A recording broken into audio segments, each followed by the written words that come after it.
The Royal Commission is now in session. Yes, Mr. Brown. Thank you, Commissioner. I call Dr. and Ms. Jenny Wilkinson.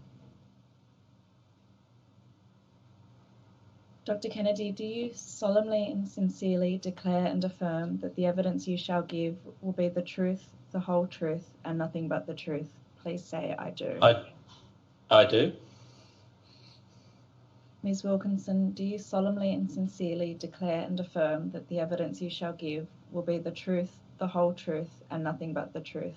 Please say, I do. I do. Dr. Kennedy, you're the Secretary to the Australian Treasury, correct? I am. Ms. Wilkinson, you're Deputy Secretary, Fiscal Group of the Treasury. Is that right? That's correct. The Treasury has prepared a response to a notice to give information or statement in writing from the Royal Commission. The response is dated 31 August 2020. I'll ask that it be displayed on the screen in front of you. It's tab 118 of the tender bundle, CTH 9300 0001 0001. And we'll just go past the first page, please, operator, so Dr. Kennedy and Ms. Wilkinson can see the text. Is that the response prepared by Treasury? It is. And have you satisfied yourselves that, to the best of your knowledge and belief, the facts in it are correct? I am. Yes, we are. I am. And there are various opinions stated in it, and are you satisfied that they represent the positions adopted on the particular points mentioned on the part of the Treasury? We are. Thank you. Now, can I just make a few introductory remarks by way of context, forming the backdrop for the questions that I'm going to be asking you, predominantly about financing of the future needs of the aged care system. Please assume that... Yes. Thank you. Please assume that Council assisting the Royal Commissioners will be submitting that in the future there needs to be a process for the independent calibration of funding levels to be made available to aged care providers to provide aged care services based on some sort of benchmark efficient estimate of the costs of providing those services. Please make that assumption. Yeah. Yes. And please also make an assumption that there'll be proposals concerning a thorough process of assessment of individuals as to their needs for aged care services, and that will be the trigger for eligibility for individuals to receive services from providers. Please assume also that there'll be proposals about clearing existing waiting lists that seem to have arisen as a result of planning controls or supply rationing or limitations. And that in these ways there'll be a transition to moving away from supply controls altogether to a needs-driven or demand-driven system which provides services in accordance with need, funded to the level reflecting the cost inputs of those services. Please also assume there'll be rigorous reporting by the providers of their income and expenditure to some independent body so that that independent body can consider that information for the purposes of recalibrating on an iterative basis the appropriate benchmarks for future funding levels. Now, all of this will present, I suggest, a significant financing challenge for the future, and that's the context in which I wish to ask you questions about financing. But before I go to that, if Treasury has formed any view about the appropriateness of a scheme of the kind that I've just outlined, involving independent, cost-informed subsidy level setting or price setting, please do share that with the Royal Commissioners now. Has Treasury considered that basic point of principle? Do you have a view on it?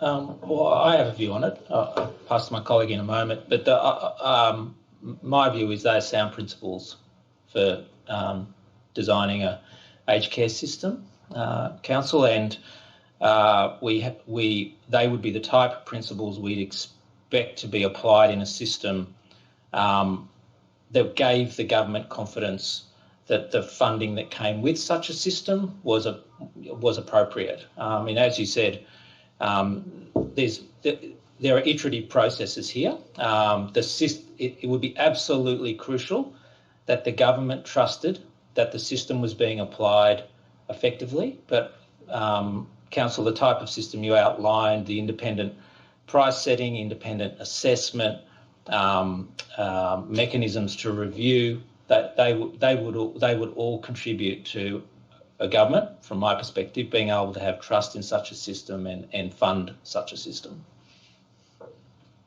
Thank you. And Ms Wilkinson, did you have any additional points to make in addition to Dr Kennedy's points? No, I agree with Dr Kennedy's points and don't have anything to add. Thank you. Dr Kennedy, I'll direct my questions to you in the first instance, but if you feel you wish to bring Ms Wilkinson in on any particular point, please feel free to do so. But I'd ask that you, in effect, exhaust your knowledge first and attempt to respond to the question that I put. Yeah, look, it may be the case that Ms Wilkinson disagrees with me, so I'm happy to do that. So. Well, we'll cross that bridge if we come to it, but in the first instance, I'll direct my questions to you. Okay.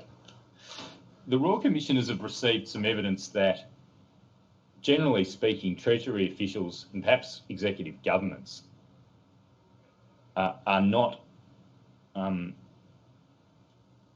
all that in favour of the concept of hypothecation.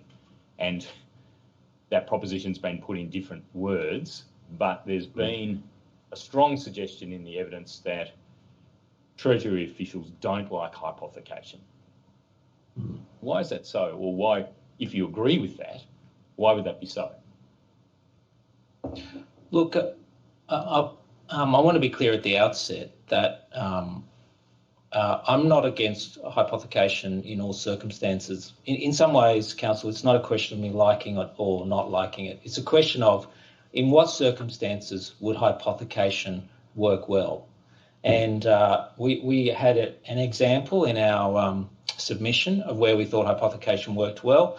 Another example I often use is hypothecation, I think, works well when governments do things like congestion charges, and they set those fees where they charge, for example, person entering a city where there's congestion. It's been done in a number of cities against services provided directly by the city. They may be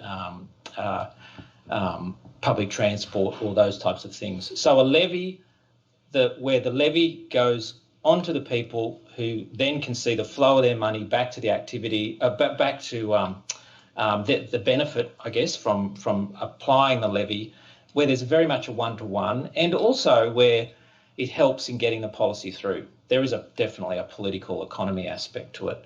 Where we become less or less sure that hypothecation will be helpful is when you're trying to fund something as wide and as complex as a health system, a disability system like NDIS, or in this case an aged care system, or frankly a childcare system, an education system. There is a lot of very important services to be delivered across government, and once the service is large and wide and there is not that direct link, our general preference is that we focus on high quality systems, the type of system you outlined, for example, on the aged care side, delivering those services equitably and efficiently, people having reasonable access to all of them, and then we raise the funds to pay for them in the most efficient way possible. That doesn't rule out, Council, I'll just finish on this point, that we don't look for transparency mechanisms to show how monies being raised in general revenue are funding a high quality system. And in some ways, the government's commitments around the National Disability Insurance Scheme and the government's broader commitments around the health system are examples of that, where there's budget transparency, effectively though against general revenue. There is not a one-to-one levy matched to this exercise. So, Council, if you're looking for, my suggestion here is a one-to-one levy to fund this system is something I think removes flexibility from the government. I really feel the financing piece comes after the design or the quality system piece. If you're looking for transparency, there are ways to do that, or commitment, if you like, from the government that such a scheme is funded on an ongoing basis without necessarily raising a levy. Well, if it's okay, I'll just address one more issue. The other issue that sometimes arises is if we're going to expand the scope of government, raise the size of the tax base, there's sometimes an argument we might put a levy over and above the existing taxes we raise to pay for new services. In this case, I say aged care services over and above the services we provide. I just feel that that's a leap before a lot of considerations need to be made about is there the opportunity to fund this in the existing revenue base? How do I put a levy on that isn't inequitable for those people who I'm going to raise this money off to pay for these other services? And lastly, which is a point, apologies for going on a bit, but which is a point we raised in our submission, which was, is a reasonable amount of private contribution being made to this scheme? Yes, apologies, that took a little longer than I wanted it to, but I would just suggest that it's not a question of us ruling out hypothecation under all regimes. It's where it works and what mechanism works well to ensure a system is sustainably funded. I want to ask you about what you said concerning flexibility and the desire of governments to have flexibility. That's my interpolation.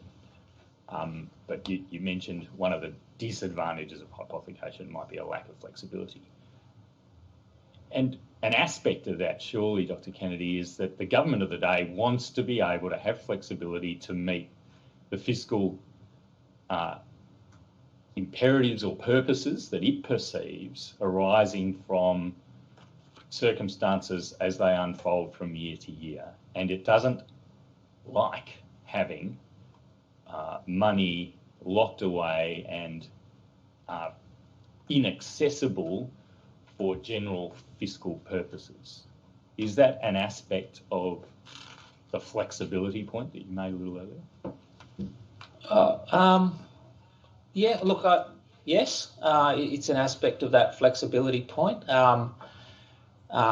It partly goes to having an optimally designed tax system as well, though, Council. I mean, a levy has to be raised off somebody. And so it also wants flexibility over time to be able to change the manner in which it raises revenue from the public to make that as efficient and as equitable and as reasonable as possible. But yes, there's no doubt there's flexibility. If there was, let's say, for example, there was a single levy, a portion raised off people who were employed, and at the moment that levy would be falling dramatically because of the outcomes around COVID.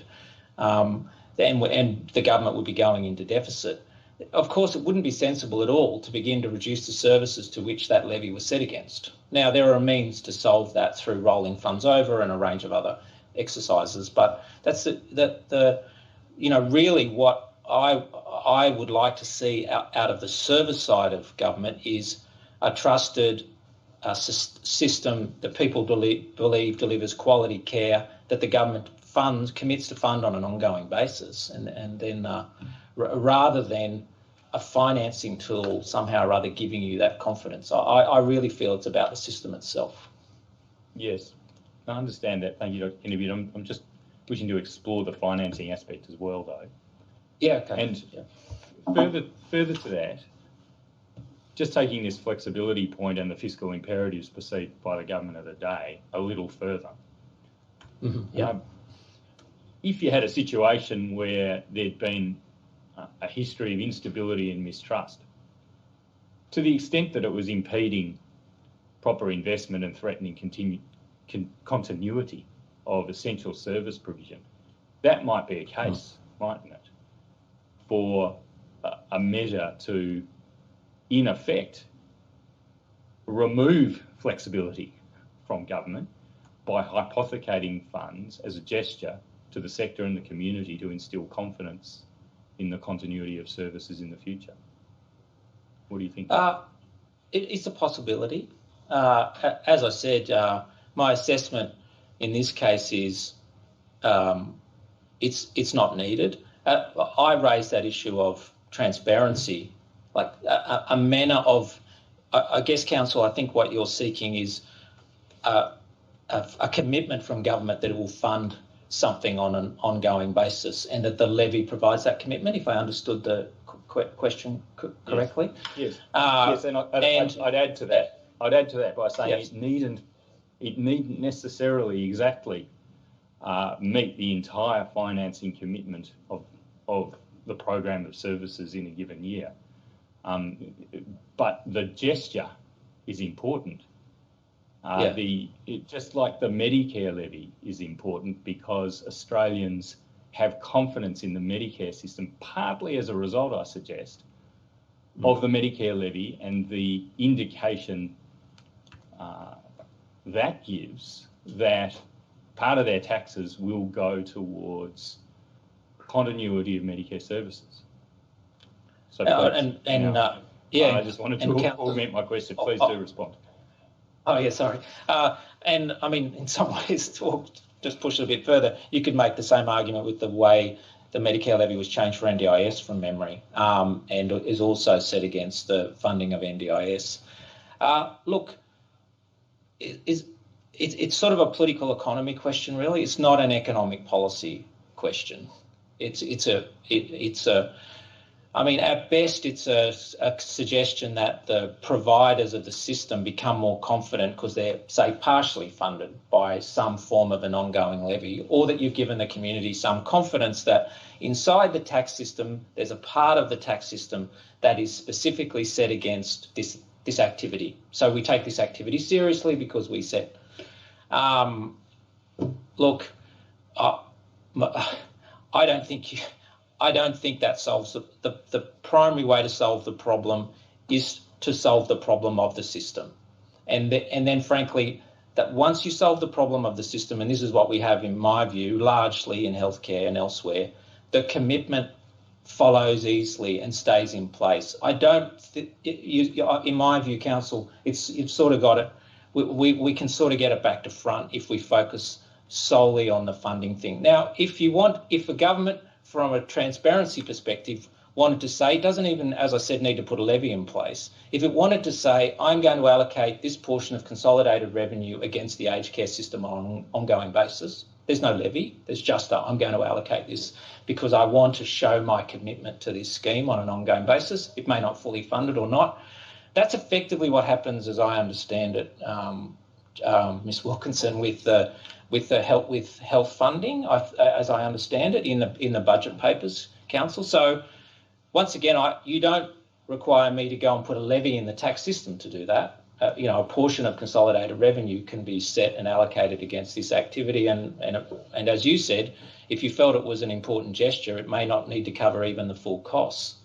But it's a consideration about, I guess, how to build confidence. It's at best, it's a secondary consideration from my perspective. After I trust this system, it delivers high quality outcomes, and then lastly, which we'll no doubt come back to, but that people reasonably contribute to the system from their own means, because all of those funds that I'm setting this against are in competition against very other important essential services. As I said, childcare, other health systems, education system, and every part of our community values all those services deeply. They all have to be funded and delivered appropriately. So, it's a possibility, but as you can hear from my answer, it's not where my focus would be. You understand? I think the commissioners have got the message pretty clearly. Thank you, Dr. Kennedy. I'll move on to another topic, social insurance.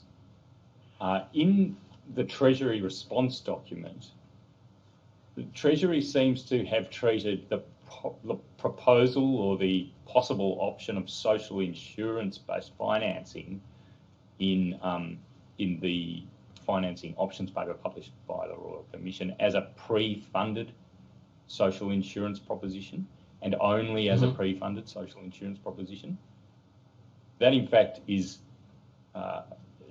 not the only basis on which social insurance was raised as a possible financing option. It's also raised on a pay-as-you-go basis. That is, one possibility is that a social insurance scheme could be managed on a pay-as-you-go basis where the incoming revenue in respect of a particular period closely matches the outgoing expenditure of the fund, constituted by the premiums received under the social insurance scheme. Now, having made that clear, does that alter the Treasury analysis in the response document somewhat? Is there more to be said for a pay-as-you-go social insurance scheme than there is for a pre-funded one? Look, I will. Jenny knows more about this than me, so I will pass to her in a moment. But you'll quickly exhaust my knowledge. We did talk about for third-party insurance, motor vehicle third-party insurance, as an example from memory in the submission. And the point we were trying to make is that that's a social insurance scheme that we all contribute to on an ongoing basis, but a very small number of us will draw on it, Council. It manages that. It manages that type of risk, and there are similar versions of those type of social arrangements, insurance schemes. For example, New Zealand runs one from memory for public liability.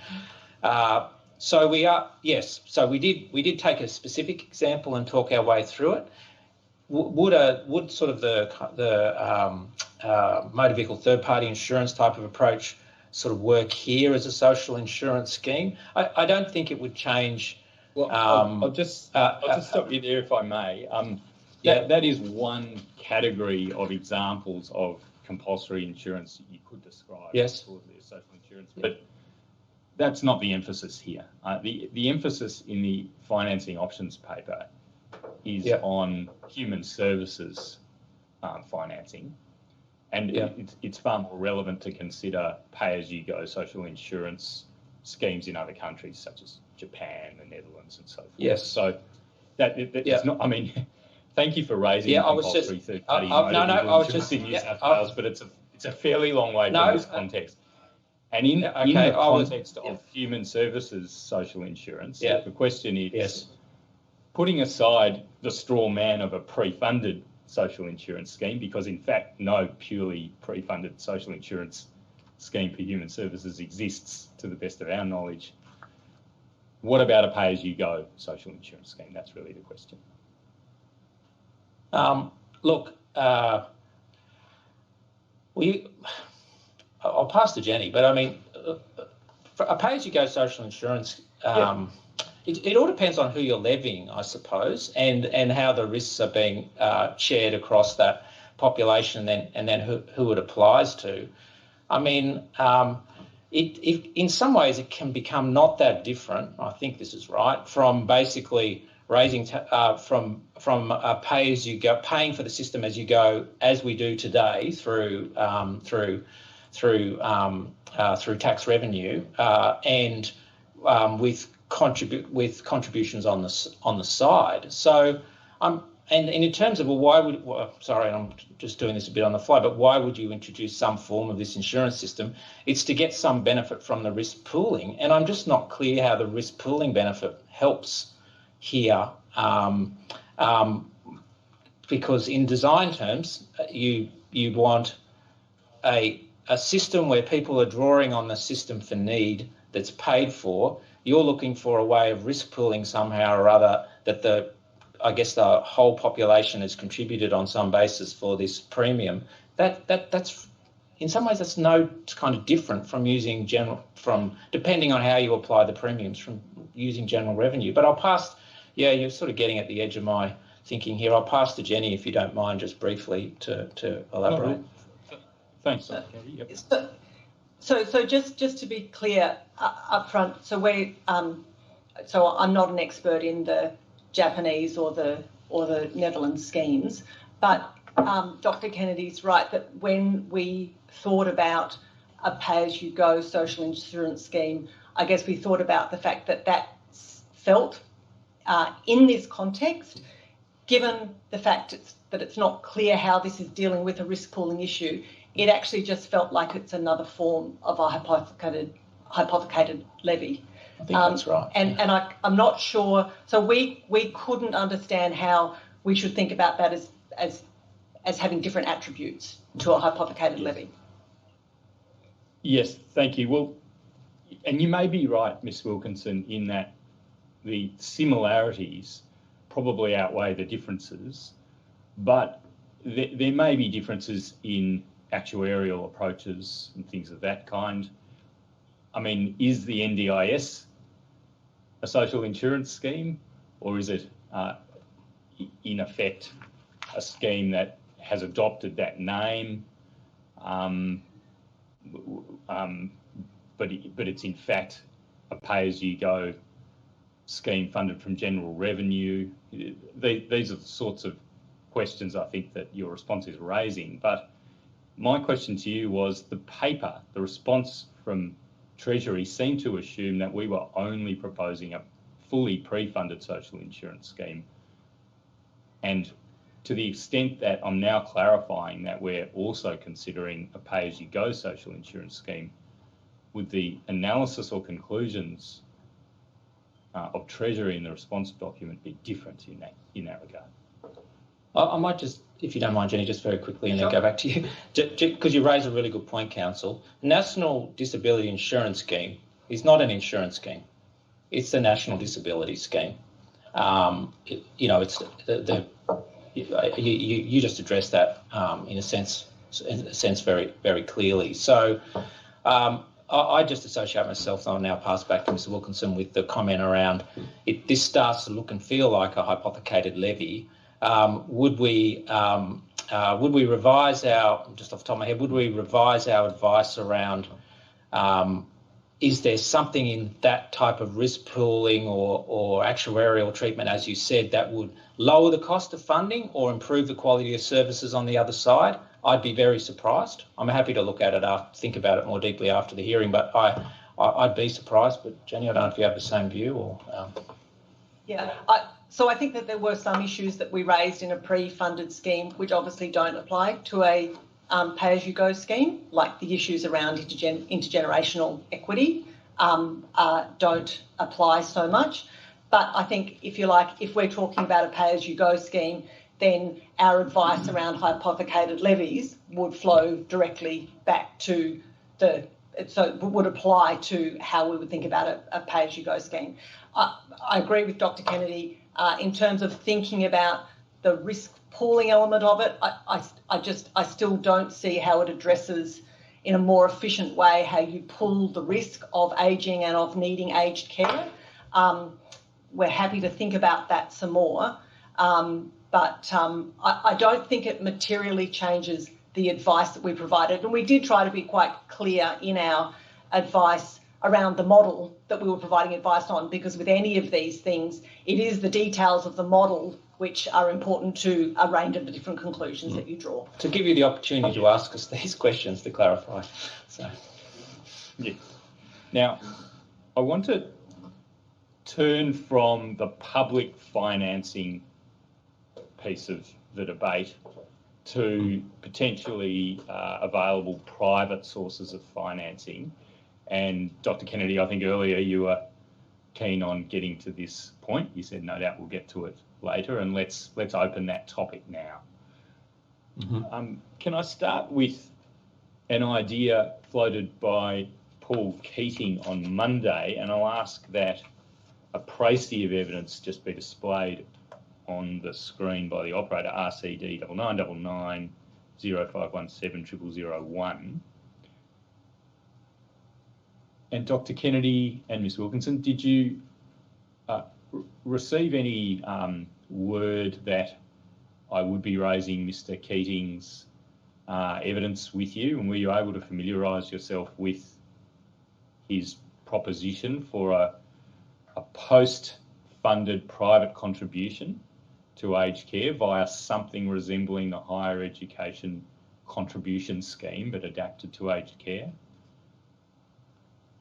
I wasn't aware we were specifically going to get a question. I'm very happy to take them because I'm aware of. I did read the. Perhaps I was. There's a bit on at the moment, but I did read the praise. Sorry, I don't want to. I'm very happy. I don't want to ask about your legal. I don't want to ask about communications you might have had with legal representatives or anything, but I hope you've reflected on happy to Mr. Keating's proposal. And if you need time to just read this précis, that's fine. Please take some time to quickly read it. But it's along the lines I just summarised. His proposal, if I could just very briefly summarise it, is that for any older person receiving Commonwealth subsidised aged care, there'll in effect be an account opened recording a debt to the Commonwealth in respect of the amounts of subsidies paid for that person to receive those services. And it's not intended that during that person's life that the debt would be collected. It would in effect accrue until that person's death. And indeed you could extend it and say that it wouldn't accrue until the death of, say, a partner living in the same home. And then at that point, there'd be, and no doubt there'd be a lot of detail needed here, including anti-avoidance rules. At that point, there'd be a process of crediting the account from the estate of the person, or in other words, the Commonwealth recovering the loan from the person's estate. Now, have you had I hope you've had an opportunity to reflect on that. Yeah. I don't know. If you want to defer to Ms. Wilkinson, that's fine too. Can I seek Treasury's response on Mr. Kenny's proposal? Yeah, no, we're happy to respond. She always knows more about these things than me, but yes, we're happy to respond. Well, Dr. Kennedy, I'll start with you. Okay, so look, so it's an interesting idea. It's not an idea I would go to at the outset, and these are the that I think it's worth examination. But there's a few things I would do before I got to such a circumstance and how policy unfolded. The first thing is, Council, we need to put in place an expectation that there would be a reasonable ongoing co-payment, probably beyond what's currently required in the system through the income testing and assets testing that's already applied. Because I guess this is sort of trying to solve a problem of it's taken as given that there should be a reasonable, for those who have the ability to pay, tapered appropriately against their income and assets, they should make that contribution to their aged care services. Until we have that fully in place, this is sort of a model that's kind of addressing that issue. And I think, in a sense, the demand for that additional private contribution is the thing that needs to be sorted out first. What Paul Keating's proposing then is a model to say, okay, once we've sorted that out, here's a model for people to make that private contribution. So my second part on that is that I don't think that we have, in our current policy arrangements, have fully, by any means actually, fully exploited the opportunity for our superannuation system, which is maturing and will be mature in the next couple of decades, to be providing a set of products that could make that contribution on an ongoing basis rather than at a settling up basis at death or death of the two of a household or the partners. And also there are other mechanisms such as reverse mortgages and the pension loan scheme, I think it's called, and those types of mechanisms, which, yes, and I think we're about to come to this, people may well be uncomfortable to use, but in the current juncture, with caps on how much people contribute on an ongoing basis, they're hardly likely to be very much exploited, council, I would put. So I think, you know, if you think of, and just think about superannuation assets, and I'll just finish here, that, you know, we see people holding substantial superannuation assets at death. I would be much more inclined, rather than that money sitting with superannuation funds to death and then we tidy it up with the sort of estate piece, I would be much more inclined to be putting, and it may require government intervention to encourage it, I would be much more inclined to be saying, how do we get the superannuation system, the aged care system working more effectively such that there are simple, straightforward products that allow people with the means to make a contribution, to make a reasonable contribution to their aged care. So it's an idea worthy of consideration, but it is not where I would start. I would start with the co-payment piece first, and then I would look at exploiting the existing set of policy arrangements before I then, and tested whether they met the system before I moved to a system that such as this. Jenny, do you have anything to add? So if you don't mind me adding, the only other thing I would add is that Mr. Keating's comparison with the higher education contribution scheme is, so I can see why he's drawn that parallel. I think that when I think about why that scheme has been successful, it's been because it has integrated with the existing income tax system and has been able to use income taxes over the life of someone's earning career to gradually over time repay a debt that's been accumulated. This would be a very different and a very new system that would have to be developed, which would involve the government being much more involved at the time in which estates have resolved. So I think that while I completely agree that the higher education contribution scheme has been a very effective income contingent loan system that's enabled a large number of people to attend university who may not otherwise have been able to, I think, and it operates in a pretty seamless way. I think I wouldn't underestimate the significance of this sort of system to implement, and including, as you mentioned, Council, the integrity challenges. But as Dr. Kennedy says, this is one way in which a decision to raise greater contributions on behalf of participants in the sector could potentially be designed. There's probably other ways within the existing system that you could deliver that outcome without such a significant structural change.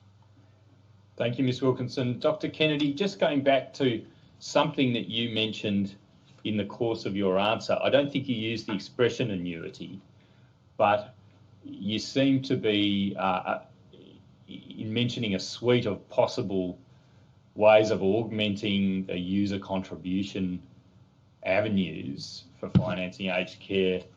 You mentioned reverse mortgages, you mentioned pension loan scheme. What did you have in mind that they would be supporting? The purchase of annuity products, or the compulsory purchase of annuity products, effectively, for people who in effect don't pass a means test for government subsidisation of a particular component of the costs of their care? Can you elaborate? Yeah, they don't have to support directly the purchase of the annuity. They can be a mechanism to just generate a flow of payments themselves that come directly, that could then be set against a flow of aged care payments that are subsequently going to be required. When I was thinking about the superannuation products, I was thinking more of it does appear to us that there aren't a wide range of products available in the retirement phase of superannuation, and even those limited products that are available, such as annuities, I understand to be reasonably expensive. And so I think there is opportunity there, Council, for frankly that sector, but if so required, with encouragement from government at some point, particularly if we were moving down the path of requiring greater co-payments, to provide simple, straightforward products that manage risk appropriately. So it's hard to do justice to exactly how you would design that in these sort of couple of minute answers, but I'll just draw the Commissioner's attention to the fact that over the next couple of decades and then on an ongoing basis, many Australians, and particularly the more wealthy Australians, will carry large amounts of assets in their superannuation, and I think the ability for people to pay or contribute to their services they receive from the government doesn't stop at age 65. The community has an expectation that those of us who are in a position to contribute more should contribute more to the full range of services that we get, and it's trying to integrate these policies more effectively. I do acknowledge, Council, we've only considered this at a general level, and you would have to do significantly more work to pin it down. I'll ask that the operator put up page 0015 of the Treasury Response Document, tab 118, and that's, I think, a page that's very relevant to what you've just been saying, Dr. Kennedy, and perhaps we can just explore some of the points you make, or the Treasury makes on this page, in a little more detail. And Ms Wilkinson, I include you in the questions, of course. Firstly, you refer to the point about there being a cap on that portion of the value of the family home that is included in means test arrangements to determine a resident's contribution to their accommodation and care costs, and you give an approximate value for that cap of around $170,000. And then you say a resident's family home is excluded from the means test if it remains occupied by a protected person, such as an apartment or a dependent child. And then you make a point about the effect of that. Do you want to elaborate on how, in Treasury's view, attention should be given to the redesign of that cap arrangement? I note that there was a legislated review of aged care by Mr. David Tune, and Mr. Tune concluded that, in fact, the caps should be removed.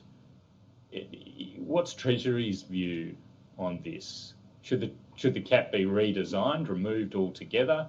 And what of the position of the protected person provision? Jenny, do you want to start off on this one? Or Council, would you mind if Ms Wilkinson started the answer on this one? That's absolutely fine. Yeah. So I think, as we've outlined in our submission, our view is that consideration should be given to potentially including a higher value of the family home in the means test. We have highlighted the potential, sort of what are the anomalies in the current system, which is really that individuals with some wealth but not a significant amount of wealth have a greater proportion of their wealth which is effectively captured in the means test, and there's an arguable case that that's not an equitable outcome. We certainly have acknowledged that when a partner or a dependent child is occupying a residence, you do need to think about whether or not whether it's appropriate for the family home to be to be accounted and acknowledge the need for consideration being given to carve-outs in special circumstances. But we also just note that as soon as you, in any of these sorts of arrangements, when you have carve-outs in special circumstances, you have to be acutely aware of what the sort of incentives are and what the implications are for how people might then adjust their affairs in light of those rules. So I think that's what I would say. Would you like to add anything? I guess I would just say, Council, because clearly you're seeking an opinion through all of this. My inclination would definitely be towards redesign, and I had a lot of sympathy for Mr. David Tune's recommendations, but you'd start with redesign, and I'd be quite open-minded about the caps going altogether. I think one also, as Ms. Wilkinson said, should think very carefully about the treatment of different assets. We don't want to be, treating the home. This issue about treating the home differently from someone who holds, say, financial assets but doesn't hold the home, I think is also an issue I would want to be looking at in the redesign of an assets test.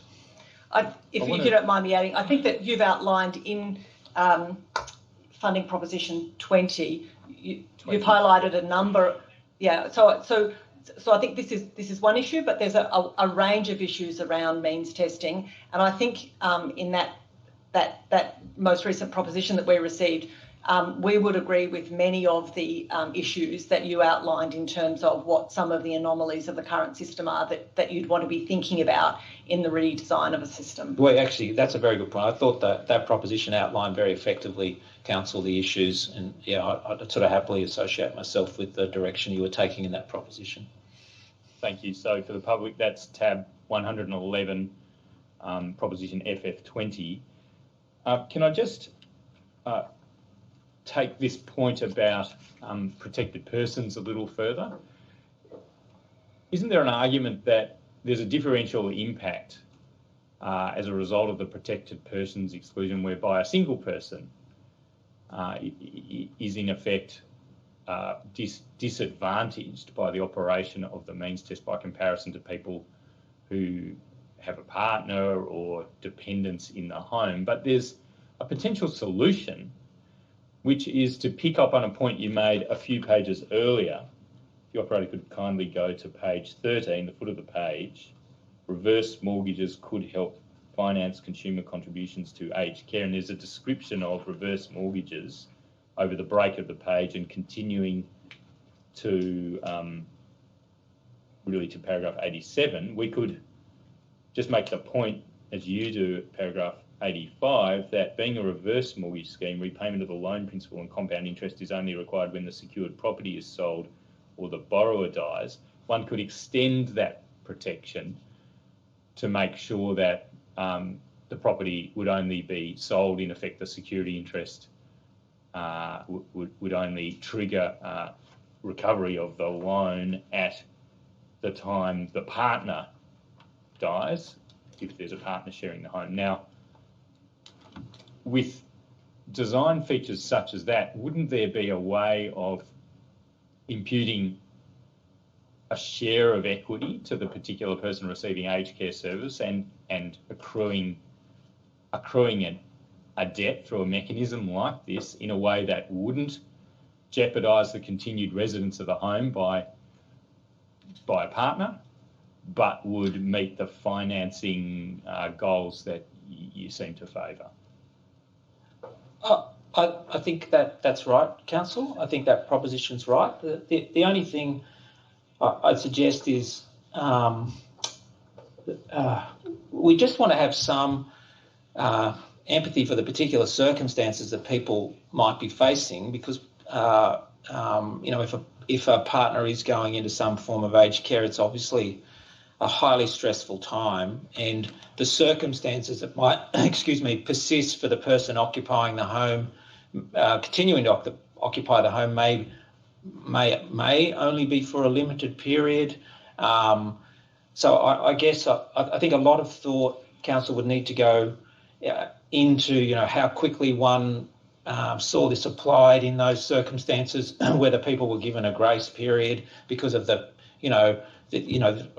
I think we will have all gone through this as a very stressful period for people, particularly, there'd be a range of circumstances, I think, in which we just want to be empathetic before we turned up with a requirement that one must now quickly move to a reverse mortgage. I know that's not what you're suggesting, but I just want to draw out that sometimes these optimal design arrangements, can look great in theory. In practice, that they can raise complexity and be a real difficulty for people in a difficult time. So as long as that was sorted out, I think it's a highly prospective proposition.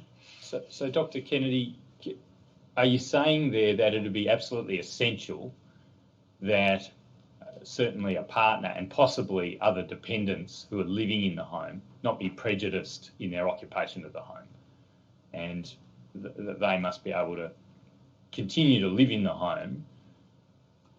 And that much can be accepted, but in the end, it's a matter of whether the Commonwealth is able to, in effect, accrue a secured interest in the home to be collected at some time in the future when it's fair to all occupants of the home, probably some distant point in the future.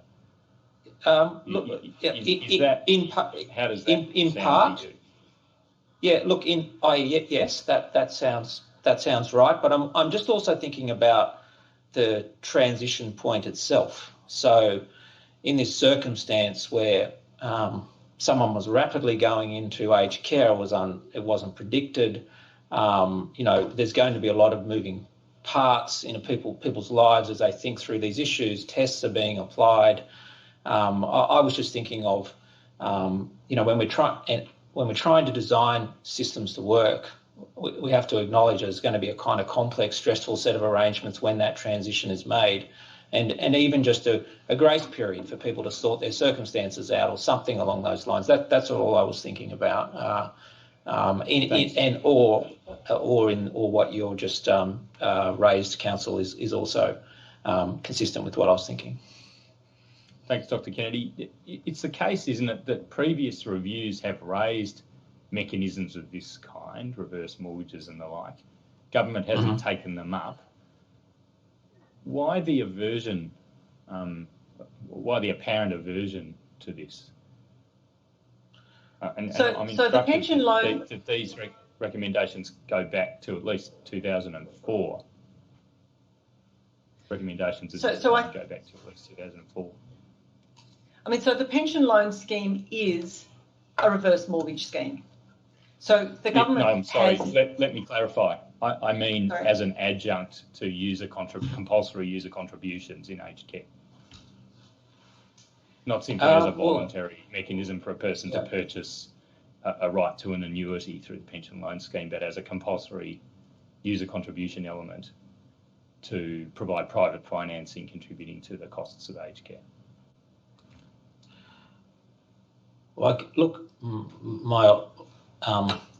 So that's right, and my observation would be that successive governments have found it very difficult to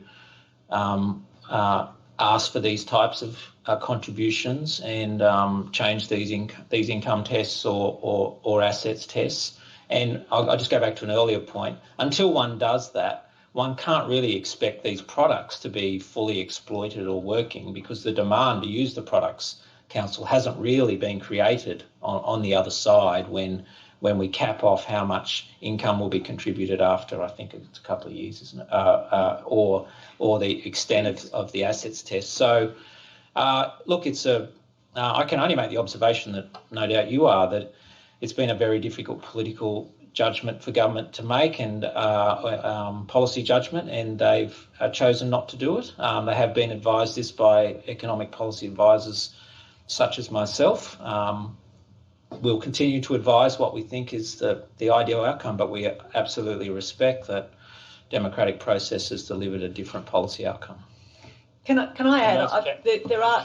I think there's two separable issues. So one is whether individuals should make additional contributions and how those means testing arrangements should work across all of the different aged care payments. So that's one set of considerations. The other is, how do you then support people in making those contributions?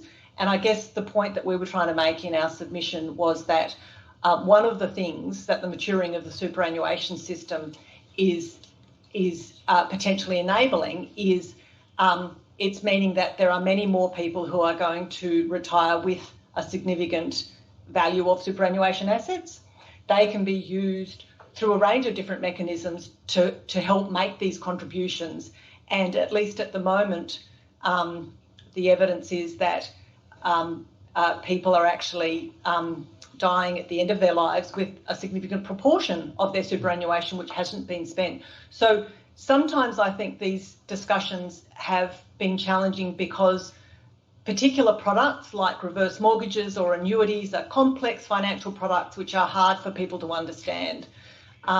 And this is why we think that one of the ways to help progress the discussion around contributions to your aged care involves, it would benefit from pulling together, thinking about all of the aspects of someone's retirement. So the retirement income aspect with the retirement care aspect. And to put it a little more sharply, just to finish off quickly, Council, I mean, as I see it, superannuation wasn't designed as a mechanism for you to, tax prefer, raise assets to bequest or leave to your family. It was designed to assist you in the retirement period and to raise your quality of life in that retirement period. And that, Ms. Wilson's absolutely right. That is an issue that we are focused on and we see it as integrating with the issues that you're talking about how to get a sustainably funded system and a reasonable and proportionate contribution. But they are two issues being solved, if you like, at the same time. But we do see this opportunity to bring them together. I think Dr. Henry made a point about this, about people dying with substantial super assets in place, and how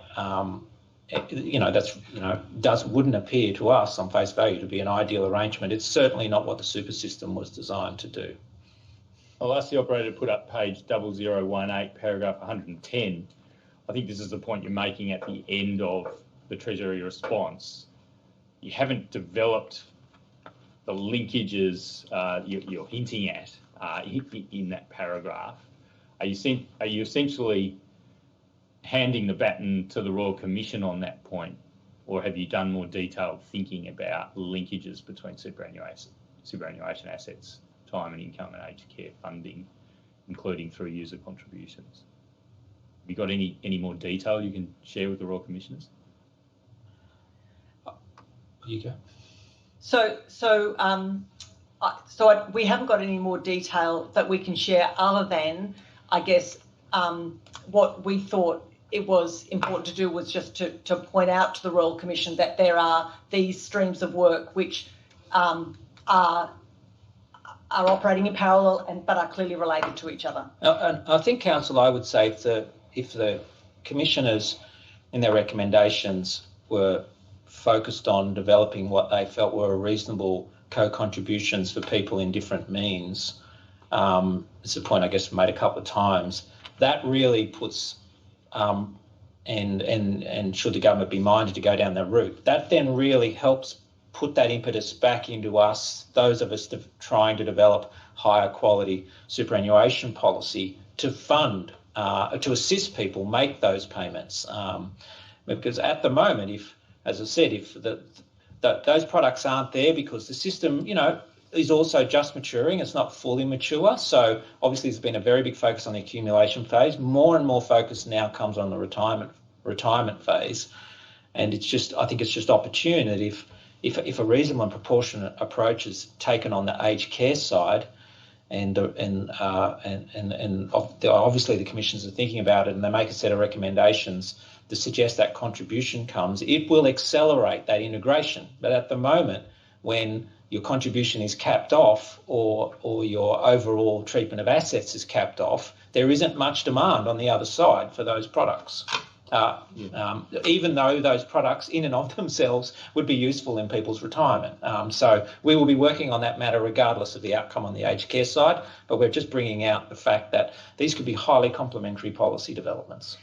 And the only other thing I'll add, sorry, Ms. Wilkinson, just a moment, just while Dr. Kennedy's referred to the other caps, can I just make it clear, and I should have set it up in the questioning that led into this topic, but we're not only talking about a cap on the value of the home included in the means test. We're also talking here, are we not, Dr. Kennedy, about annual caps and lifetime caps on the level of contributions to care, which were also the subject of consideration by Mr. Tune, and indeed he made a similar recommendation about removal of those. I just want to make that clear for those listening. That's so, Dr. Kennedy, you've been considering those. We are. You've been considering those in the course of giving this evidence. We are. Yeah. Yes, I have been considering both in the course of giving this. Yeah, absolutely. Yeah. And the application of the means test across all of the different payments. So It's not just the current design of the means testing arrangements. Yeah. Yes, Ms. Wilkinson, I think I interrupted you. You were going to add to something Dr. Kennedy had said. We'll leave it there. The only point. Sorry. No, sorry. Go ahead. Okay, I was going to ask. This is the problem of Zoom conferences, so I do apologise. What I wanted to ask was, in thinking this issue through, if you blow the caps, what can happen is that older people would be paying, in fact, more than either their care or their accommodation, and cross-subsidising others. So there's an issue about how you would see, whether you would see the need for any controls around the lifting of the caps. Oh, I think, Commissioner, that's an excellent point. I mean, if you want to lift caps and expect people to make this contribution, they have to be very confident about how charges are being raised on the other side. And you know, you're in areas that sort of get well beyond our expertise, but you know, these natures of case mix funding in residential care and elsewhere, particularly in home care, and frankly the operation of the providers in these areas.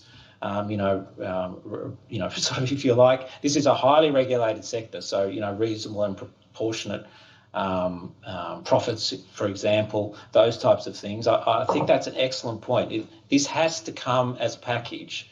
In asking people to make that private contribution, just like government that must have in the public funding of the scheme, they must have confidence in the private funding of the scheme that care or whatever aspect of the service being provided is reasonably charged for, the price is reasonably set, and that they're not sort of paying for others or paying for inefficiency. So yes, I would definitely associate myself with that point. I think it's a very good point. Thank you. And Dr. Kennedy, would the independent pricing mechanism that I outlined in the contextual remarks at the start, and with which you associated yourself, play a very important role in instilling that necessary confidence? Yes, it would. And Ms. Wilkinson, I am sorry that I interrupted you before. Was there something you wished to add? So I think one thing that I just wanted to add was that I just wanted to make sure that the Commission was cognizant of the fact that when we made this point about linking superannuation and aged care funding, part of what we were trying to do was just remind everyone that the superannuation system is about 20 years in to having more than 9% or more than 9% compulsory contributions being made by individuals. Superannuation balances have been, you can see that they've been increasing in recent years. They're likely to increase substantially over the next 20 years. And that is going to be the period in which the baby boomer generation is going to be putting increasing demand on the aged care, on aged care services. And so when thinking about designing these arrangements, I guess it's just worthwhile being mindful of the fact that the distribution of wealth for that cohort who will be using these services may well look very different from the distribution of the last 10 or 20 years. So it's just that's the reason why we think yes, there needs to be some development of products, but even putting that to one side, just the actual quantum of assets which would potentially be available if government wished to make additional contributions, the quantum of assets will be much greater over the next 20 years than it has been in the past. That was the only point I was going to make. That's a good point. Thank you, Ms Wilkinson. Ms Wilkinson, I think probably what Council was trying to ask you about earlier on was what would that link look like? I can imagine there are lots of people out there watching this evidence thinking to themselves, oh dear, what are they going to do to my superannuation tomorrow? What exactly do you have in mind as the link?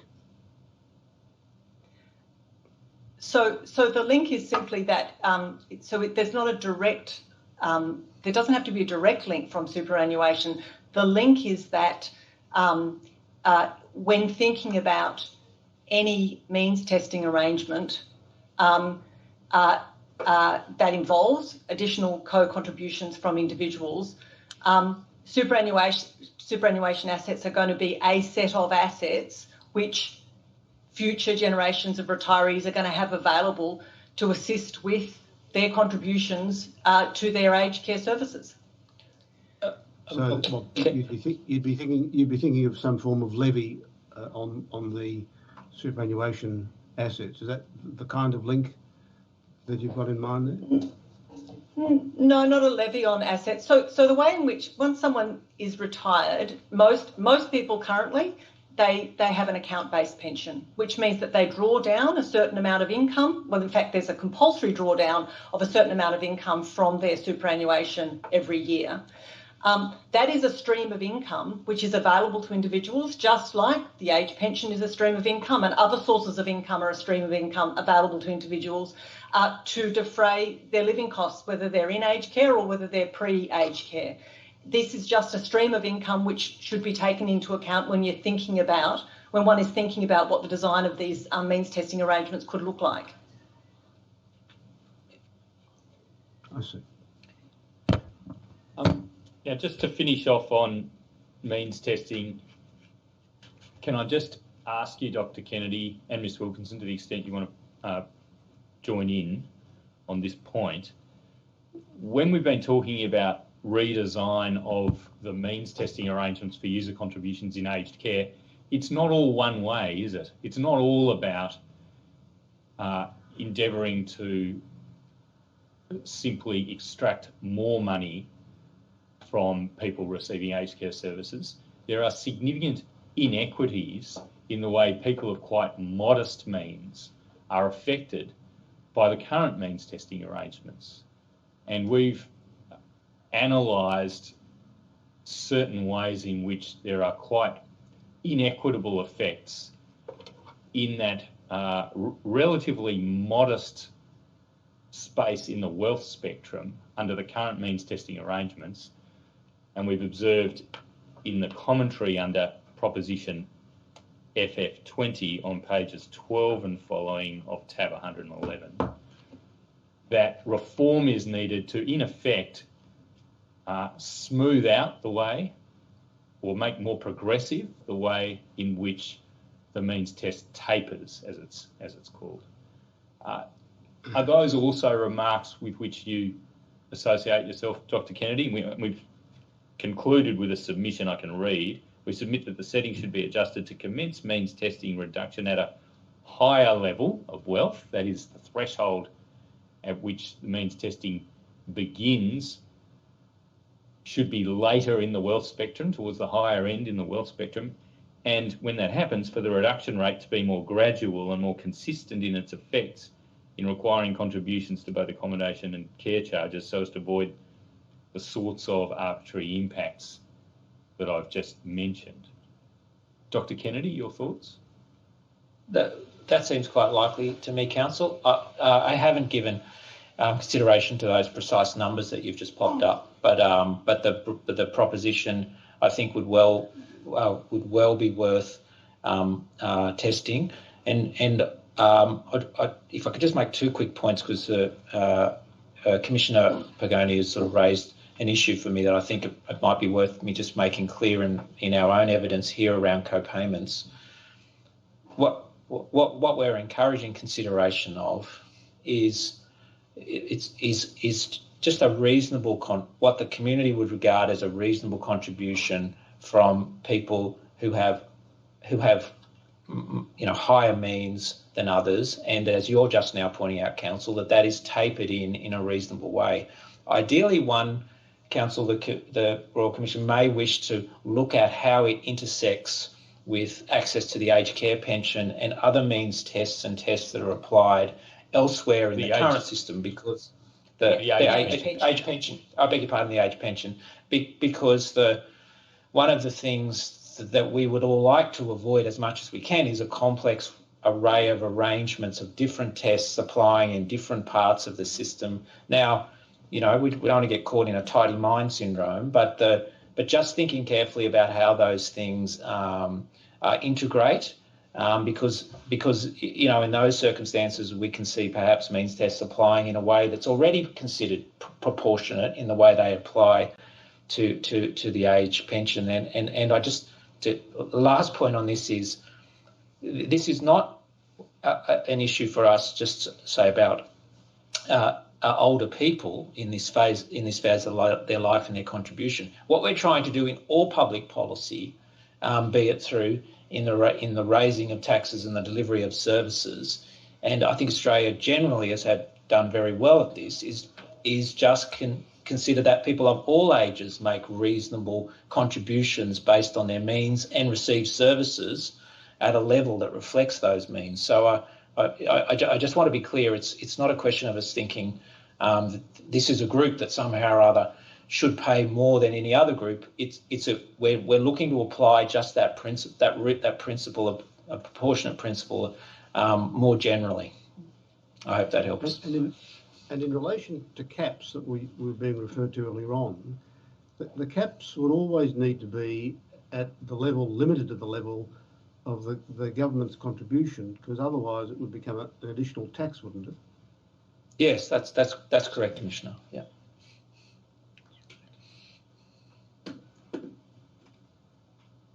I have no further questions. Sorry, there's one piece, because my colleague has just screwed her face up. It does depend a little on the government's contribution, I think, Jenny, reflecting that the case mix or the charge was designed effectively on the other side. So, but yes, Commissioner, if you satisfy that test that Commissioner Briggs raised earlier, that the system's well designed and it's charged appropriately and the prices are clear, then you're right. Then if you were beginning to charge people for more than what that reasonable cost was, it would look like you were either cross-subsidising for someone else and a form of a tax. Yeah, just to make that clear. Yeah.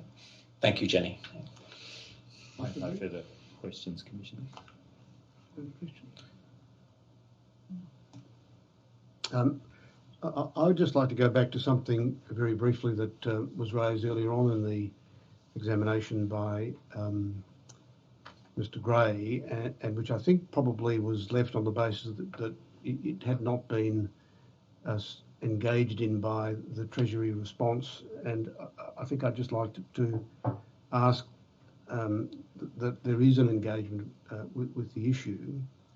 I don't say that critically, and I'm not expecting an engagement on the spot, but there will be some people out in the community who will think that it would be a really good idea if there were a pot of money that's going to be allocated to aged care system being ring-fenced in some way so that it has about it some degree of security and certainty and stability. And some of the questions about hypothecation and the difficulties about hypothecation, I think we understand, but we would, I think, be keen to receive your views, not just whether you think it's a good idea or a bad idea, but why it might be a good idea or a bad idea, and how it might be made to work if it was thought to work. Is that a helpful enough broad description of where some of the questioning and some of our thinking might be going?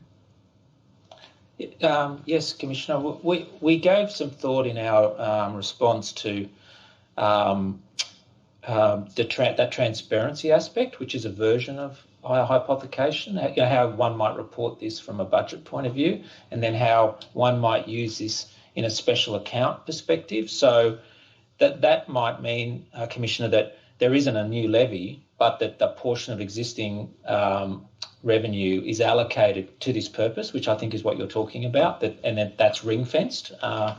And we did draw that out a little in how one could do that from a budgeting perspective.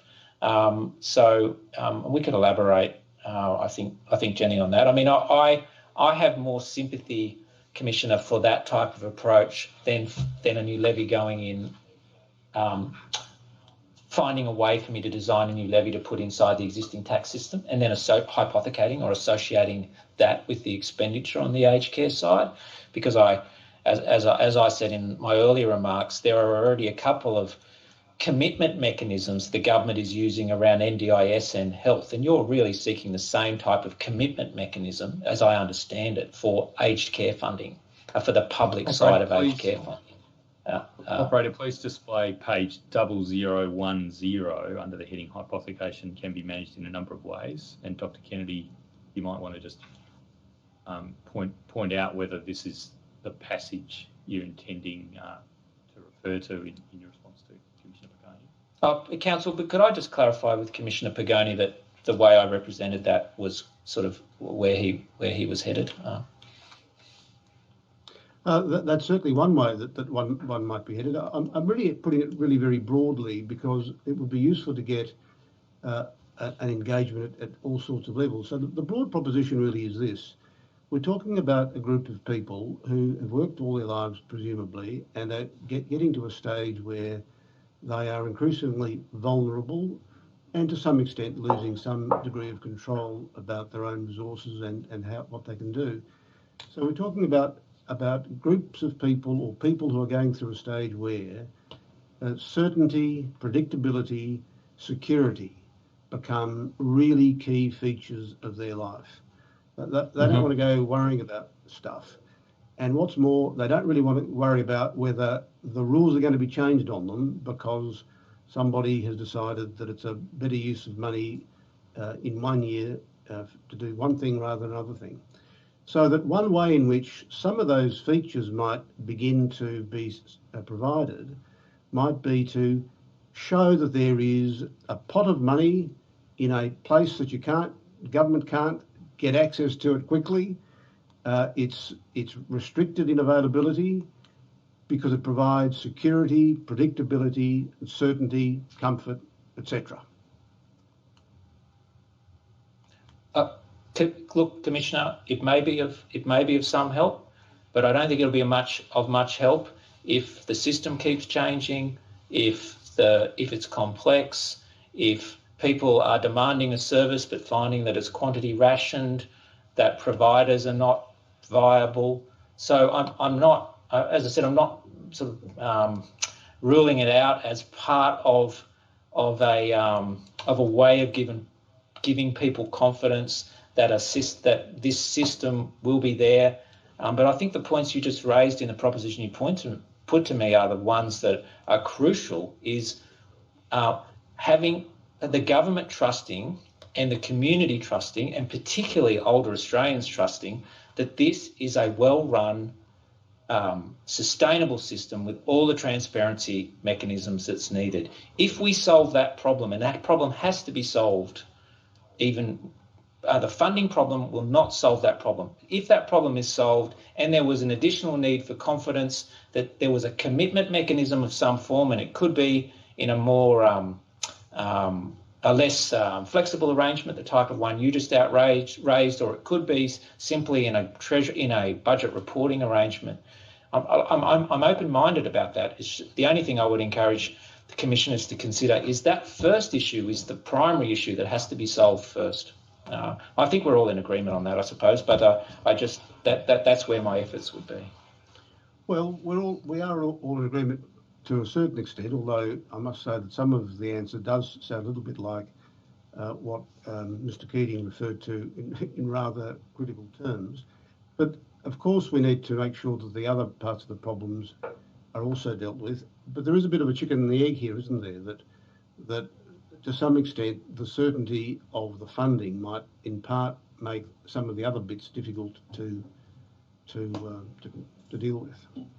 Anyway, I guess the Commissioner, all I would say in response to that is that isn't how we've got certainty around the healthcare system more broadly, nor around NDIS.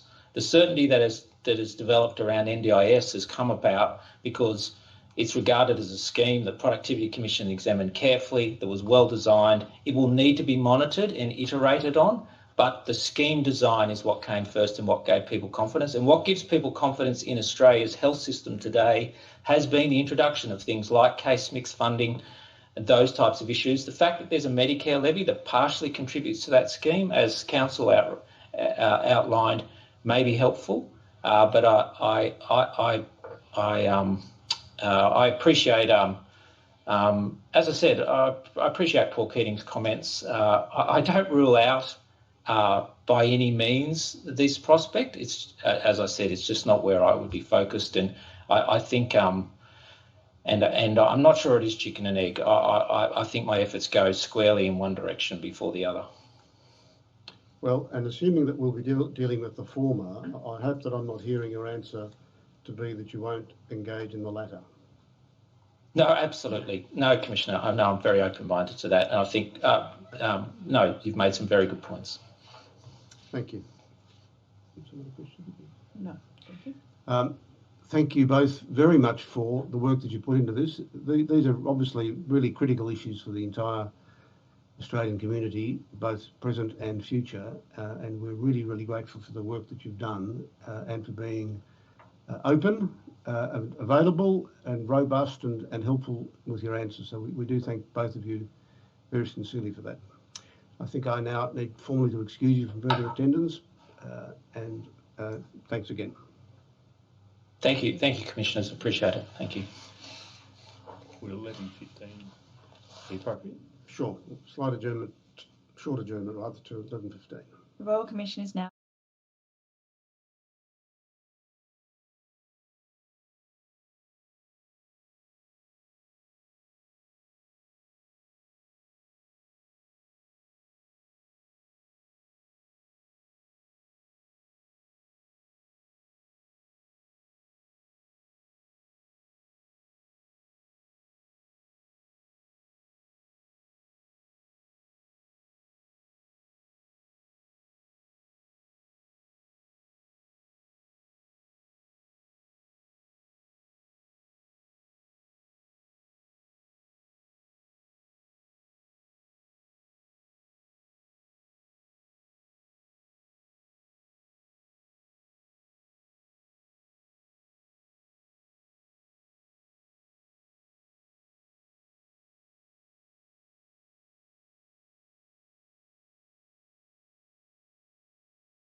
The Royal Commission is now in session.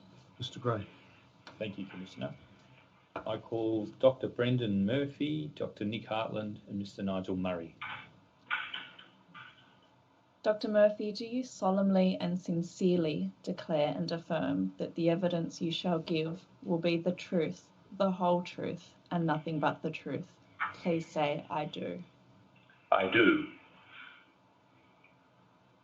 Dr. Hartland, do you swear by Almighty God that the evidence you shall give will be the truth, the whole truth, and nothing but the truth? Please say, I do. I do. Mr. Murray, do you solemnly and sincerely declare and affirm that the evidence you shall give will be the truth, the whole truth, and nothing but the truth? Please say, I do. I do.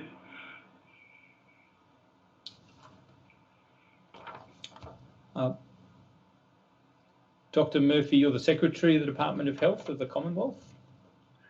I am, Counsel. Dr. Hartland, you're the First Assistant Secretary. You're a First Assistant Secretary in the Department of Health. Yes, that's right, Mr. Gray. And Mr. Murray, you're an Assistant Secretary in the Department of Health. Yes, that's correct. Thank you. And you've all given evidence to the Royal Commissioners before. And I'll thank you for your attendance today, and we'll proceed with a session on predominantly funding arrangements in aged care services for the future. The department has prepared a response to a notice to give information or a statement in relation to these matters. It's available already in the tendered set of documents at tab 117. I'll ask that it be displayed. CTH 10000049191. Dr. Murphy, I'll address my questions to you in the first instance, and if you wish to defer to the other officers on the panel because you don't know the answer or you've exhausted your knowledge, that's fine. But can I just ask you, did you satisfy yourself that the contents of this response are, to the extent that they, to the extent the response contains facts, that those facts are, to the best of your knowledge, true and correct? I have, Counsel, yes. And to the extent that there are positions on policy points, are they the positions that are currently adopted by the Department of Health? They are, Counsel, yes. Yes, thank you. Now, can I ask you first about rationing? And I'll address these questions to you, Dr. Murray, Dr. Murphy, I should say.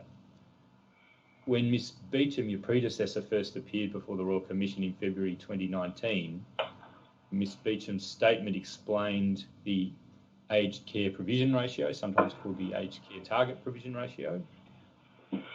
Does that ratio still apply?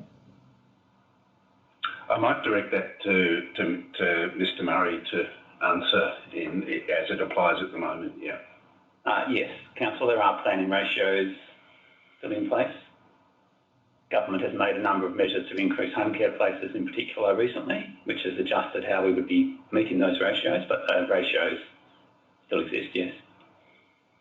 And Ms. Beecham spoke of the aged care provision ratio at the time being a plan to move to 125 places per 1,000 people in the cohort of Australians aged 70 years or over by a certain point at the end of 2021-22. Is that still the case?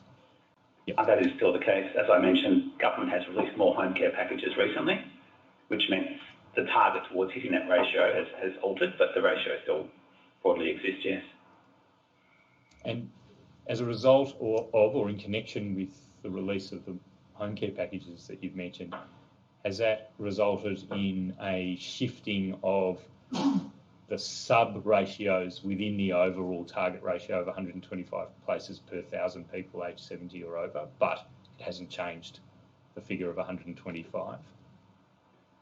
the figure itself hasn't been changed as a planning tool, but what has happened with the release of the home care packages is that we have actually hit those ratios quicker than would have otherwise have been the case.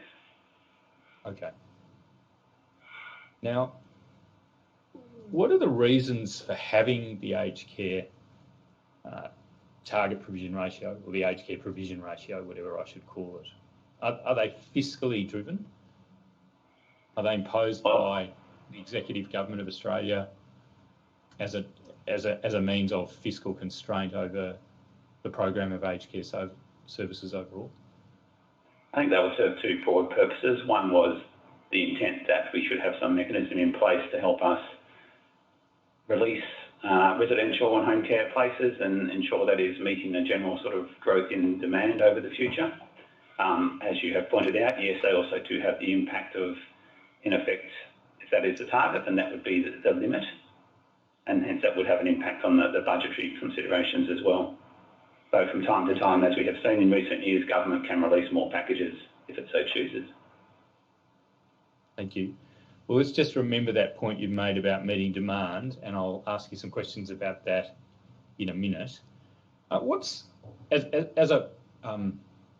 In contrast, perhaps, to the existence of the ratio at present, which you've clarified, what's the policy position going forward, as they say? What's the policy position about future reform of the aged care system?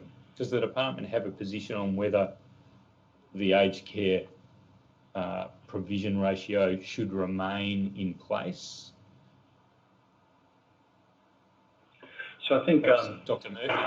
Yeah. So I think we are obviously aligned with the Royal Commission, believe that the system does need a fundamental reset, and at the moment the government's focus has been very much on meeting the demand for home care packages and releasing significant numbers of home care packages. But I think we clearly accept that the system does need a significant redesign, and including in the costing and funding and transparency of that system. And in doing that, I think all of these approaches need to be looked at. And clearly, one of the very significant things that's happened at the moment is that there is actually spare capacity in residential care at the moment. There is no, the demand for residential care has been essentially met, but there is clearly demand for home care packages, and I think the Commission and we are strongly of the view that we should support people to stay in the home, and that's why our approach has been to very significantly expand the existing home care system, but it does need a fundamental redesign. So I think all of those things are up for consideration in the redesign of the system. Well, thank you, and thanks for indicating that the department's aligned with the Royal Commission. However, the Royal Commissioners haven't said what they think about this. I've made a submission on the 4th of March that the system should move to a position where it is in effect demand-driven. That doesn't mean that if somebody just says, well, I want a service, they necessarily get it. They have to be assessed, and if they have a need for aged care, that need should be met by services that are subsidised by the Commonwealth, and with some reasonable user contribution regime applying. Now, what's your position on the submission I made on the 4th of March that the system should move to a demand-driven system of that nature, as opposed to one where per capita subsidies are rationed? That is, there's some sort of process for limiting the number of people who can benefit from a subsidy. What's your position on that? So in our statement to you that you pulled up earlier, we've said that we acknowledge that the future level of investment of aged care will need to increase to meet demand for services. So broadly, we're supportive of a move to a needs-based aged care system. I'll just ask it one more time. Thanks, Dr. Hartland, for that, and I think that's helpful. But Professor Murphy, the question is, and if it's just impossible to answer, please just say so.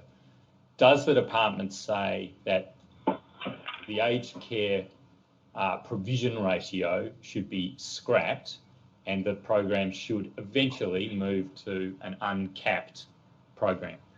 Well, I think we would agree with the contention, Council, that it should move to a demand-driven system. As you say, a system where people are appropriately assessed for need by a rigorous assessment process and the system is appropriately and transparently funded. But I think we would agree it should move to essentially demand-driven system. And in fact, it is demand-driven in residential care at the moment, and we are endeavouring with frequent releases of home care packages to meet the demand for home care. So essentially, government is supporting that general direction.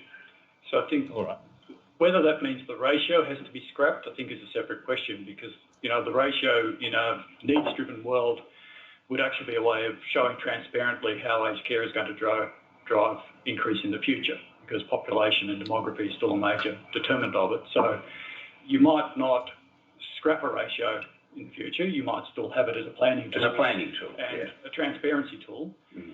But, you know, that's not to detract from what Dr. Murphy just said. The department considers that a needs-based aged care system should be the objective in the future. Thanks, Dr. Hartland. The purpose of it would change quite radically, though, wouldn't it? Because at present it operates on a cap. It operates as a cap, whereas you're saying it could be retained as a forecasting tool, and indeed a helpful one at that, but it wouldn't be a cap. Is that what you're saying? That's right. That's right. Correct. And yeah, and indeed, it's irresistible that the system should move to being demand-driven in the sense I've described, isn't it? Because at present we've got a situation playing out in home care where there are people who've been assessed as having the same level of need as others, but some are receiving subsidised services and others are not, simply because of the rationing of per capita subsidies provided to people assessed as needing home care. That's right, isn't it? Well, I think, Council, the government has recognised that there is significant demand in home care. I mean, many of those people waiting for high-level packages are getting lower-level packages, but it's not the system. The home care package is being very substantially expanded in each budget cycle. There's only a certain amount of capacity for the system to expand to do that. Government has essentially committed to major and consistent and continued expansion in home care packages. Now, how that plays out in the redesigned system, and home care packages may well look very different after we reset the system, but I think there is no question that there is a strong commitment from the department and government to keep people at home where possible and to expand as fast as possible the home care package environment. And that's been the evidence that has happened over the last sort of 18 months, with very substantial increases in home care packages in each budget cycle. Thanks, Dr. Murphy. I asked Mr. Lai and Dr. Hartland about this 2 weeks ago, and the position we got to was that Mr. Lai acknowledged, and I think you did too, Dr. Hartland, that what's happened there is that packages that were forecast in the forward estimate model to be released in future years in the forward estimate model up to 2024 have been released earlier, but at least at present there isn't a gross increase of any material amount in the packages forecast to be available in 2024. Has that position changed since the evidence in the home care hearing 2 weeks ago? Perhaps I'll direct that to you, Dr. Hartland. You'll remember that. I mean, I think when we reviewed the tables, the ones that you had before you were created prior to one of the recent government announcements, and so the end-year figure has changed since then. But you know, as we going back to your first question about the ratio, you know, it's important to say that the packages that have been released are helping people. People are getting services now, and there are more people getting services now than would have been the case if those measures hadn't been taken.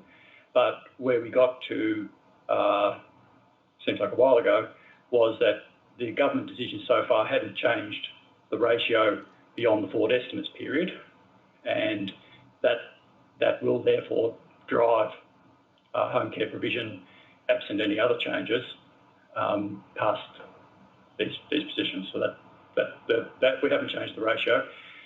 It's worth noting too that David Tune recommended that the ratio be changed reconsidered. I'll come to that.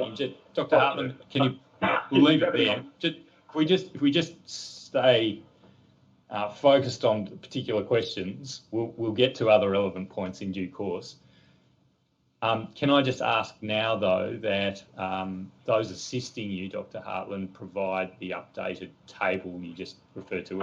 We were basing that exchange on a response to a notice to give information of a particular date, and if there's been a change to that information, please provide it to the Royal Commission as soon as you can. Now, can I just ask about CHSP, Commonwealth Home Support Program, that is not governed by the aged care provision ratio, correct? That's right. Yep. I'll keep directing these questions to you, Dr. Hartland, because you've got that responsibility in the community and home space, haven't you? He does, Council. Thank you. With the home care package program, we know what the waiting list is because there's been a national prioritisation system in place since 2017. That's correct, isn't it, Dr. Hartland? That's right.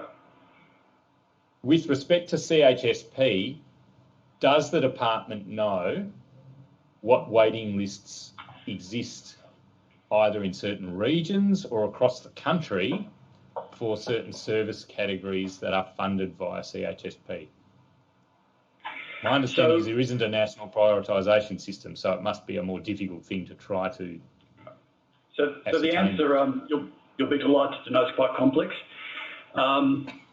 We can tell from the data analysis the time between assessment and getting a service in CHSP. So it's on average about 21 days. It's higher for some other, there's some difference across the service categories. But we don't have an NPS style waiting list for CHSP where we can record all of the characteristics of people that have not got all of the services they might be eligible for. So typically with a CHSP customer, assessor might tick a number of service types. A person will present for one. We know when they get it, but we don't know where they are or whether they need that service until they present for the service. And I saw some discussion about this in some of your evidence, and I'm actually not convinced that an NPS style wait list would be possible for CHSP because there's so much complexity in the types of things people get approved for. And, you know, maybe you've got approved for 9 things and you've got one thing, you might actually not want the other 8, right? Because that was what actually needed to do. I don't think it would be possible to actually create an NPS style system in CHSP as exists at the moment. And if you did, I'm just really not sure what it would actually be telling you about unmet need. Are you able to give any impression to the Royal Commission as to whether there are, in effect, areas where certain service lines are full to capacity and people are being turned away, even though they've been assessed by a regional assessment services eligible for a particular service? Well, are there any at all? Yes, so we've done that analysis in a report that I think has been called for and is still being finalised for you, a Deloitte study of CHSP. So we can use what we can tell to figure out where we think that CHSP might need additional funding every year or so. There's a growth round for CHSP to expand the program, and we can use that information to target it. The service lines that jump out as having high wait lists are things like home modifications and I think aids and equipment and possibly allied health. And so, you know, look, we can also tell inequity across regions and can use that to target growth rounds in the CHSP program. What about nursing? Are there any regions in which there are capacity limits on CHSP grant agreements have been reached for nursing? I don't recall that as coming out of the analysis, Mr. Gray. Thank you. That's all right. I won't proceed. We'll await that report.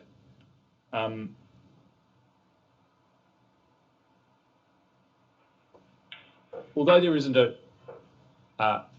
aged care provision ratio influence over CHSP, nevertheless, there's intrinsically a limit placed on the number of services funded at particular prices via the grant agreements that constitute the funding mechanism in CHSP, isn't there? So the CHSP services are rationed, albeit in a different way from home care packages and residential care places. Is that a fair summary? Oh, I think broadly that's fair, yes. I mean, we have, as you know, we have grant agreements with a number of organisations. They specify what we're prepared to fund. I think it's worth noting that CHSP grows by an index of price and population. So it does, it grows by a factor of the estimated increase in the over 65 population.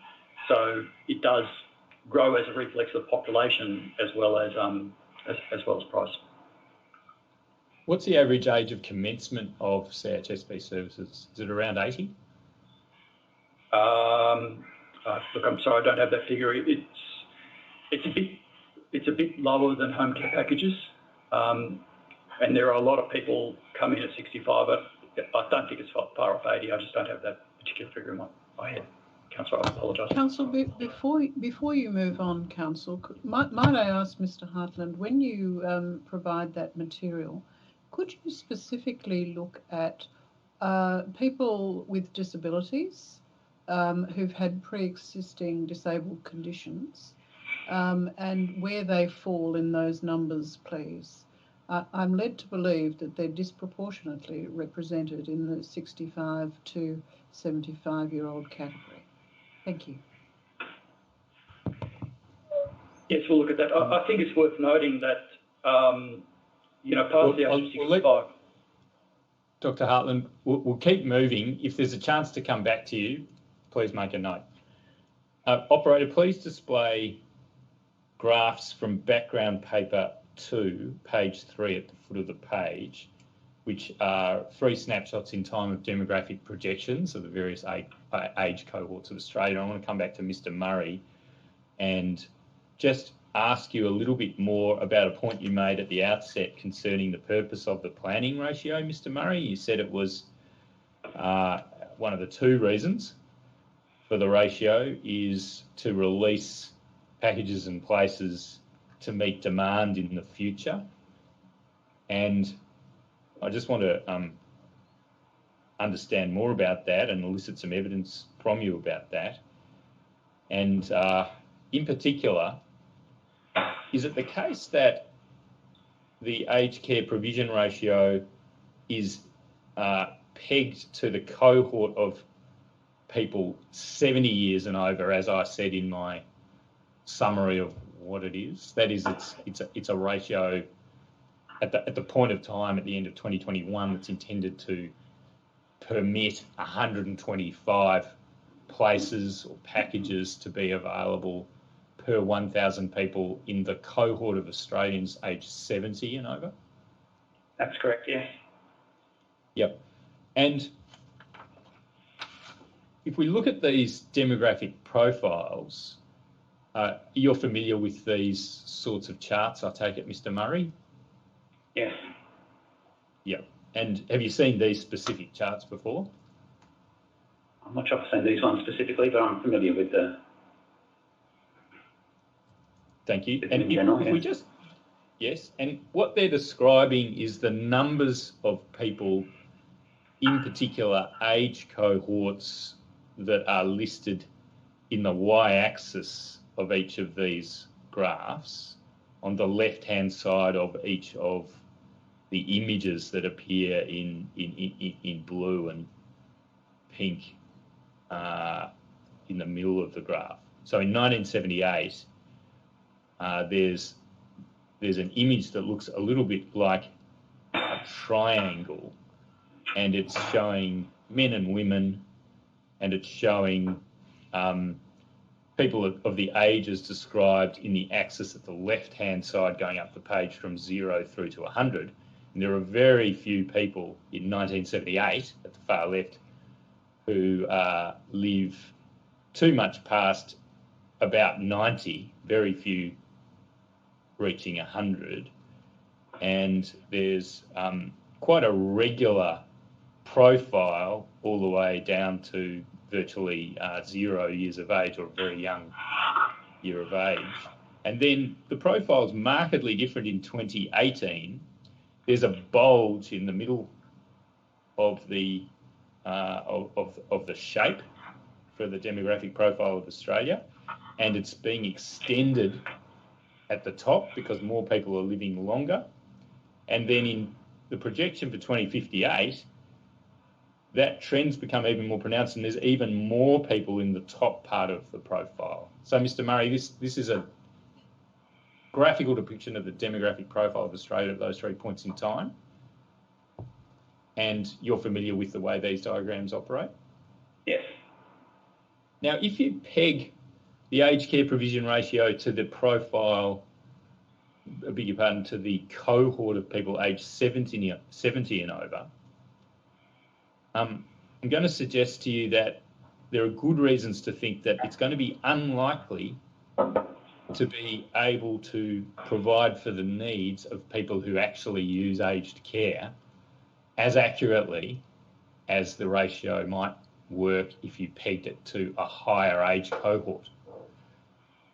The rate of change between the size of the overall cohort of people aged 70 and over compared with the rate of change of the sub-cohort of people aged 80 and over is different, isn't it? Yes. And we know, don't we, that the average needs of the sub-cohort of people aged 80 and over is greater than the needs of the overall cohort of people aged 70 and over. And we know that because, for example, the rate of use of aged care for the cohort aged 85 and over is about 3 times the rate of the use of aged care for the cohort aged 70 and over, and that's in an ACFA report, the 8th report at chart 3.15. But you're probably familiar with that fact, aren't you, yes. Mr. Murray? Yes.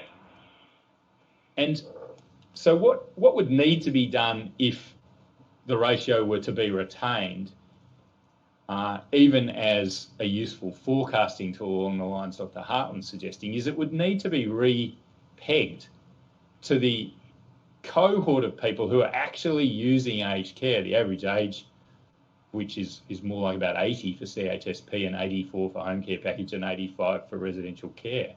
That's the average age of commencement of Australians using those services, isn't it? Yes. And Councillor, yes, and what do you say to my proposition that I included two questions in that one question, and that was unfair of me. What do you say to my proposition that it would be more accurate to peg the ratio to the cohort of people aged at least 80 and over? We would agree with that, and that was recommended by David Choon in his review a few years ago, that we use a higher ratio, so we would support that. Yep, thanks. Mr. Choon actually said 75, but it really should be 80, shouldn't it? Yes, Mr. Choon, I think, modelled a few different variants here. I think he did 80 and he did 75 and thought 75 would be a reasonable first step. Yep, and Mr. Choon recommended that a while ago, and you agree that it should be done. Is it being done? Mr. Choon recommended that it be done when we got to the full provision ratio in 21-22, that it be reviewed at that point. So we're not at the point where it would need to have been done. That's true. Well, I'll just repeat my question in a different way. You've agreed that it should be done. Is it being done? Well, it's due to be done, all right, but it hasn't been done because we haven't got to the point where the ratio has been full. We haven't got to the point where we're at the full ratio, the 125. So you're going to retain the ratio of 125 per 1,000 people aged 70 and over up to the end of 2021-22, that is June 2022, even though you know that it isn't as accurate as it would be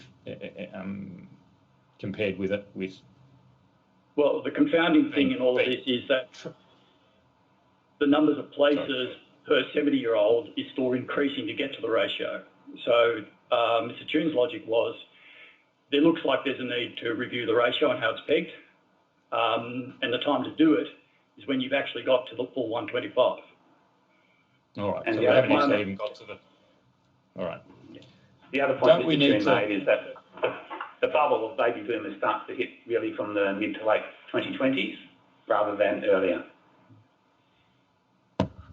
All right. Well, it looks like there are increasingly more people in the cohort of people aged 80 or over than there were even 20 years ago. Mr. Keating was referring to some figures on that topic a little while ago. So, isn't it already appropriate to start making the plans that would be necessary to forecast the needs of that age cohort rather than sticking with the needs of this broader cohort of age 70 and over? I think, Council, the point that the officers are making is that we are continually expanding home care packages to meet the current demand, and I don't think it would change the pace at which we can rapidly increase home care packages. So I think we would accept that there is a need to revisit that planning tool, and we will do that. Yep. Okay. Thanks, Dr. Murphy. Can I just ask a bit about what impact this might have had in the past in constraining, limiting expenditure that might actually have been called for to meet the needs of the increasing numbers of older Australians, particularly in that cohort of 80 and over. I'll just go to another document. It's tab 114. And we'll go, please, operator, to figure 3, where we have expenditure on aged care expressed in a particular way to control for the size of the economy. It's expressed as a share of GDP per person. And have you had a chance to reflect on Yes, we have, document? Council. Great. Thank you.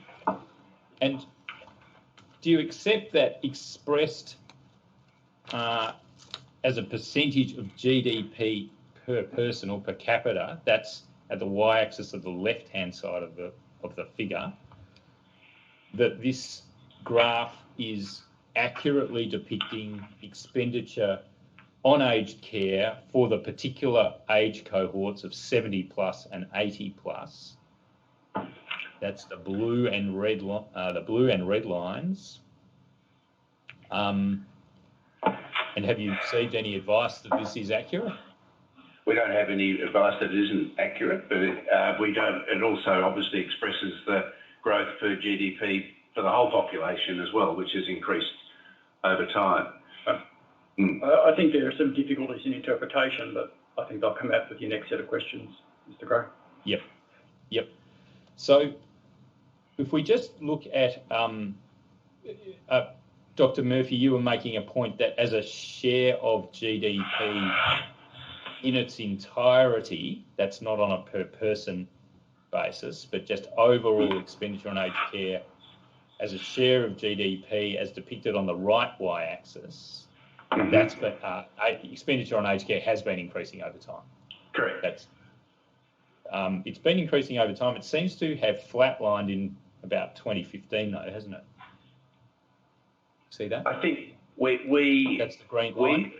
We acknowledge that there have been, the last sort of 5 years or so, there have been a lot of very significant impacts in aged care. We had the ACFI system, which we know caused significant problems. There have been a lot of changes, and we do accept, and I think I might preempt some of your other questions, we accept that the system is under financial pressure at the moment and definitely does need some financial resetting. I think to preempt perhaps where you're going to, we don't accept some of the contentions of this document that that defines a large gap of what could have been spent for a range of reasons which we can go into. But we would be very happy to accept that the system at the moment is under financial pressure. We've had to put supports in this year through COVID measures and others. We know we will have to put more supports in, despite some providers still providing good care. In the current system, in general, it's under pressure, and we accept that. And is your impression that those providers that are managing to provide good care under all the circumstances to maintain staffing levels and so forth are eating into their surpluses to do that? Not all of them, Council. Some of them are very much more efficient than others. They might have economies of scale and the like, but we do not dispute that as an overall, the financial performance of the sector has deteriorated in recent years, and it needs some addressing. And many of the $1.5 million of COVID measures put in this year, in fact, have gone to supporting the viability of the sector. Look, thank you, Dr. Murphy, for making that clear. And indeed, the response to the notice at a general level expressed a similar sentiment. But that doesn't regrettably relieve me from the obligation of having to make some inquiry as to the reasons why the system is, as you say, under pressure. It's relevant for the Royal Commissioners to know how this has come about. So I'll persist and I'll ask you a few more questions about this. Now, we've got under the green line, the red line and the blue line, and they are referable to the left y-axis, not the right y-axis. And let's just take the blue line first. Expressed as a share of GDP per person, therefore controlling for the changes in the size of the economy, expenditure per person in the cohort of people aged 70 and over has gently increased over time, back from the 50s up to recent times. And in a way, one might expect that, mightn't one, given that the planning tool used to release subsidies on a per capita basis, at least in recent times, is pegged to the needs of the cohort of Australians aged 70 and over. Is that, Mr. Murray, should I be directing questions to you on this? Yeah. That's a reasonably, that's a conclusion that's consistent with the character of the aged care planning, aged care provision ratio planning tool, is that right? Well, it shows a general growth on that measure. I think it is worth noting that the use of how the comparison point is relevant, even for your, the red line there is 80 plus. If that was done, for example, on a increase in funding per resident in that category, that line would generally progress upwards always. This analysis uses a percentage of GDP comparison, so that is, the economy has grown and hence that has been an impact on the shape of that line. So I think that is worth noting, that the actual real expenditure per person in the 80 plus group, if you had mapped that line, would have shown a gradual increase similar to the blue line, in fact, possibly a little bit higher. But yes, so that's worth noting. Having said that, yes, certainly the ratio is at 70 plus. The 70 plus line is growing. The 70 and 80 plus groups are different, as you would expect, and hence you can get slightly different outcomes. So I think, just to add to Mr. Murray's comments, I think there's a real difficulty of interpretation of those very long-term graphs. If you look at your figure 2 in that paper, you know, if you take 85 as the benchmark, you've got no equivalence to home care packages in the system, and you've got a very small CHSP system. And so since the mid-1980s, the aged care system has massively rebalanced towards in-home care, and so the mix of services is very different in order to meet demand. So taking a snapshot of aged care as it was in the mid-80s and then using that to derive conclusions about an aged care system that's fundamentally different doesn't, I think, give you very useful information about what you would be wanting to fund and finance from now into the future. All right. Thanks, Dr. Hartland. Nevertheless, just in trying to understand how it's come to be that there are pressures on the system, it might be worth persisting in just this further point. The red line has been declining. That might have been different, I suggest. That is declining as a share of GDP per capita. That might be different, I suggest, Mr. Murray, if the planning ratio, the aged care provision ratio, had been pegged to that cohort of Australians, because their needs are evidently more acute. There would have been a more generous provision of places had the ratio been pegged to the needs of that cohort of Australians of 80 plus. Is that a fair summary? Again, a lot of these sort of modelling relies on various assumptions, and for example, if you had used that higher planning ratio in residential care, you would be over planning for residential care. We currently have demand well met in residential care, and hence it is a difficulty, I guess, in sort of going backwards and then trying to project on different planning ratios that won't necessarily reflect the practice of what has happened and the reality of demand at the moment, and obviously the rebalancing towards home care more recently as well.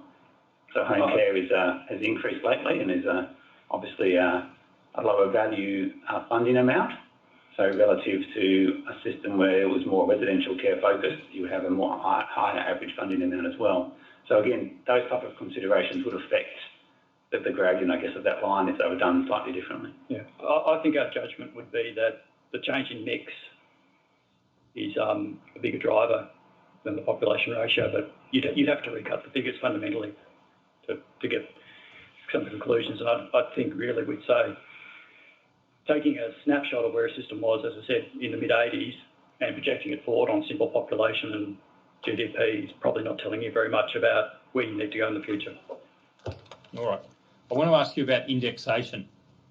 Now, it's the case, isn't it, that the various levels of subsidy that are made available for care and residential care under the ACFI instrument have never been calibrated by a study of the actual costs of high quality care? Is that a fair we would agree. point? We would agree with that. We would agree that that as we move to a new system, we strongly support an independent pricing mechanism. Indexation, we accept, has not kept pace with some of the cost of care, but it's complicated in ACFI, as you know, because ACFI has been an instrument that has not been always properly used and has in fact been misused, and there were lots of complications with over-claiming in ACFI, but we accept that indexation needs to be determined in a much more evidence-based way in the future. Okay, thanks, Dr. Murphy. Now, in a way, the question is, well, what are we indexing? And we're indexing something that we don't know. We don't know what's priced into what we're indexing because there's never been that cost study. So there's a real difficulty there, I suggest. But nevertheless, not a comprehensive cost study. There have been many studies over the time, but I think we accept your contention that a much more robust and transparent and regularly revised approach to costing is part of our reset of the system in the future. Absolutely. Yeah. And the level of the subsidy that's provided, and there's a little bit of confusion in terminology here, but I'll have a go and I'll see if you agree with it. What results from the ACFI is in fact called the care subsidy in residential aged care, but sometimes not the entire amount of the so-called care subsidy is actually paid by way of a subsidy from the Commonwealth. There's, for people who go through a particular means test and are deemed liable to contribute to a certain degree, there's a top up by a user contribution to get to the point of what's called the care subsidy. Do you agree with that? Yes, I might take that if you like. The care subsidy is set at a particular level, for example, $180 per day. If the means test determines that individual A should pay $10, then the government will pay $170 and the individual will pay $10 to come to $180.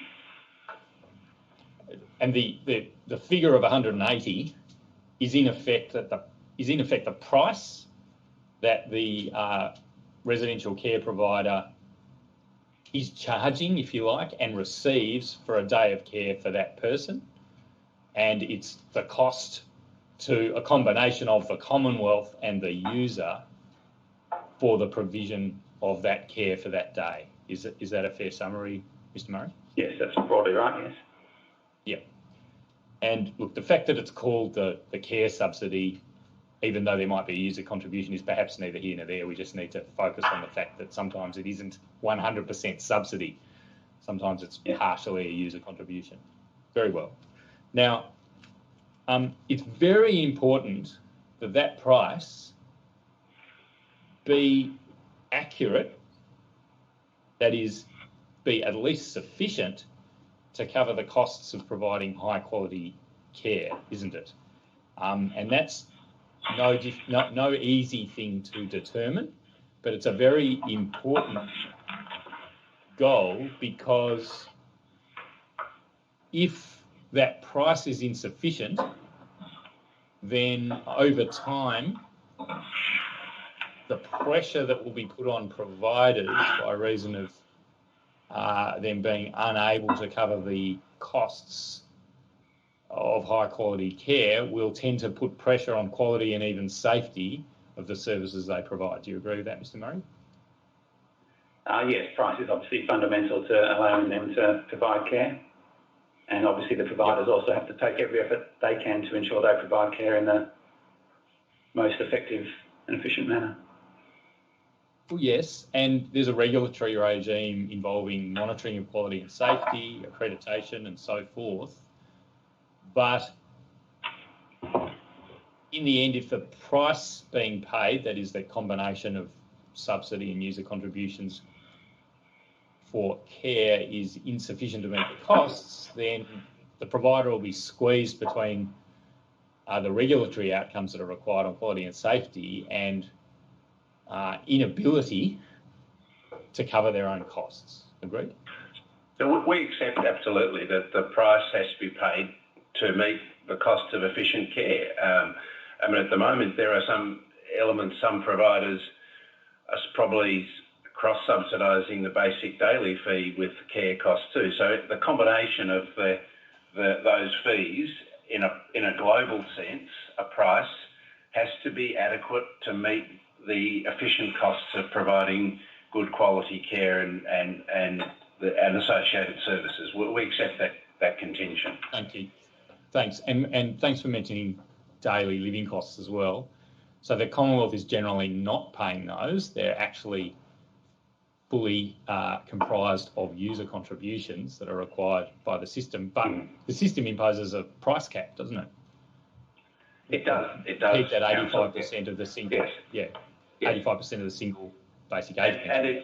And it's not necessarily a clear distinction between the cost of daily living and the cost of care. There's a lot of crossover in that space, and so we think the system is currently overly complicated in dividing up amongst sort of various care costs and various cost elements.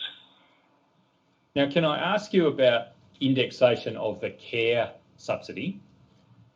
And I'll go back to the document we were discussing earlier, and I know that you've made the acknowledgement you have about, generally speaking, the system being under pressure because of inadequate funding, but I want to ask you about indexation as what appears to be a contributor to that. And on page, I beg your pardon, on page 8 and 9 of tab 114, there's an analysis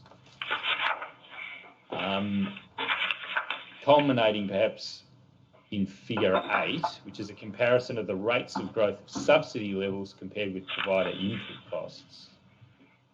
And generally speaking, the rates of growth of input costs have been quite a lot higher than the rates of growth of subsidy levels in the graph as shown since the year 2000. And have you been able to obtain advice about that? Are you satisfied that that graph's accurate?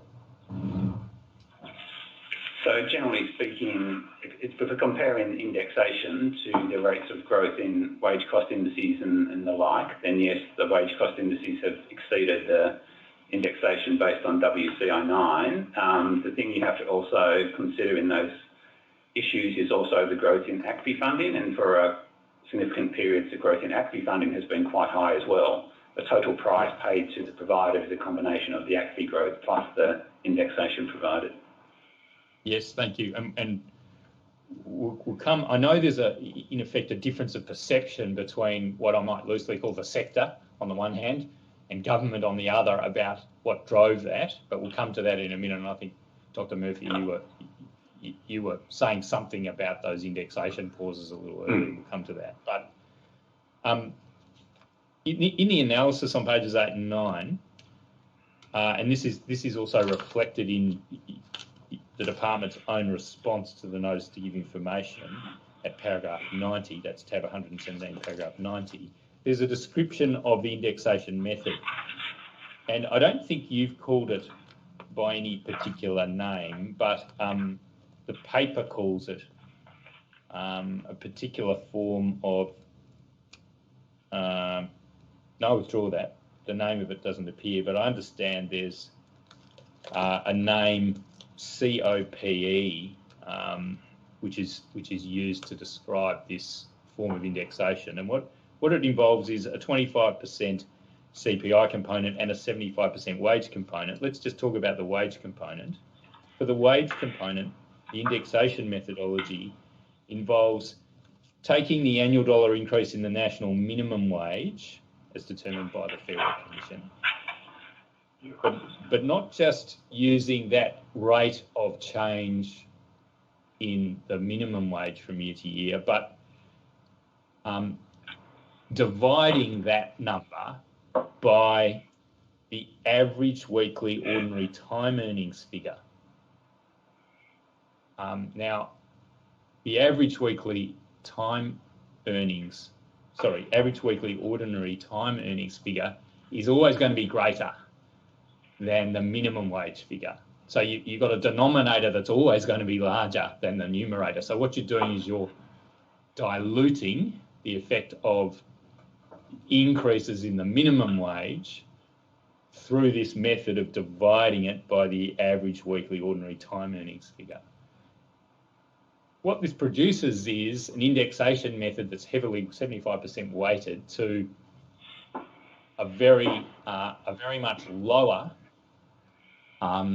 scale of indexation than would be dictated by just movement in the minimum wage. Is that a fair summary, Mr. Murray? Yes, the method does apply a discount to the movement in the minimum wage.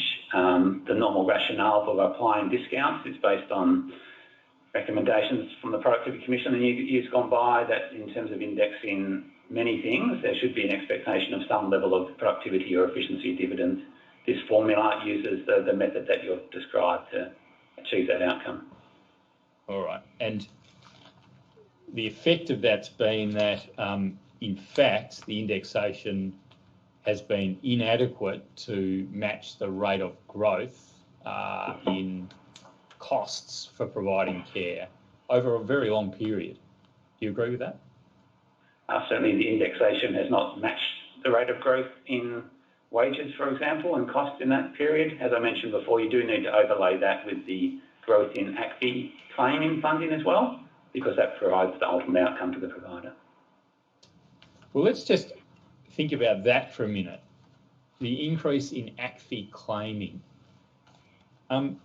It's the case, isn't it, that over this period, the cohort of Australians aged 80 and over has been, that is, the rate, beg your pardon, the proportion of people aged 80 and over has been increasing by comparison with earlier years. In short, the Australian population has been ageing, and that trend has been quite a marked trend, and it's a continuing trend.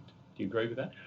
So that trend, that's true. I'll get Mr. Murray to comment, but that whilst the population has been ageing and there's increased frailing, it is inconceivable that the rate of growth in ACFI claiming over a short period of time actually reflected an increase in real frailty and need. In fact, I used to run a health service which had an aged care facility, and there were consultants who were going around offering their services to maximise ACFI claiming. It was a natural behaviour of the sector when you have a system which is self-assessment and you can claim to maximise revenue. There is no doubt in my mind that there were some very creative claiming practices by some providers. I don't blame them for doing that. They were doing what they saw a system allowed them to do because the system wasn't fit for purpose. But I'll ask Mr Murray to comment further.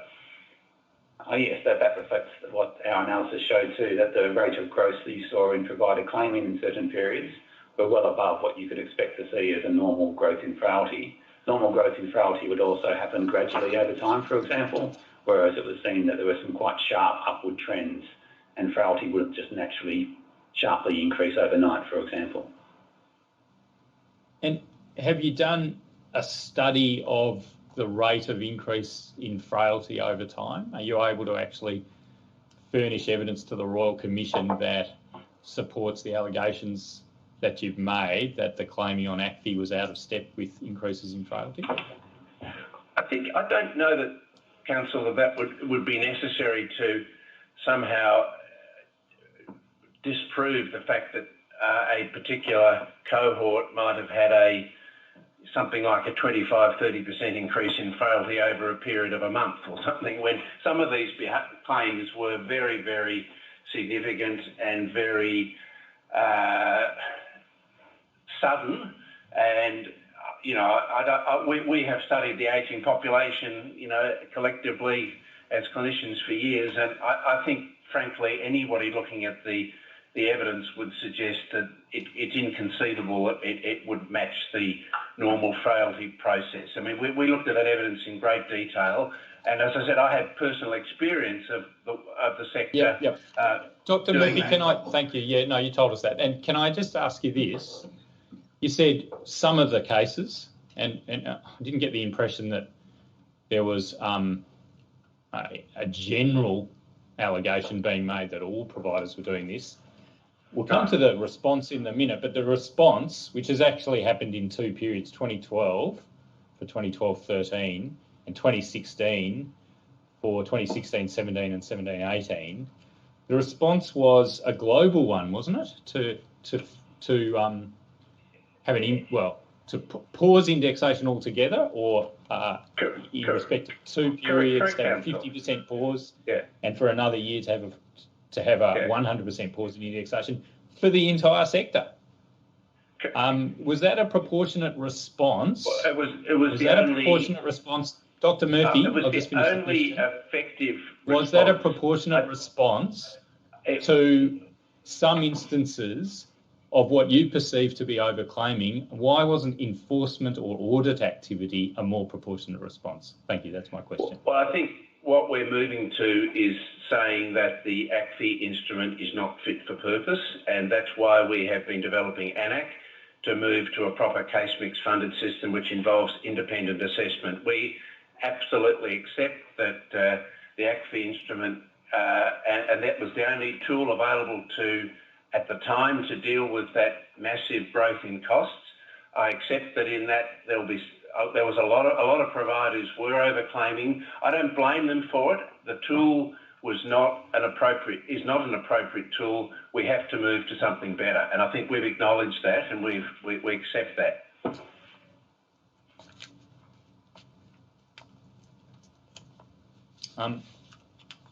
Operator, please bring up paragraph 103 of the department's response at tab 117.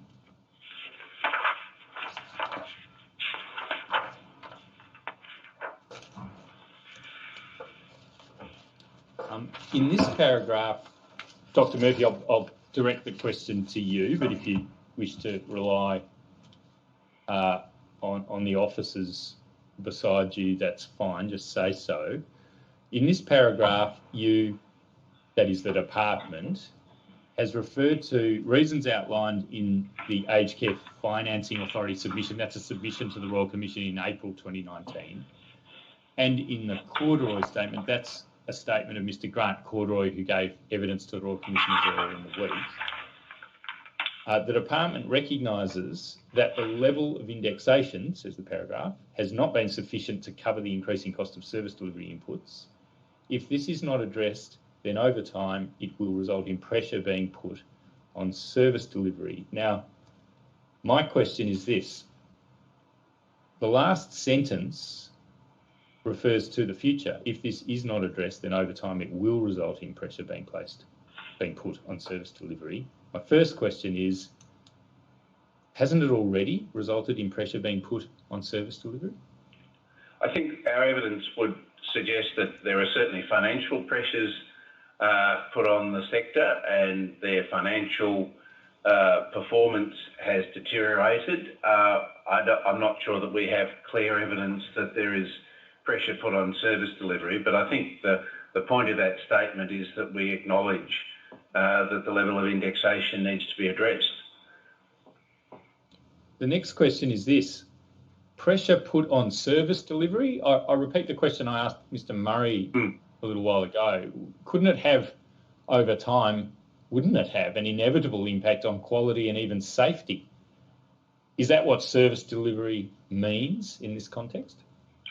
It is part of quality and safety. Obviously, a major input to quality and safety is service delivery. We don't have any evidence at the moment that there is an impact on quality and safety from financial performance. Our concern more is at the global financial performance of the sector, and that's why we've had to support the sector, and why we absolutely accept we need to do further to support the sector financially in the future. There was a big uptick in regulatory outcomes, adverse regulatory outcomes in 2017-18, wasn't there? I think you cannot conclude that increased action by the regulator and increased outcomes necessarily reflect a deterioration in quality of care. Often that can be just a reflection of improved regulatory oversight and improved regulatory action. I don't think there's any evidence to support that. I mean that period was broadly post the Oakton experience, where there was a much greater focus on regulation as a result of the awful events in that facility in South Australia. So there seem to be two explanations available, neither of which is particularly attractive. One is that the regulator wasn't doing a proper job until that uptick in adverse regulatory outcomes, and the other is that the system was under financial pressure as a result of the indexation matters that we've been discussing, including the freezes just before that period, and that had an impact. Has the department done any analysis to try to understand what is the true cause, or is it a combination of both? We've no evidence to suggest that there has been a global deterioration in quality of care in that time. I think what Mr Harden was saying is that I think it's very important in the whole, the same applies in healthcare, when you do increased oversight, audit and quality activity and report this publicly, it should not be seen as evidence of deterioration in quality of care. The converse is often true. It just shows the regulator is doing a much more thorough job. So I don't think we've got any evidence to support the contention that care quality has declined because of financial pressures. We have evidence that prudentially that there have been pressures across the sector, but we don't have evidence that there has been a decline in quality of care. Thank you. Now, paragraph 103 mentions the Corduroy statement, but you've actually, as a department, worked with Stuart Brown and in particular with Mr Corduroy on many occasions in the past. Is that right? I mean, he's a reliable, skilled analyst of the financial performance of the sector. Do you agree with that? We do. Now, have you been monitoring the aged care financial performance survey reports in respect of rolling 9-month periods that are released quarterly by Stuart Brown under the leadership that is the leadership of that survey project by Mr. Corduroy. Mr. Murray will respond to that. Yes, we regularly receive those reports, yes. Yes, and they'd be very important pieces of information. I suggest, Mr. Murray, that you keep a close eye on. They are, yes. Yeah, and they've been coming out since the 90s. Yes, so the two key pieces of information during the year are the ACFA annual report and the Stuart Brown report, which is more regular quarterly surveys.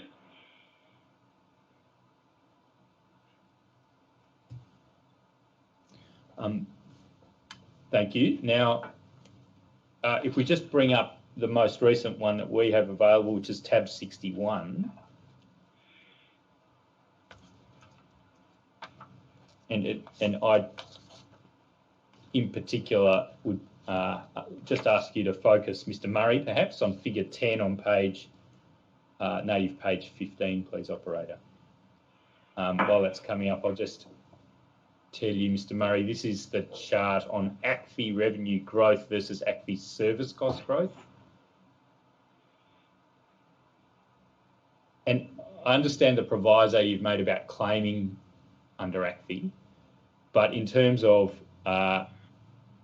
in effect, the price that is available under ACFI and the costs that are available, the costs that are required to provide the service that attracts the price, it seems that Mr. Corduroy's report has, using a base of 2016, tracked a point in early 2018 where ACFI service costs changes in ACFI service costs overtook changes in ACFI revenue. And so I withdraw that. I'll just ask you this. Does this graph take into account cumulative increase including claims, or is this simply a depiction of price? Do you know? My expectation from this graph would be it would be the actual total ACFI price, so it would include both indexation and claims growth. Yes, so I withdraw the way I put the question to begin with. It does take into account claims. So even taking into account claims and price, and describing those matters as ACFI revenue, at a certain point in early 2018, by the looks of it, ACFI costs overtook increases in ACFI revenue. And were you monitoring that at the time? As I said, we do get these reports and we do observe these changes. I think the point to make in relation to this, which is in another part of Mr. Corduroy's report, is he also finds that total ACFI funding exceeds ACFI costs. So even what you're seeing there is a change in the percentage growth over time, but in terms of the ultimate numbers, he finds that ACFI revenue exceeds ACFI costs. Yes, and that's a fair point, but that presupposes that we know that high quality care is being delivered, and it also raises the question whether other costs are adequately met by other revenue streams. And do you accept Mr. Corduroy's analysis that overall the costs required to provide aged care are not met by the available revenue streams because there's no revenue stream covering administration costs adequately, and because daily living costs are quite largely underfunded? Certainly that latter point, yes, the funding source for that living cost in terms of the basic daily fee, the revenue from that is not meeting the cost, is what Stuart Brown analysis shows. As Dr. Murphy has said a number of times, we accept that there would be a desirable to have additional funding coming into the sector. Yeah, all right, thank you. And we have, Council, put in significant short-term support. The COVID measures we put in this year, which fortunately, other than in Victoria, have hardly needed to be used, have been a significant uplift across the system. We were very concerned about this latest the Smart Stewart-Brown report, and we are very closely monitoring the sector. And obviously, as we move to a reset, which we hope the Royal Commission will help us with, we will need to look very seriously at those issues. All right. Now, I understand you might not be able to tell me much about this, but I do need to ask the question. On that point about COVID impact, there's an obvious concern, and it's raised in the material of Mr. Ansell, about in effect, the replenishment rate of refundable accommodation deposits, particularly perhaps in Victoria. And I think you probably understand what I mean by that, but just for the sake of explaining it to the public, residential accommodation deposits are deposited by people when they are admitted to residential aged care at their option. They can choose to pay a daily accommodation payment instead. But if they lodge or deposit a refundable accommodation deposit, then that becomes in effect an important source of capital, which is interest-free, which is available to the residential aged care provider to use. Now, the point is that when the person leaves residential aged care, whether by death or other discharge, the refundable accommodation deposit has to be returned. And the theory must be that new admissions will tend to replenish that source of capital. There's a concern if the occupancy rate drops, or if the replenishment rate of refundable accommodation deposits drop, that there might be a liquidity problem, at least for some providers, and one might speculate that Victoria would be an area of concern in this regard. Firstly, are you able to comment on what I've just summarised and whether that's an area for concern? It's an area we're closely watching. I think the same consultant predicted earlier this year that this might happen broadly across the sector, and it hasn't happened. But in Victoria, clearly there has been, for some particular small number of facilities, a significant outflow. We're watching that very closely. Mr. Murray can comment further. The banks are certainly generally happy to support the situation in the short term, but it's something we're very closely watching. We haven't seen at this stage any crisis in financial viability because of it, but I'll get Mr. Murray to comment further. Yeah, that's correct. So it is something we are closely monitoring and have been since the start of the COVID outbreak. There have been some impacts, but they have not been so widespread that they have required anything to date other than we are constantly actively monitoring. We are getting regular reports from the sector of what is happening, and also using our own intelligence and data collection to monitor the situation. Now, I'm not going to insist if you can't answer, but what in broad terms are the measures that have been put in place to address any liquidity concerns? And if you can't answer, then say so. We haven't needed any specific measures at the moment. Yeah. We obviously would consider measures if required, but we haven't had to put any measures in at the moment. No, not specifically addressed at that issue. There have been a number of measures in the COVID situation. There's been additional funding provided in general to providers to address concerns with additional costs going through there. So you haven't, for example, set up any sort of contingency plan? No. Dealing with potential financial collapses? There would be preparedness to do things if necessary, but there hasn't been a need at the moment. Yeah. Are you seeking more regular reports of the financial performance, the liquidity position of providers in Victoria, for example? Yes. We're monitoring it very closely. All right. And what form do those reports take? Are they monthly financials? Well, I think we're working very closely with the major affected providers. We have a very extensive aged care response centre set up in Victoria. We're working with the Quality and Safety Commission is working closely with providers. We're looking at all aspects of their operation as we now are trying to bring residents back in. to those providers, and we're looking very closely at them. I don't know whether Mr. Murray can say anything more. No, it is part of our general sort of overall management of the issues going on in Victoria. It's been broadly considered in that context.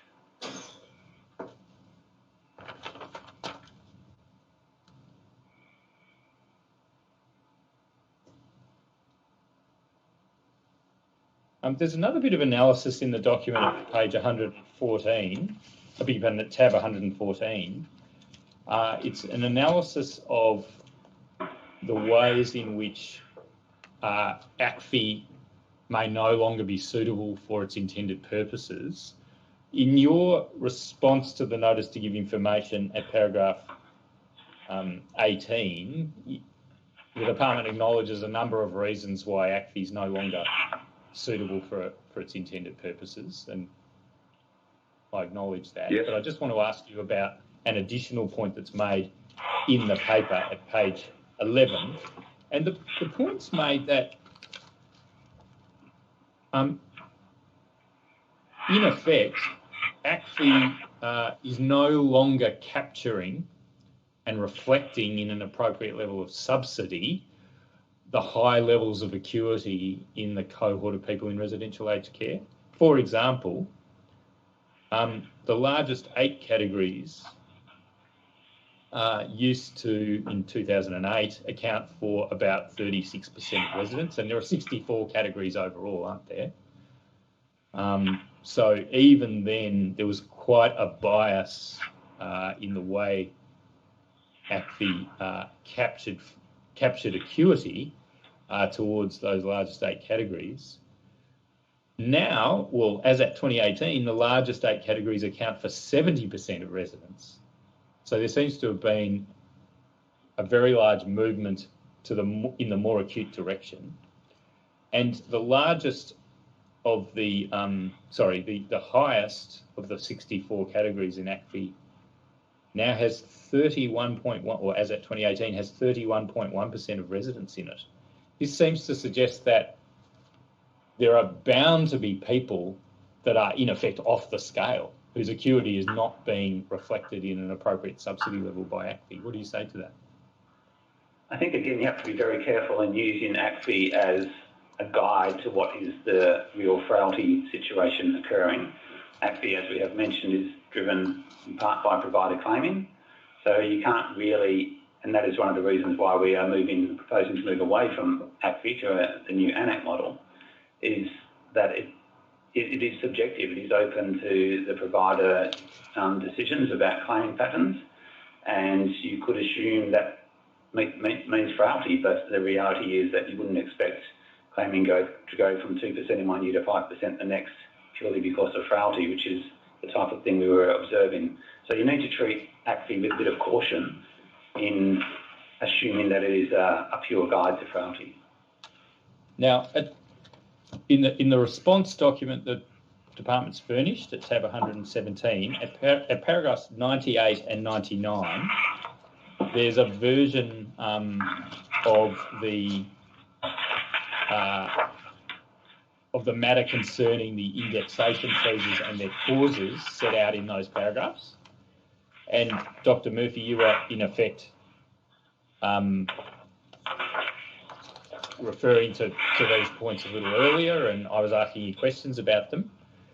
And there's in effect 2 perspectives on these events. One is the perspective you've been advancing in the evidence of this panel today, and Mr. Murray, you just put a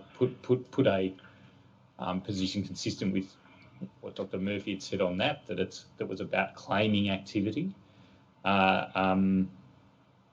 Dr. Murphy, you referred to the indexation pauses that are identified in paragraph 99 as being driven by claiming activity, and you itemised the pauses to indexation that were the department's response to that perception. The sector, according to ACFA, in its submission to the Royal Commission at tab 108 at page 20, we don't need to bring it up, I don't think, but it in effect recited the position of the department on those matters and then recited the position of the sector on those matters, which was that there'd been an inappropriate response by the department and that ACFI hadn't been keeping up with frailty, and that in any event this was a sort of a collective response. ACFA has, I suggest, been the meat in the sandwich to some degree and has attempted to broker a position, to use Mr. Callahan's words the other day, in an atmosphere of mistrust between the government and the sector over these matters. Is that a fair summary of what's occurred in relation to these indexation pauses? I think there are points, I'll get the others to comment, but I think there are clearly points of disagreement about these issues.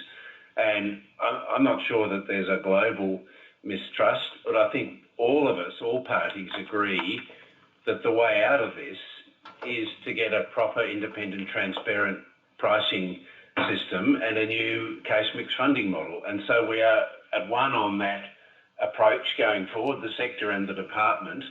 So rather than continually re-prosecute the past on ACFI and what has or has not happened, we would prefer to look forward and move to something that is trusted and transparent and agreed by all as the way forward. Thanks, Dr. Murphy. I'll leave it there. I want to go to home care. The health consult report that's been furnished to the Royal Commission by the department is at tab 106. It is a report on some steps that have been taken by the department on in particular on the assessment element that would be needed in a uniform or an integrated home community and support program. What's been the outcome of Health Consult's work so far? I see that they've recommended a model known as ACF. Yeah, ACF. And if we go to tab 106, there were 3 options shortlisted at page 8093. So this is CTH 100004 8045 at 8093, which is native page 45. And could you just explain which option was adopted and what progress is now being made towards the trial of that option? To respond to this, he's the expert. Yeah. We're at pages 45 and 6 of the report. Yep. Thank you, Council. So Health Consult, in a way, stripped back to an atomised level all the elements that you would want in a new home care system and did a structured thought process to try and find what would be the best option. So rather than starting with home care packages or CHSP, we asked the question, what would, if you had a clean sheet of paper, would you want an in-home care system to be? The result of their recommendation is that you have effectively 2 streams. And I'd say at the start, noting your interactions with Professor Eger yesterday, they're actually very close to some of the proposals that the Royal Commission Secretariat has put, and they're actually very close as well to Professor Eger's primary and secondary care model. So where they landed, and I think page 37, figure 4.5, though it's actually unfortunately quite a complex figure to comprehend, shows how it would work. In a nutshell, what they're saying at the end point is that there are a group of people in an in-home care system that are likely to use, say, 1 or 2 services, say once or twice a week, and you need a funding system that gets service to them quickly and directly. So they call that service events. It's quite close to Professor Eger's primary aged care proposal. Then there's a group of people that in effect have more complex needs and need a service response that looks at the totality of their needs and the mixture of services that they need. And they call that episode-based funding. It's similar in concept to Professor Eger's secondary aged care, and it's similar to some of the proposals you've put on individualised funding. And the next step, so that is the kind of system they want to get to. The next step of the work is to actually design the categories, and that's a considerable piece of work. We are at sort of a stage that we were in around about 2017. When did we get the RUX study, Nigel? Yeah. 2016? So if you think about this as a similar journey to the ANACC work, we're sort of at the stage where we got to that initial work that looked at how a better classification for residential system care would work. And the next step is to actually go away and analyse what would the service needs be in each of those classes, and to look at more detail about how would assessment work, how would you actually fund these systems. So it's early work, but it's substantial progress. And Dr. Hartland, I see from page 5 that on the matrix of evaluation of the shortlisted models, option 3 came up. It seems to have case mix style features to it. Is that a fair summary? Yes. Yes, that's right. So it's it's when the way to put it, I'm trying to use language that doesn't kind of assume an outcome. There's a group of people that need to get a bundle of services, if you like, and you need some flexibility in how you do that, but that one of the ways of doing it is case mix style system. That's right. Yeah. Sorry. Right.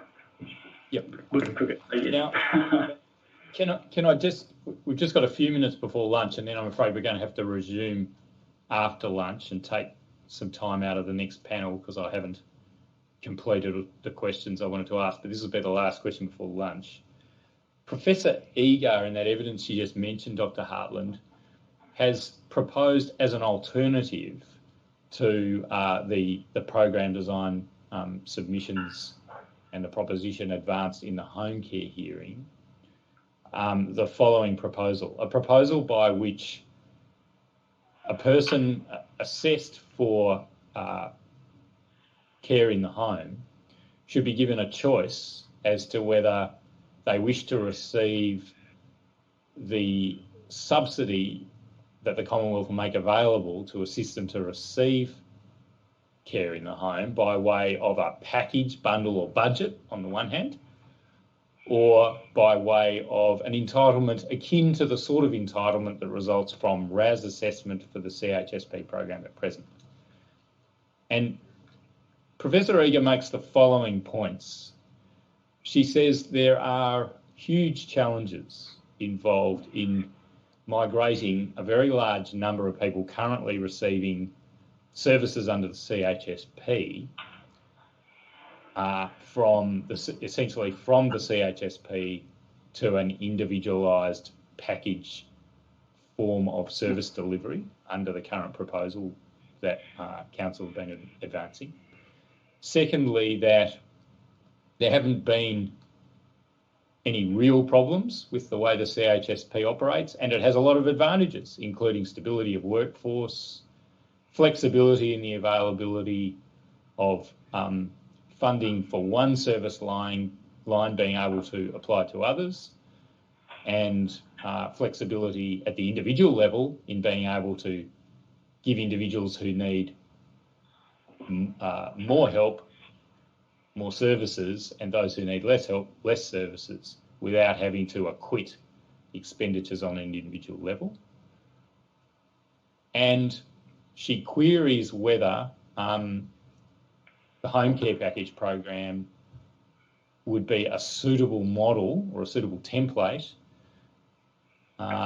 for the provision of services to so many, literally hundreds of thousands of people currently receiving services under the CHSP. And she points in a cautionary manner to certain aspects of challenges that have been encountered in the NDIS sphere relating to the preparation of support plans and the like.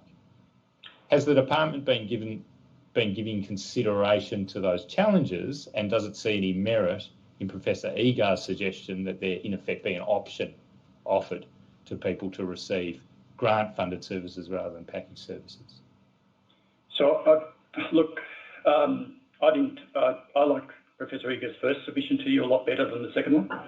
I think the second one, as you found yesterday, has been influenced by some assumptions about what people mean when they use particular words, and some fencing around assumptions about what the system would look like without thinking through what's actually being proposed. So it depends a bit how much time we've got for lunch, but let me put it to you this way. I don't think the department's ever said that everyone on CHSP should be funded in the way that home care packages should be funded. I don't believe anyone's ever said that. If you go back to the health consult work, as I said before, they're proposing effectively that you start your thinking with the types of needs of people, and I think all of us, department, Professor Egar, and actually with respect to some of the propositions that you put forward in the home care, we tend to think about this as service providers and service events rather than people. So to sort of try and unravel a bit where Professor Egar got to, think of the system like, think of what a new system might be in these terms. So you might have, as Health Consult proposed, a group of customers who really need one or two simple services, and you fund them in a way a bit like MBS or CHSP at the moment. If you look at CHSP, that's probably about 70% of the customer group get one or two services. And you want to fund them simply. You wouldn't want a lot of artificial paraphernalia around monitoring their total package. They should still get, I think it's useful when you're talking about these things about package client control, that you actually go back to what's intended. So it's important to think when we talk about individualisation, what was going on, and it's useful to think about people having a choice of provider and some control over what they do. So think about two different aspects of choice. So for that service event, these people that have one or two levels of service, it makes sense to have a system where they've got choice of provider, right? Apart from in market failure where that might not be possible, that should be available to them as a citizen. And I think they should have some control over what services they get, but in such a simple environment, in effect, that could be no one's going to force you to have gardening, right? Like, you've got a right not to have that service. When you get to the episode level funding, which we currently understand as home care packages, but could look quite different in a new world, or how Professor Eagles talked about secondary aged care services, where you're getting people with complex needs. Again, people should have a choice of provider unless there's a market failure, and that's simply not possible. Control, though, for this person with much more complex needs and much more complex service offer is going to mean something different. So I think the debate about this has become a bit ideological, and I would be advocating stripping that away a bit and saying, what is a practical way of allowing people to have some choice over and some control over what happens to them? Because we know that increases welfare, and frankly, it's a ridiculous proposition to say that someone in aged care actually doesn't get to influence what services are provided to them in what manner. Now, when you do that, I actually think you run around the bush and you come to where you and Professor Egar actually got to at the end of the evidence is some practical way of letting people control what happens to them. So, and that could be a number of forms. So if they wanted to, they could choose one provider, and then the choice and control aspects would come out with proper case care planning, right? So you would sit down with the provider and you would talk about what suited you within the kind of mix of services that were appropriate for the needs that have been identified.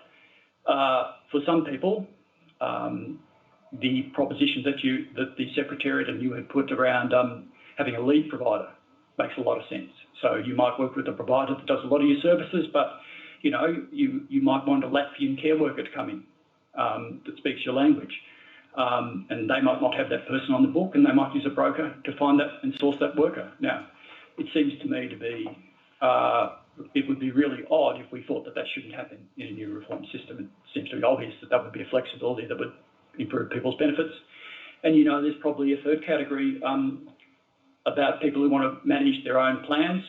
The issue here is that people assume that packaged care, that's the only option. Frankly, it's never. I agree with Professor Egar, it's never going to be the major option. But you wouldn't want a system where you said to someone, if you really, really wanted to start commissioning your own workers and manage them yourself with appropriate safeguards, that you couldn't do it. So that would have to be an element of your system. So, I think that won't be the major element, but it's a valuable source of innovation for the system as a whole, and it's I can't see why you would not want people to have that option. But it's not, when you step through it that way, Mr. Gray, it's not a black and white choice between self-management and provider management. You know, there's a whole different range of ways in which a reformed system ought to provide people with the ability to choose providers and have control of what happens with them. And I think the NDIS parallel is actually very instructive, that most people don't want to manage themselves, but it's an option they've got. And then Thanks, the Dr. agency manages it. Thank you very much. We'll leave it there. I will just ask you a follow-up question after lunch, which is, would it nevertheless be a sensible transition mechanism, at the very least, to retain a very strong and healthy grant-funded safety net, if you like, while the capacity is built up, which will be necessary for a reliable scheme along the lines that Health Consult is envisaging. I'll leave it there. Could we resume at 2:15, please? I think we were planning to resume at 2, weren't we? Oh, I'm sorry. And I think that might be better in the circumstances. Yes, and my apologies for overrunning. No, these things happen. 2 o'clock. Thank you. The Royal Commission is now adjourned until 2.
Royal Commission is now in session. Thank you, Commissioner.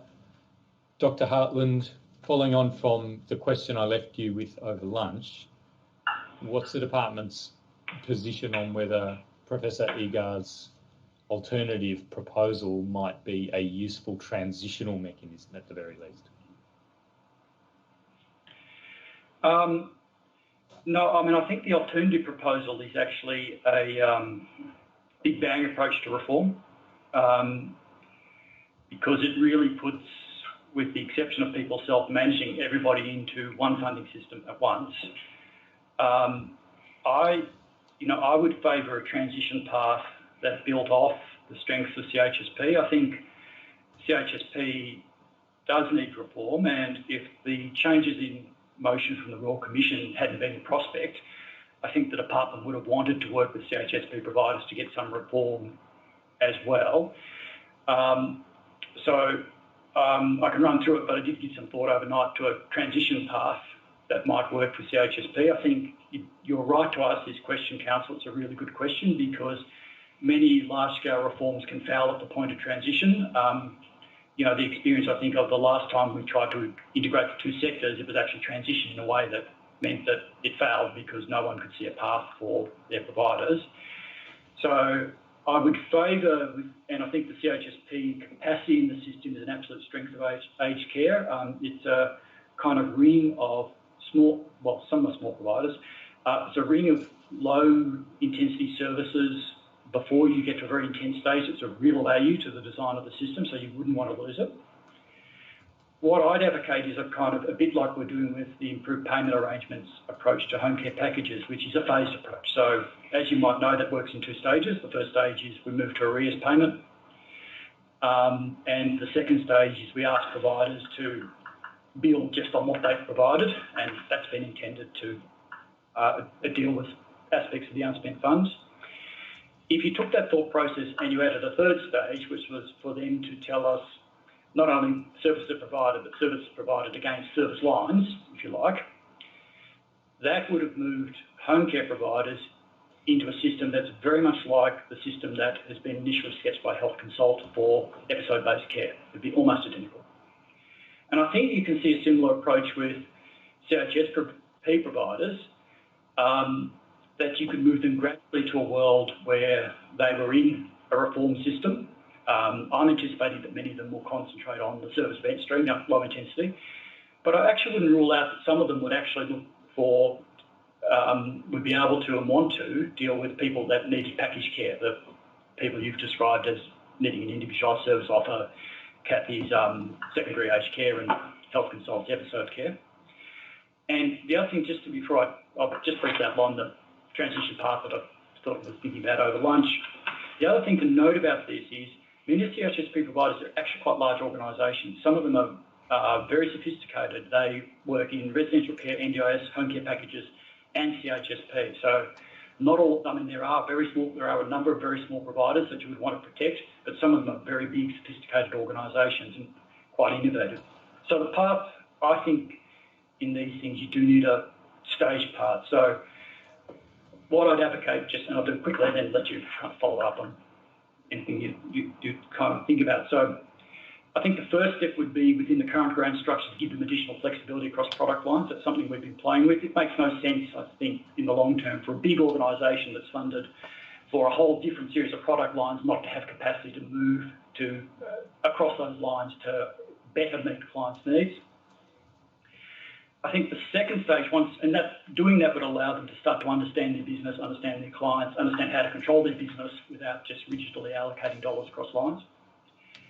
The second thing I think you do is that you want to get what they provide to a person to be much more closely related to the needs assessment of that person. So at the moment, people join CHSP on the basis of a needs assessment through a RAS or an ACAP, but the providers can progressively allocate more resources to them as their needs change. And I think you would want to change that aspect of the system to get them more thinking about, if a RAS said, well, this person needs 3 hours, that's what they should get. There's no problem in our system about getting reassessments. We do a lot of assessments. They're very quick. And that would bring them closer to the system you're proposing about needs assessment and the one we're working on.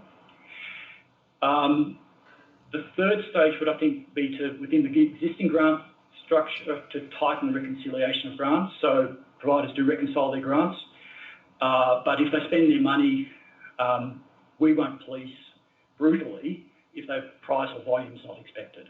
And there's a good reason for that. Like, you don't want to kind of penalise people when there have been good reasons for variance, but you would want to get a tighter line of sight between the price and volume equation and more consistency in the price. And you would be in a world by then where possibly an aged care pricing authority was in existence, so you'd have a mechanism to kind of set national prices that were reasonable. That move would be very similar to the price volume contracting that Kathy Eager proposes, or an activity-based funding model. Then the fourth step would be to start to pay in arrears, as you propose in FF12. And I think once you've gone through those 4 steps, they would effectively be in the new world that Health Consult are sort of proposing. Now, the final version of Health Consult's work is not known, but if you did all those 4 steps and then you looked at the process flows that Health Consult are proposing for on pages 38 and 39, it'd be nearly identical. And, you know, it's a bit like airbags, right? Like, airbags save you by drawing out the impact of the crash, right? So drawing out the time of the transition allows the organisations to adjust, it allows them to redo their business processes, and it gives them some time to understand the new world. All of that would be predicated on you would need block funding in areas of market failure, which would be regional or for very small specialist groups, so the Lithuanian social group. You would need to find a standing capacity there. And I guess the final thing is I was actually thinking about this from your comments about trust in ACFI. You know, it's not only ACFI where there's issues of trust. You know, I think you'd want a co-design process with the sector. I gave a talk to an AXA conference, which was a really refreshing thing to do because, frankly, I'm not getting out of Canberra much at the moment. And it was really great to hear people's questions. No one was rude, so that was improvement on my previous efforts. But one of the questions was, when are you going to consult the CSHP sector? And I was thinking to myself, well, you know, that's actually a culture piece there as well, because thinking of yourself as a sector means that every time someone changes the program, you can only see it as a loss. So there's a bit of a culture piece there, and there might be that because they've always assumed that we've only ever cared about home care packages, that's all we talk about, you know, every time I go for the cent estimates, that's all I get asked about, that they're a bit forgotten about. And so I think we'd want better kind of closer connections with the sector and to work with them on a more iterative basis. Thanks very much, Dr. Hartland. Look, that's very comprehensive. I think I can leave it there unless the Commissioner's have any questions. Let's go. It's a good segue into the propositions. Some of the propositions pick up concepts that you've just mentioned. If the operator kindly brings up tab 111, we'll actually go through them in order, and I'll just, beginning by directing questions to Dr. Murphy, seek the department's position, if you like, by exception. As we go through clusters of these propositions, if the department has a real difficulty, a substantive concern about the appropriateness in principle or the workability in practice of any of these propositions, we would be very grateful to hear about that. And let's start with FF1 and FF2. In a way, FF3 and 4 are integral, but let's start with FF1 and FF2, which are very closely connected and define the independent pricing role. And I heard what you said earlier, Dr. Murphy, and you're clearly supportive of independent pricing. Do these propositions do the job, in your view? I think, yes, in general terms, Council, yes. I think we're not... We might have some potential concerns with a price, the government being locked into delivering a price. I think that price needs to be transparently determined and recommended to government, but whether government should have the fiscal right to determine how that's manifested is a matter for debate. We don't feel very strongly about it, but I think the general principle of an independent, transparent, evidence-based price determination we support, yeah. Thank you. Just on that point about recommendation or binding determination, of course, the argument for binding determination is that you really are removing the process from the risk of expedient decision-making due to the fiscal pressures of the day. And to that extent, you're enhancing the confidence in the overall process. Do you have any thoughts about the benefits? That's certainly an interpretation, but I think in general the approach to funding policy is that government has to look at the overall picture. But I think in a transparent, well-publicised price model, it would be hard for government not to implement a recommended price. But I think, generally speaking, governments usually have the right to interpret price recommendations. But it's not a major issue of it's just that that's something that we wouldn't want to have government completely locked into that position. Okay, let's go to FF3 and FF4. FF3 in effect poses a precautionary principle to the test for when there should be some form of economic regulation. That form of economic regulation might not necessarily be a price cap, but it could include a price cap. It might be something of a lighter touch, such as a monitoring role, a provisional cap that can be waived of the nature of the function of the aged care pricing commission under the present system with regard to RADs that are higher than $550,000, for example. So it's a broad proposition about economic regulation because of all of the vulnerabilities and the market power issues that have been identified in evidence over the week, unless it's clear that there's workable competition for the particular service line or in the particular area. What are the department's views about this? In the main, we would support that contention. Yeah, in fact, we support that. Clearly, there are situations in home care where there is workable competition, where price setting wouldn't be necessary. But I think in general, in the residential care sector, as you've outlined in the proposition, the pricing authority would be likely to determine those prices. So generally, we support that proposition. Yeah. Yep, thank you. And we'll just pick up an element, if you like, of what might happen specifically with respect to places or in respect to product lines where there is no workably competitive market mechanism, FF4. Have you reflected on the principles set out in FF4? We've mentioned two potential functions and potentially two different entities there, a system manager, and we've been agnostic about who would exercise the function of system manager, and the pricing body that we've been talking about, or let's say the pricing function, the independent pricing function we've been talking about. Do you wish to comment on that aspect, the potential separation of those two functions, or any other aspect of FF4? Is it appropriate in your view, FF4, and is it workable? So I think we again support thin market arrangements. We have them already in a number of aspects of the aged care system, and I think the pricing authority certainly could do that in the residential care setting. I think when you're talking about commissioning services, I think we already do that, and I think Mr. Hartland might want to comment on that a bit further. Look, I think absolutely it needs to be part of the future. It's clear, we've already talked to you about the need for it in rural and remote. There are mechanisms that need to be expanded on, and as I said,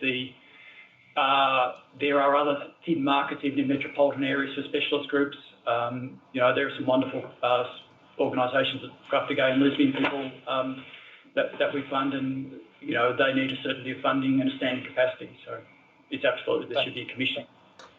Dr. Hartland, can I just ask, just while we're on it, can I ask a little bit about what commissioning should involve, and can I ask whether the department is conducting commissioning with an appropriate regional or even local focus, and to what extent, for example, CHSP involves good commissioning practices, and does the capability of the department have to be enhanced in this regard? And my understanding of commissioning is that it isn't simply a matter of granting a funding agreement, but it involves iterative communication, feedback about improvement in services delivery, improvement in the conditions of the grant, that it should involve at least two-way communication, and it should involve communication with policymakers. And these are the sorts of things that one reads in the literature about good public service commissioning practice. It seems to require a regional or even a local capability. Is this what the department is doing at the moment, or are there plans for the department to conduct commissioning with a local focus of that kind? Well, we do in the CHSP program. There are grants managers that are they actually sit in the DESS portfolio at this stage, but they do work with grant organisations. If there's a problem on performance, they'll go and talk to them. Part of their role is to understand the situation of the organisation and have a regular point of contact with them. It tends to get exercised most if an organisation is in trouble or there's a crisis in the area, in which case they can become quite intensively involved in the organisation. I think that it certainly should be a part of the armoury, and you're right, good commissioning is a two-way process. It needs to have a local understanding. I don't know that you would necessarily have to have grant managers in each country town to achieve that, but you certainly do need to have people that understand the circumstances of the provider they're talking to. I think, though, that it does need to be seen in an area where there's a discernible failure for a normal activity-based approach. So I think, one of the problems with the grants process is you can end up being spread a bit thin. There's 1,400 organisations that we fund through CHSP. You can't have the same intensity through all of them. And so if you were going to, I'm anticipating that in the world you're imagining the consciously commissioned services would not be all of the, broadly where CHSP is now, that you would have a more activity-based approach to the large sophisticated organisations that are, fully functioning market. Thank you. Look, we'll move to the next proposition, FF5. FF5 really requires a little bit of reading into the narrative that appears underneath, and one can see there that our primary thinking is that this is predominantly, at least at present, and you might have seen this in our home care outline of proposed new service arrangements, that this is the funding model under consideration by the those assisting the Royal Commissioners at present for social supports, assistive technology and home modifications and respite care. And on that footing, what are your thoughts about the appropriateness and workability of FF5? Should I direct this to Dr. Hartland? Yeah, yes, please. So I covered some of this before lunch. It's absolutely, the proposition is driving at the right idea that you absolutely need a set of services that are able to deal efficiently and well with people with low service needs, like one or two service needs. So, as I said, we're broadly in agreement with this. It's very similar to Health Consult Service Events proposition and Kathy Eager's primary aged care. I think I do have a slight hesitation, which I'm not sure that, obviously you need block grants for market failure. We would anticipate that the other services should be on activity basis, and I'm not sure that FF5B quite hits the mark in the way that you would think about these services. I would suggest that you think about them in terms of the people who need one or two service events rather than the product lines. And, one way of illustrating this, so I think it needs some development. So one way of illustrating this is if you thought that this was only about uniform high volume services as implied by B, as it, you think about assistive technology and home modifications and respite, they don't fit that criteria. They're likely to be quite different for different people. so they're not uniform, and home modifications certainly are not high volume. So I think you absolutely need something like this in the system, but you probably need to think about it in relation to the people that need that type of service rather than service lines. Thank you very much. I think I'll stay with you, Dr. Hartland, on FF6. I think so.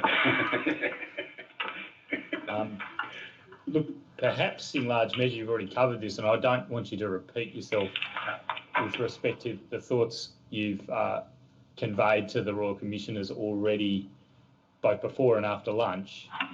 But looking at FF6 as a proposal, predominantly it's our intention that this would be the approach to the care at home category referred to in the home care outline of service arrangements. What are your thoughts, Dr. Hartland? So, look, this is really close to what we think where Health Consult proposing episode-based care, what Kathy's proposing in relation to secondary aged care. So I think the idea that there's a group of people that need a bundle of services that you contemplate as a whole is absolutely agreed. I think I did, I'm not sure what you have in mind there. And it might be yesterday you were talking about before you have a classification system, you needed an NDIS-like system. But if you just took C on the face of it, I think we'd suggest to you actually that this is a bit wrong way around, that if you have a system that funds people with a package that's around their needs, you actually need a classification system to sit underneath it so you can understand whether you got the funding right. And we're working on that with Health Consult. The current version of it, home care packages, does need at least a fundamental reform because it's too broad and doesn't really understand people's needs. But you do need a funding classification system. I think Kathy made this point, or Professor Eger, sorry, should be more formal, made this point when she said you needed an A and ACC type approach. But yes, there's very broad agreement to this proposal. Yes, and what I'm hearing and what I heard when you explained the Health Consult trajectory, if I can put it that way, is that there may be a possibility of skipping any step of having to generate individualised budgets from particular line items referable to a schedule of unit rates of services and moving straight to, in effect, what resembles a case mix classification style of funding eligibility for home care. Is that right, Dr. Yeah, I think that's right. And I think, look, even the NDIS has a classification system that sits behind it. It's just not in the foreground. So, anyway, that's good.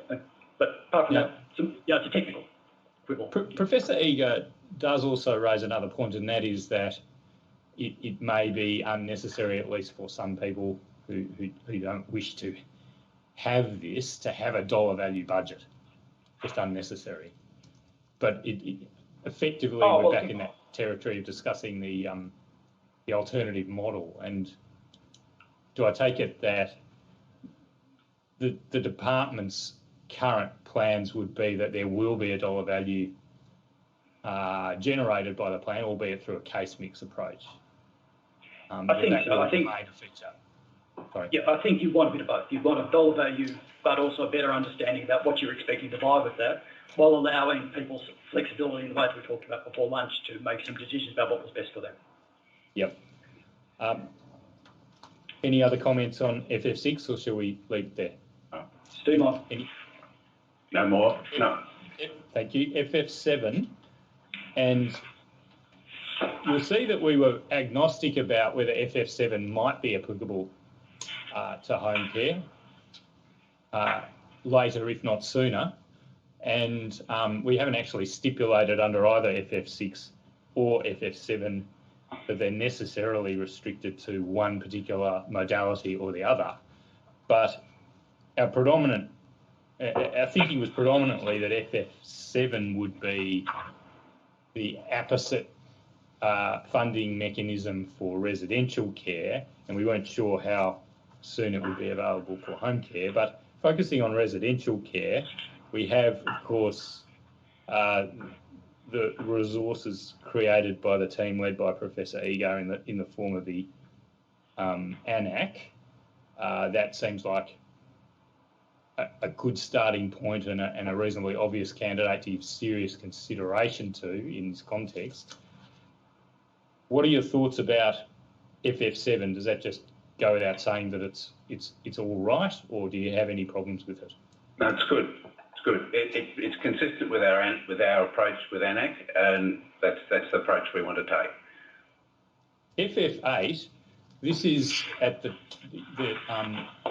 transition point, if you like, between home care and residential care, both in terms of the relationship between the maximum amount of funding that will be allowed in home care under our propositions in this document, and perhaps far more importantly, in terms of the life decisions that a particular person might have to make at a particular point in time when it seems they might, in spite of their best wishes, no longer be able to live at home safely and to receive appropriate care there. Now, we have proposed that the maximum amount of funding that should be available to a person for care at home should have a connection with the care component of the funding they would have been assessed to receive in a residential setting.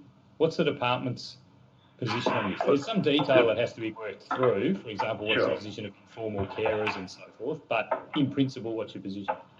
In principle, we strongly support the idea that home care packages should be able to be much more generous and should enable people to stay in their home with increasing levels of frailty. So the general contention we support. The idea that you'd somehow link a dollar amount to what would be otherwise a residential aged care assessment process, it might have some technical complexities in it, but I think the general approach where we're perfectly happy with looking at a much broader range of home care packages that will allow people to stay in their homes. So whether you'd need to then do a full residential style assessment in someone in home care to determine their dollar amount, it might be a bit tricky. But Mr. Murray might want to comment. But I think in general, the direction is something we support. I think I'll just leave it there because I'm just about out of time. But thank you for that indication. Now, I don't want to spend any real time on 9, 10 and 11 unless you think there's a major difficulty with any of those propositions. They are the supplements that one might expect, some immediate funding to address staffing levels and the general principles for assessment of need. The only issue I'd say in those is that we'd support them in general, but to have, for a transitional funding mechanism, to have a burdensome acquittal process on staffing needs might be disproportionate if we're talking about a short-term thing. I understand the desire to increase staffing needs, but we wouldn't want to... we're very concerned about not having an overly burdensome acquittal process in our future. Well, yep. And that's FF10, and that leads me to the last one I really wanted to address with you, which was, we've heard about arrears. What about acquittal of care expenditure in residential care? Now, that'd be acquittal to the system manager, indicating what staffing levels have been employed and what care expenditure has been incurred. What's the department's position on that? The system manager has an absolute right to know that funds are being spent appropriately. We're a little concerned about, and the same would apply in home care, we're a bit concerned about having an overly burdensome acquittal process as a supposed means to improve quality of care. We strongly think that the most important thing in our new re-envisaged system is that we should be measuring outputs, consumer experience and quality of care. Absolutely, we need to have good financial reporting, but having sort of micro level reporting down to, sort of care hours of a particular care type for a particular resident could be unnecessarily burdensome, and that there's not necessarily evidence to support that would improve the quality of care. So definitely good financial reporting, good accountability, but we wouldn't want it to be thought that some sort of burdensome micro acquittal process is the pathway to improving quality of care. Would it be a reasonable corollary, and I'm not suggesting necessarily at the individual resident level, but to know what had been spent at a particular facility on direct care costs. After all, Well, that's again, what the sure. ACFI funding stream is for, isn't it? Sure. At that level, absolutely. There's no problem with it. I'm just worried about a burdensome system that might be envisaged. Thank you. Look, finally, Dr. Murphy, I do need to just go back to something you said a little earlier.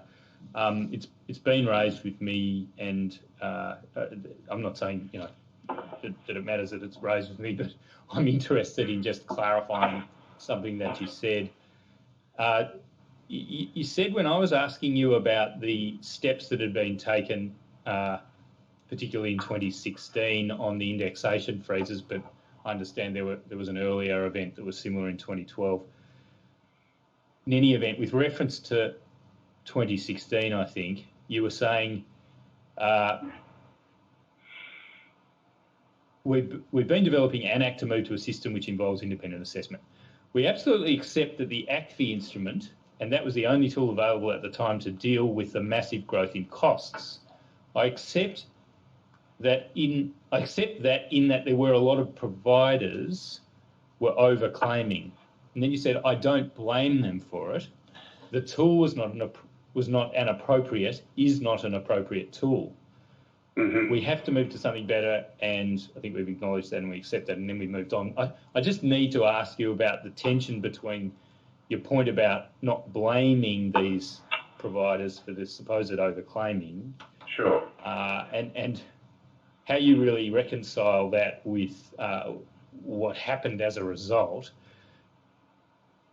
Overclaiming would be a form of fraud, wouldn't it? Look, it's an interesting contention, Council. When you have a funding system, this has been seen in the healthcare system with case mix. When case mix was first introduced, every hospital set up little units to maximise the claims and to use the weaknesses in the system, and they're doing it legally.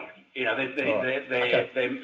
so I'm no saying anything legally, but what I'm saying is that they are the intent of the tool was being distorted the way it was used. To people, and when I say I don't blame them, I'm just saying that it's a natural thing in a tight market when you have a government funding system for people to maximise it, and same happens in the tax system, and systems need to be calibrated to control for those unintended consequences. The problem with this tool is it's provider generated and not independently determined. All right, so it was perfectly legal what they were doing, even on your characterisation. It's just that it was causing a problem. Now, the nature of that problem was this, wasn't it? The expenditure on ACFI was tracking above the forecasts in the forward estimate model. So there was fiscal pressure being created by the claiming on ACFI. That was the reason? There were, but the claiming pattern was completely inconsistent with any natural progression of frailty. It was clearly, the tool was meant to accurately reflect the frailty, and it was clearly being used in a way that overestimated the frailty assessment. Now, the reason for some providers doing this was because of the pressure that you mentioned. Wouldn't taking a collective measure like that just create more pressure than incentivising more and more providers to do the same? Surely the reason here must have simply been the fiscal imperative to keep within the forecast. I'm not sure that those fiscal imperatives were the same then as they are now. I think that was a different circumstance. I'm acknowledging fiscal pressure now. Back then, I wasn't in the role then. I had nothing to do with aged care, but my advice is that the system was not under the same sort of fiscal pressure. And as I said, when you introduce an activity-based system, people will tend to, if they're responsible for the claiming, there is a natural tendency to maximise it. And I think, that's why we think we need an independently assessed assessment service. I was talking about fiscal pressure on the government of Australia, not pressure on providers there. When I said fiscal imperatives, I was talking about the government's desire to stick within budgetary forecasts? Does that change? Well, any of I think the huge increase in costs at that time would certainly have placed an unpredicted fiscal pressure on government. Thank you. That was the point I wished to clarify. Dr. Murphy, I have no further questions. Yes, thank you, Mr. Grant. Gentlemen, I think I need to excuse two of you from further attendance, Dr. Murphy and Dr. Hartland. I think Mr. Murray's remaining on the panel for the next one. But can I take the opportunity to thank you yet again? You've been very good at making yourselves available to fit with our timetable, and we really are grateful for the efforts that you've made in making yourselves available, responding to all the questions, and so on. So thank you very much for your assistance. And two of you now excused, the other one needs to remain. Thank you, Commissioner. Mr. Bolts will take the next witness. Does there need to be a break for? Yes, Commissioner. Yeah, so we might adjourn for about 5 minutes. Thank you. The Royal Commission is temporarily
The Royal Commission is now in session. Yes, Mr. Bolster. Thank you, Commissioners. I call Mr. J. Smith and I call Janet Anderson, who I believe are on the screen. They could be affirmed. Mr. Smith, do you solemnly and sincerely declare and affirm that the evidence you shall give will be the truth, the whole truth, and nothing but the truth? Please say, I do. I do. Ms. Anderson, do you solemnly and sincerely declare and affirm that the evidence you shall give will be the truth, the whole truth, and nothing but the truth? Please say, I do. I do. And Mr. Murray, we have you on your former affirmation. Mr. Smith, I'm not sure whether you've given evidence to the Royal Commission before. Have you?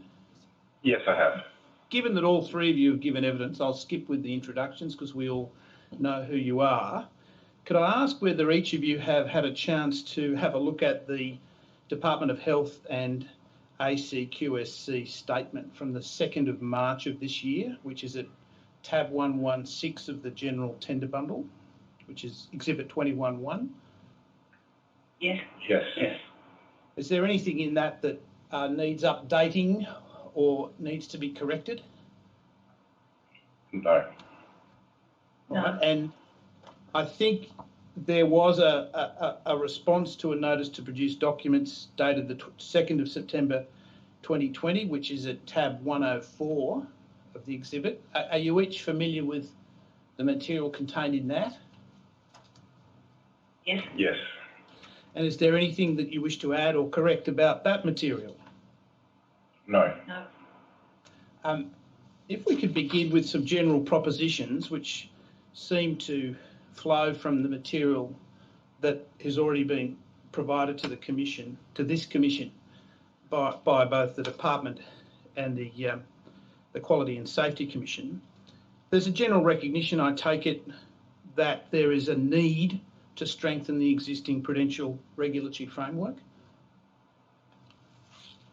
Commissioner Anderson, perhaps if you could answer that first, since you are the regulator. Yes, that is the general proposition, yes. And from the Department of Health's perspective, Mr. Smith, you'd agree with that? Yes, I agree with that. And since 2017, there have been a succession of reviews that have been asked to address various elements of the prudential regulatory framework, correct? Commissioner Anderson? Well, yes, Council. Those are questions more properly for the department, but certainly I agree with that, yes. All right. So we started off with Ernst & Young. Deloitte did a report. The department issued a discussion paper. And then finally, we had a review by Mr. Barnier, correct, Mr. Smith? That's largely correct. Mr. Barnier's report was less about the strengthening of the prudential standards as such, whereas those earlier documents were about strengthening prudential standards. Mr. Barnier's report was part of a broader project around the department's capability from a provider viability perspective in particular. There was, though, a Stuart Brown report that went directly to that matter of strengthening prudential standards as well as part of those series of documents. Do I take it, just to cut to the chase, that the government is considering all of those reports but has yet to formalise a package of concrete measures to address the various recommendations? Those reports, and I'll ask Mr. Murray to sort of add anything to my answer, but those reports follow each other, I suppose, in the sense that the Deloitte report was building on the propositions in the EY report, which was in fact used by David Tune in his review.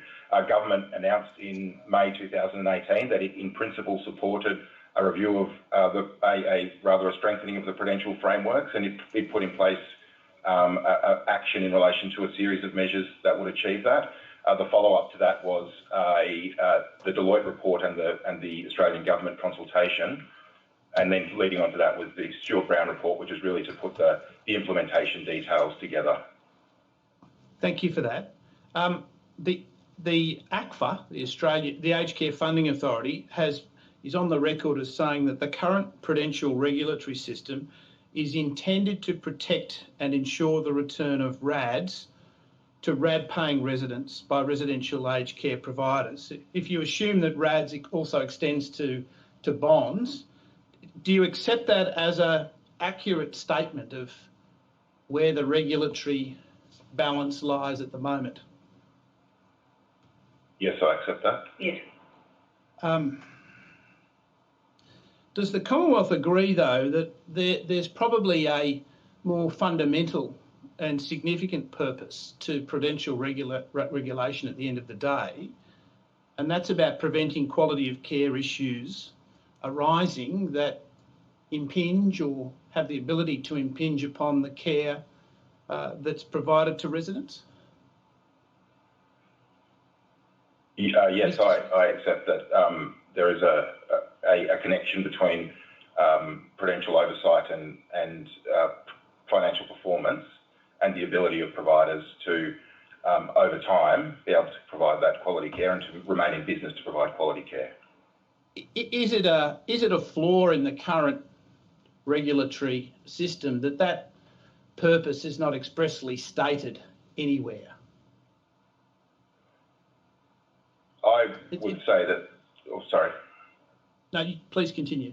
Yeah, I would say that the Australian government and the department has absolutely accepted that the prudential framework is not currently fit for purpose, that it requires fundamental reform to make sure that it can meet contemporary needs in the system. All right.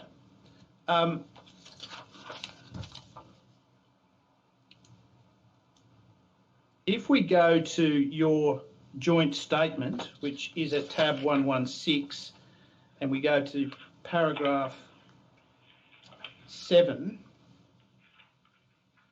there's a marking out of the areas of responsibility between the department and the Quality and Safety Commission, beginning at paragraph 7, as you can see there. It's the fact, isn't it, Commissioner Anderson, since the 1st of January this year, your organisation has had responsibility for regulation of the prudential situation in aged care, correct? Yes, Council. We are responsible for prudential compliance. And you have a prudential compliance section which has a number of tasks which are set out in paragraph 7, which you can see in front of you. Yes, correct? Yes. Could you give us a sense of how significant that branch is within the overall context of the Quality and Safety Commission? We received 6.9 full-time equivalents in the transfer of the function from the department to the commission. It has now grown to 10 staff, and it is a high-performing, relatively small team within a much larger commission. I have over 600 full-time equivalents across the totality of the commission. And the general qualifications of that equivalent of around 10 or 11 full-time equivalents, are we talking about people with accounting backgrounds and investigative backgrounds? What's the skill set that you've deployed to this role? A number of the staff have accounting and financing qualifications. Expertise. A lot has happened in 2020, and as we'll see, there have been a lot of pressures brought to bear on the industry. What is the current feeling that you have about the adequacy of the staff that you have allocated to this particular role? The staff are highly competent, but there aren't enough of them. We are currently recruiting across most operational areas in the Commission, and I expect that I will be building a larger complement of staff over coming months.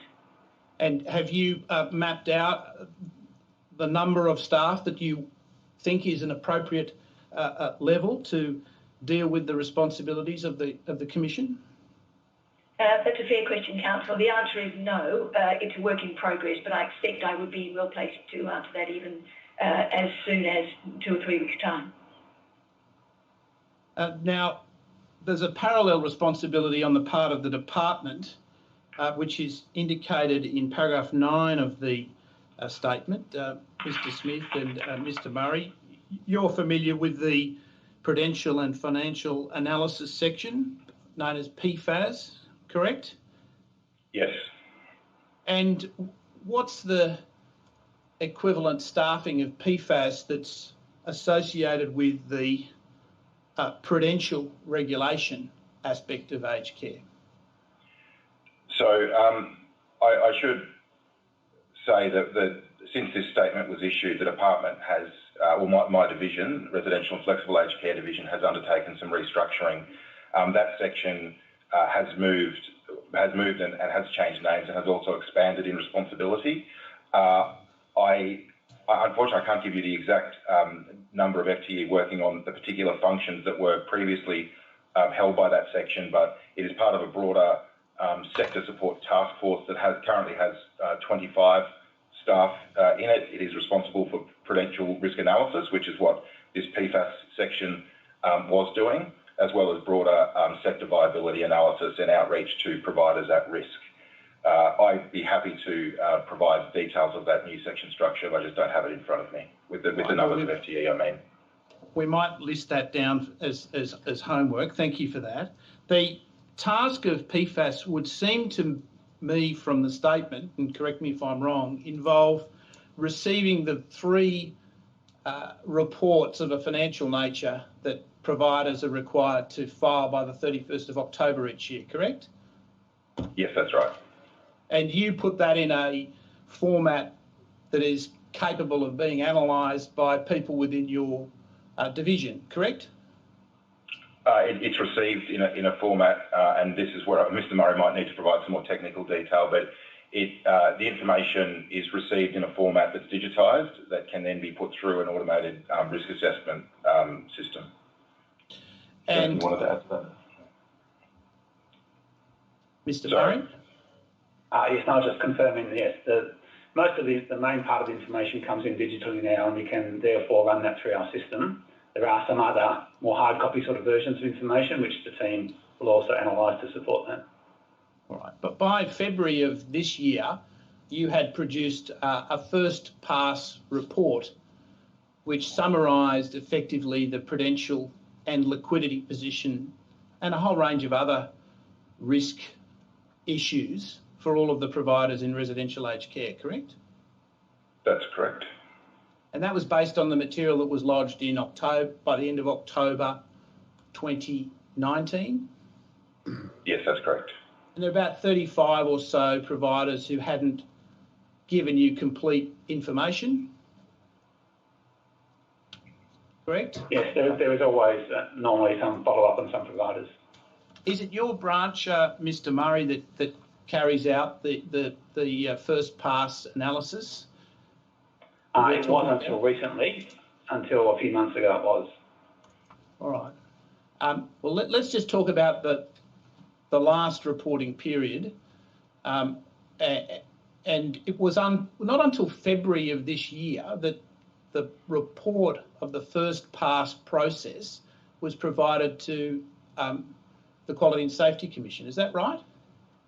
The complete report, yes. There is the normal process is if there are individual providers which we feel or the Commission are interested in as well, there will be ongoing communication back and forth between the departments. All right, and that process would be similar to the sorts of processes that we've discussed, for example, in the Brisbane hearing, where there is communication about providers of concern that is discussed at fortnightly or monthly meetings. Is that the case, Commissioner Anderson? Well, in fact, there are a whole sequence of meetings, Council. There are meetings which occur weekly at director level. We have fortnightly meetings, and then there are a couple of monthly meetings with different personnel. When does risk-related data from the documents that are filed by the 31st of October first start coming to the Commission? to assist it in its regulatory role? Well, the first data feed is in fact before the end of the calendar year 2019, obviously before these functions came to commission, but routinely when the third-party data collector to whom the data is submitted does its quality review check. And if there are any missing prudential statements, that is brought very directly to our attention, and that is an early follow-up.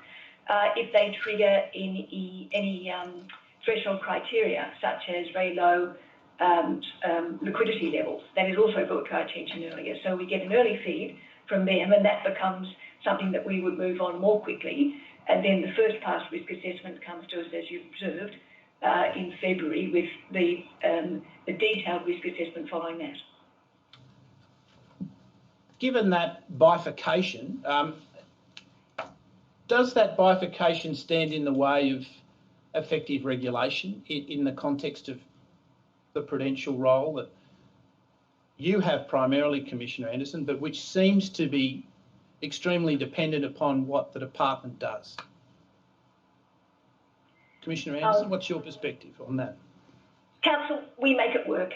I believe the architecture is able to be operationalised, and I think we've demonstrated that. But I also offer the view that is already known to the Royal Commission that my advisory council has, which is that the prudential functions would be better addressed if they were integrated into a single entity, and my advisory council's view would be that that would be the Commission. Well, that's Mr. Callaghan from the Aged Care Funding Authority. That's his view, and he's given some evidence about that. And I was going to ask you each to comment on that. Do you share his view, or is he wrong? And perhaps if I can read to you that he says that responsibility for prudential regulation should be with the department or a specialised agency, and it should not be the same agency with responsibility for quality and safety. Mr. Smith, do you have a view about that? My view is that I accept the position that that prudential regulation could all sit in one organisation. That was certainly under consideration when the Commission was established, and the prudential functions moved from the prudential compliance functions moved from the department to the Commission. There was a question as to whether the prudential risk assessment that you were referred to earlier would also move, and there were advantages and disadvantages of both options. So the department, and indeed it's a proposition in this hearing that there be a single prudential regulator. We don't oppose that. As I say, there are reasons why we retained those functions in the department in the first place, and that relates to the way in which the department also uses the data that comes in for prudential risk analysis to inform other policy work. So, no, I don't. I guess to summarise that, I don't disagree with Mr. Callaghan. There are, as I said, it was carefully considered, and advantages to both options. Thank you. Perhaps if we could turn then to the first pass analysis that was produced in February of this year. And if we could bring up, please, tab 123.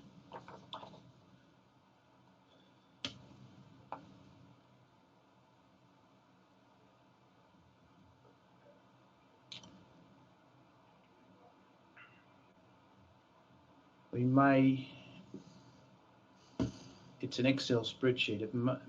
Yes. Now, I hope you can recognise this. All the relevant data has been stripped from this copy of the document, but this is the Excel spreadsheet that effectively embodies the first pass assessment from February of this year. It was produced by the Commonwealth, and it's dated the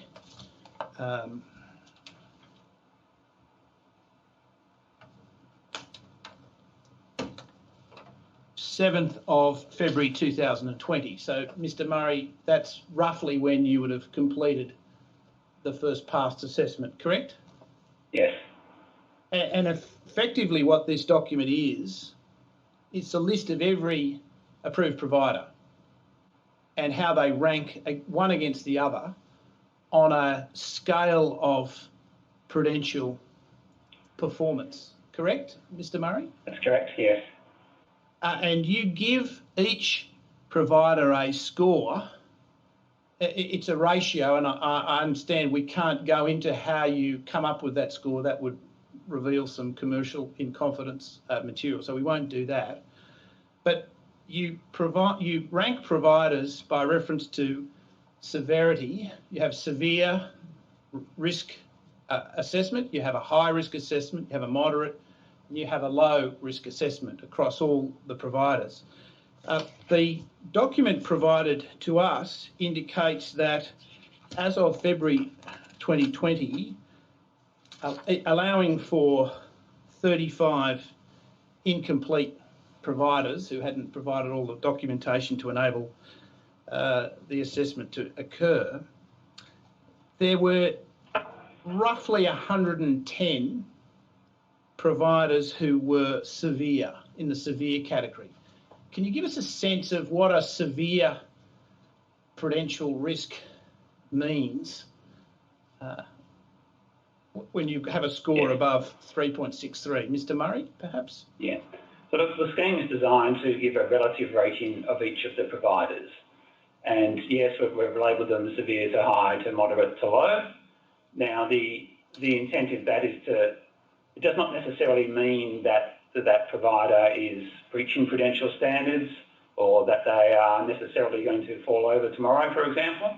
But it does give you, when we look at our ratings, an indication that these providers have certain risk areas which mean that they are more likely than others to potentially pose a risk in terms of prudential compliance. So we use those risk indicators which are at the top of your table there. We look at the net assets of the entity, whether they've been making losses, their net profit margin, cash per place, liquidity, all these type of financial accounting ratios give you a feel for the risk for that particular provider. There are also some things directly targeted to the prudential standards themselves, such as how they have used those assets in accordance with the permitted uses requirements in the legislation. Effectively, what this does is group the providers into a number of bands, but effectively the aim is just to work out which providers are more likely than others to potentially have some issues and hence would be the ones to focus any sort of regulatory resources on. Now, if we just turn to the prudential standard regarding liquidity, the liquidity standard, it involves or requires each provider to come up with a number, which is an amount of money that they need to hold in order to meet their expected obligations to refund RAD in the ordinary course of business over the next 12 months, correct? Correct. The first pass assessment doesn't set out, it doesn't seem, from my reading of it, correct me if I'm wrong, it doesn't seem to include each provider's own prudential standard. Is there a reason for that? So the first pass risk assessment is based off the information that comes in through the ACFR financial return. So it calculates these accounting ratios in an automated basis using that return. Now, there is then analysis can be further done. All those who are rated severe then have what's called a detailed risk assessment done of them. That involves having a greater look in detail at the financial assets and statements of the provider. And through that basis, that can further, I guess, analyse where those risks are actually higher than others. Wouldn't it be a prudent thing for the regulator to do, and I'll open this up to any of you, to see how the provider measures against its own prudential standard that it is required to come up with under the prudential standards? Part of the report is a compliance statement, a prudential compliance statement, whereby the provider is required to attest to their compliance with the relevant prudential standards, and that's an audited statement as well. Do you look at that and do you measure their performance against their standard? Well, they have to attest in an audited statement as to whether they have complied with the prudential standards. If there is an indication that they have not, then yes, that would definitely be followed up as a potential breach or as a breach of the standards. The other indicators we're using here is to try and use the financial information to, I guess, give a further picture of what the liquidity position is and analyse where there are risks, where a provider might, the liquidity ratio, for example, would give an indication that that provider is more likely than others to perhaps be breaching their liquidity standard requirements. So when you carry out your first pass assessment, you apply an objective liquidity measure to determine whether there's a risk, correct? Yes, we look at the liquidity ratio, which is the basis of assets over debts, and that then determines a weighting. And you'd be familiar with the fact that a number of the reviews say that there should be a specific objective liquidity ratio of around 15%, that comes from Stuart Brown, that should be in force for all providers, correct? Yes, yes. Doesn't it very much suggest that if you don't, if you simply rely on the fact that the provider has given you an audited version of their accounts which says that they meet their prudential obligations, but you run off an objective liquidity ratio, doesn't it suggest that it really is a better use of the taxpayer's dollar to apply that objective standard in the first place?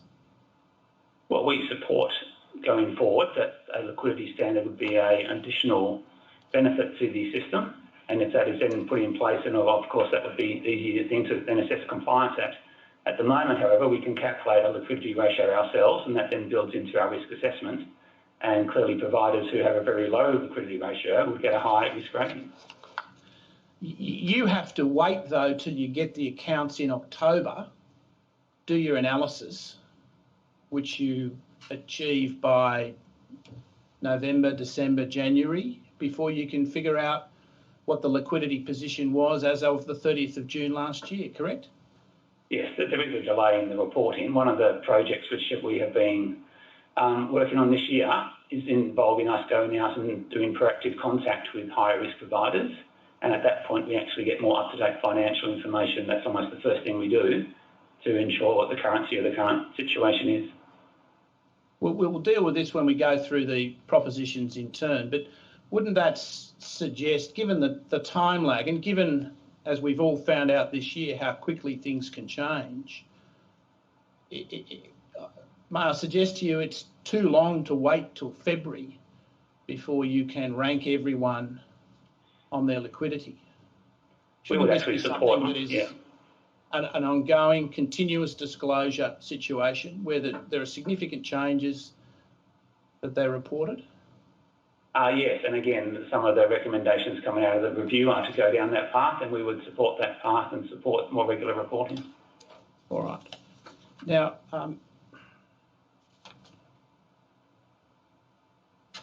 we might have a look at, given the time, Mr. Barnier provided a report in February of this year at about the time this process came to an end. And if we could go, please, to his report, which you will find at tab, so if we could bring up, please, tab 93.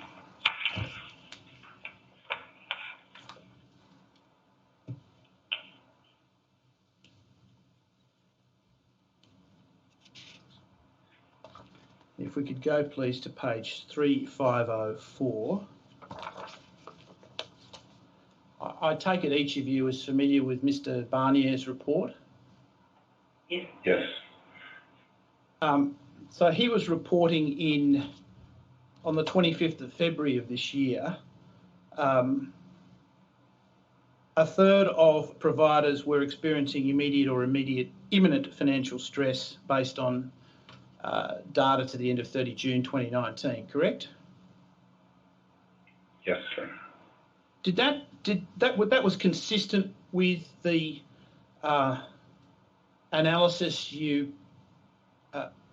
carried out when you looked at the first pass material, Mr. Murray?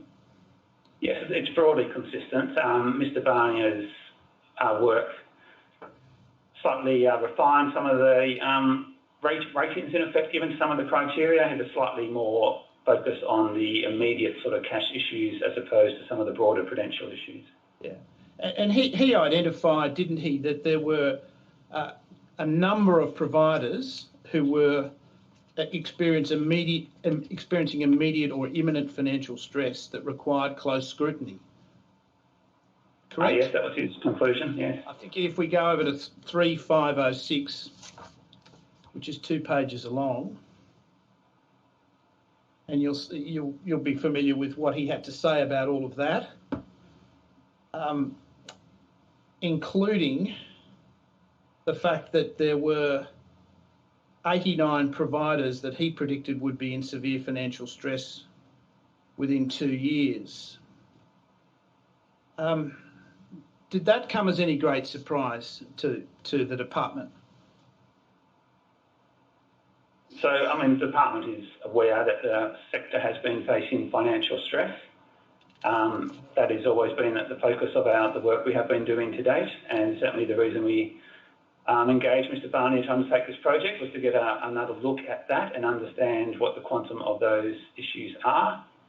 And that is why we have instigated the project to now go out and make proactive contact with the higher risk providers to get a better feel for their situation, and where appropriate, we can actually push them into other programs we have to help, such as the Business Advisory Service and Business Improvement Fund. All right. I won't take you to it because we don't have enough time, but Ansell Strategic did some advice work for the department throughout 2020 in relation to how COVID may have impacted upon this issue, and particularly the repayment of RADs, correct? That's right. Perhaps I think we need to go briefly to the final report of Ansell Strategic at tab 128. That could be brought up. If we go to page 4 and to the boxes on that page,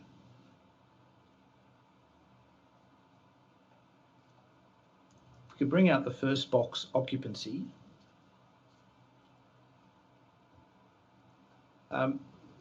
So this was to the end of, close to the end of August, 23 August 2020, and there was a significant decline in occupancy across the country, but a more pronounced decline in occupancy in Victoria for reasons that will surprise no one. That figure of 89.04, Mr. Smith, how unusual is that for residential occupancy in the state of Victoria? So I guess the first point I'll make is that Mr. Ansell was using a sample of providers. As I understand it, that's not the occupancy rate that applies to all of Victoria. Mr. Ansell has provided excellent material to us throughout the course of 2020, as you suggested, and has been an excellent input to government consideration about the issue on liquidity. Our analysis shows that the decline in occupancy has not been as sharp as he predicted it would be based on his sample. The actuals indicate about a percentage point difference in the actual decline in occupancy. So it's difficult for me to comment on that particular number. We could certainly give you, not right now, I'd have to get it done, but an occupancy for Victoria. Do you then have a figure that estimates the sector exposure? If we go to the last box on page 5, which is really let's cut to the chase, is the really big number that we need to focus on. His projections based on his sample, which is about a 7 or 8% sample across the country, suggested that there was a net outflow of RADs of around 1.25 billion. Do you agree with that, or do you suggest the figure is something else? I don't have a number. My view is that number is overstated because of the because of the sample group that was used by Ansell. The point is, I guess, that the occupancy rates, the actual occupancy rates are not declining at the same rate as that particular sample group. So I can't give you a specific number, but we don't think it's as high as that. And I should stress, that's not to say that we don't take it very seriously. The fact that if there are outflows, that may have impacts on particular providers, and we are engaged in a provider-by-provider piece of work to understand the impacts on individual providers, especially relating to RAD outflows. And the RAD outflow is likely to be a lagging indicator that follows some months after the position on the ground, owing to the need for formalities with the state, paperwork and all of that to happen. So it's quite possible, isn't it, that the worst of this outflow has yet to appear in the accounts of providers. Well, it is correct, that's right. So when a resident exits residential care, it can take some time for the RAD debt to then flow through to the provider. Yeah. All right. Given Mr. Barnier's warning back in February, before COVID, that 50 providers were likely to depart the scene in 2020, what's the current figure, to the best of the department's resources? What in relation would to you that suggest? Yeah.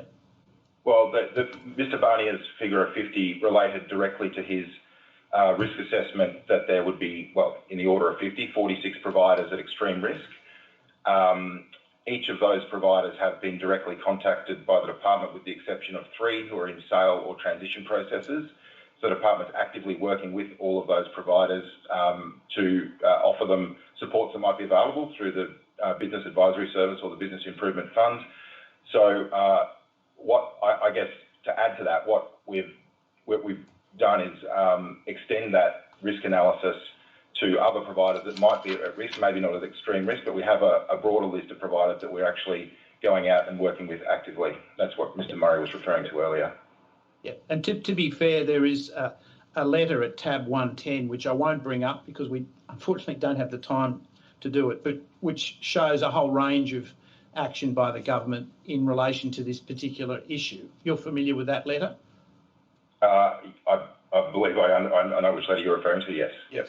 All right. We may come back to it if we have an opportunity, but I'd like to turn now directly to the propositions, the prudential regulation propositions, which have been circulated. I take it that each of you is familiar with them. Yes. Yes. Yes. Let's start with proposition 3, which seems to flow naturally from the material that we have been discussing, and that is continuous reporting. Prudential, if we go to PR3, please, not FF3. The operator could bring up PR3, which is on page 21 of the document. Proposition PR3. Yes, there we are. Thank you. It's, can I suggest, consistent with Kate Carnell's recommendation 10 in the Earl Haven set of recommendations. Are you familiar with that, Mr. Smith? Yes. And what is the Commonwealth's position about continuous disclosure? We support that proposition, and the government has accepted all of the recommendations from the Kate Carnell report. The important words here are that material information. So obviously thinking about the burden of reporting, but yes, absolutely, material information should be disclosed as soon as possible to the department regulator.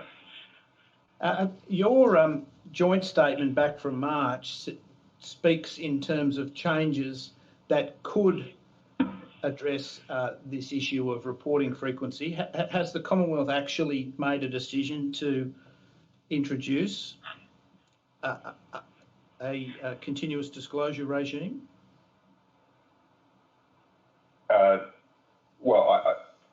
we support it, and as part of the review, reform of prudential standards, that's the vehicle through which we would deliver that. Right. Okay. But it hasn't been announced as a formal proposal yet. No. All right. Not in this context. There is already a requirement for notification of issues which may affect an approved provider's ability to meet their obligations. So there's a broad obligation already in place. Commissioner Anderson, would a continuous reporting obligation on the part of providers assist you in your regulatory responsibilities? The short answer is yes, Council. I am wary of asking for or receiving information which we would not use. So, as my colleagues have said, it would need to be carefully defined as to what would warrant disclosure. And I'm also conscious in the narrative around this that you're introducing the notion of accessorial liability. So we would need to be very clear of the grounds on which disclosure was required and then what that looked like as a failure. All right. The Stuart Brown proposition that mirrors our proposition 3 is it involves a more detailed set of indicia or criteria for reporting. Does the government support those matters, Mr. Smith? Look, I'm sorry, I don't actually have that in front of me, Council. Sorry, Mr. Murray, do you have No, look, I haven't got those in front of me either. I mean, we do support the general proposition of PR3, and I think the question to be resolved is what is that level of materiality and how will that actually operate in practice, and that is something I think we need to work through. Yes. All right. Then flowing on from that, if you have a form of continuous disclosure that picks up problems in liquidity and a range of other markers that might be agreed would be significant or of assistance when it comes to regulation, that may remove some of the pressure when it comes to updating the reporting requirements. But what is your view about the prudential regulation, prudential proposition 1, for a form of bespoke aged care reporting regime where the prudential regulator determines what it is that needs to be reported? I think in principle we would support that requirement and support getting better and more regular financial reporting. Commissioner Anderson, is the fact that you have to wade through 3 sets of reports, a prudential report, a general purpose report and an aged care financial statement, does that make it more difficult for you to carry out your responsibilities? Well, we do tend to focus on the prudential compliance statement, but in relation to Proposition 1, I think that the principle of the prudential regulator specifying the required information and having the evidence base that the information being sought actually is material is a sound one. Thank you. If we could turn then to Proposition 2, and that's about information gathering. Commissioner Anderson, I might start with you. How significant is it that you can't demand a provider to allow you to inspect and take away documents that you may want to have access to for purely legitimate regulatory reasons? Our search and entry powers do allow us to go onto premises and to obtain information, but as you probably are aware, Council, it is conditional on the consent of the provider. It's rare, in my understanding, that a provider would deny consent, and we have means of requiring information to be provided by a provider through notices that we serve. So present on a site is not the only way that we access information about that provider. All right.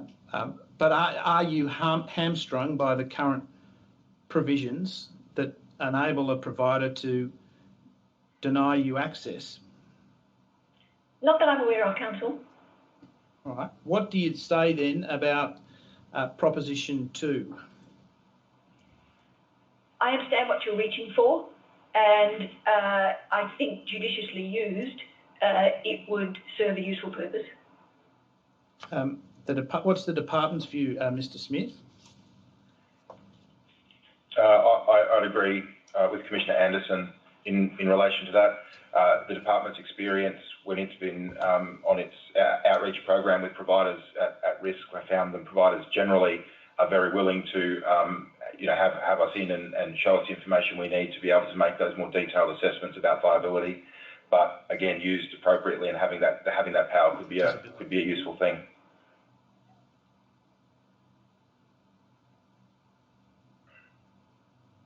Commissioner Anderson, are you familiar with a problem that arose in South Australia in the context of the NDIA where a provider simply refused access?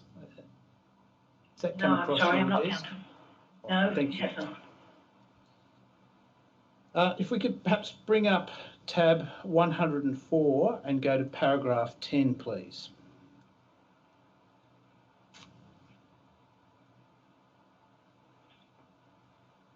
This is paragraph 10, please. And Mr. Smith, you'd be familiar with this. We're dealing now with the liquidity proposition. You'd be familiar with this statement from the department on the 2nd of September in which you updated where the department was at when it came to a formal liquidity requirement. Yes, I'm familiar with the statement, yes. So you're working on a new methodology, I understand it. That's correct. And will that methodology involve a formal ratio, such as what Stuart Brown has recommended?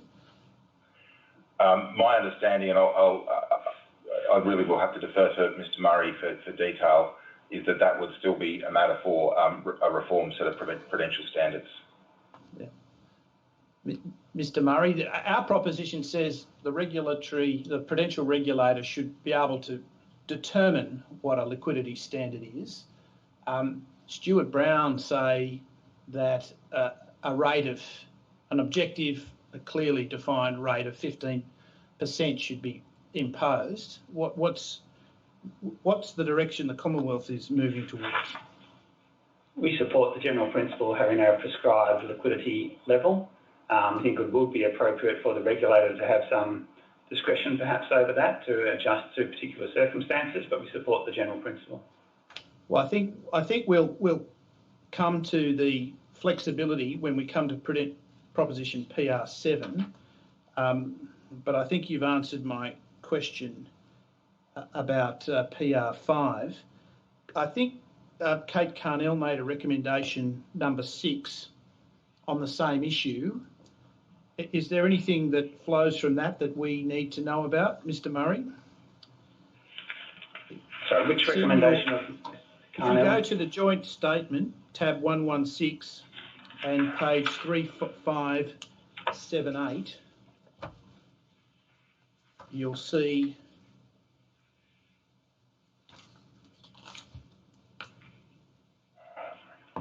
that Ms. Carnell recommended specific liquidity and capital requirements amongst a number of... So yes, those are the requirements still under consideration in the context of the prudential review, and I guess we note that the propositions put forward by Council broadly support those, as does the department. We do that.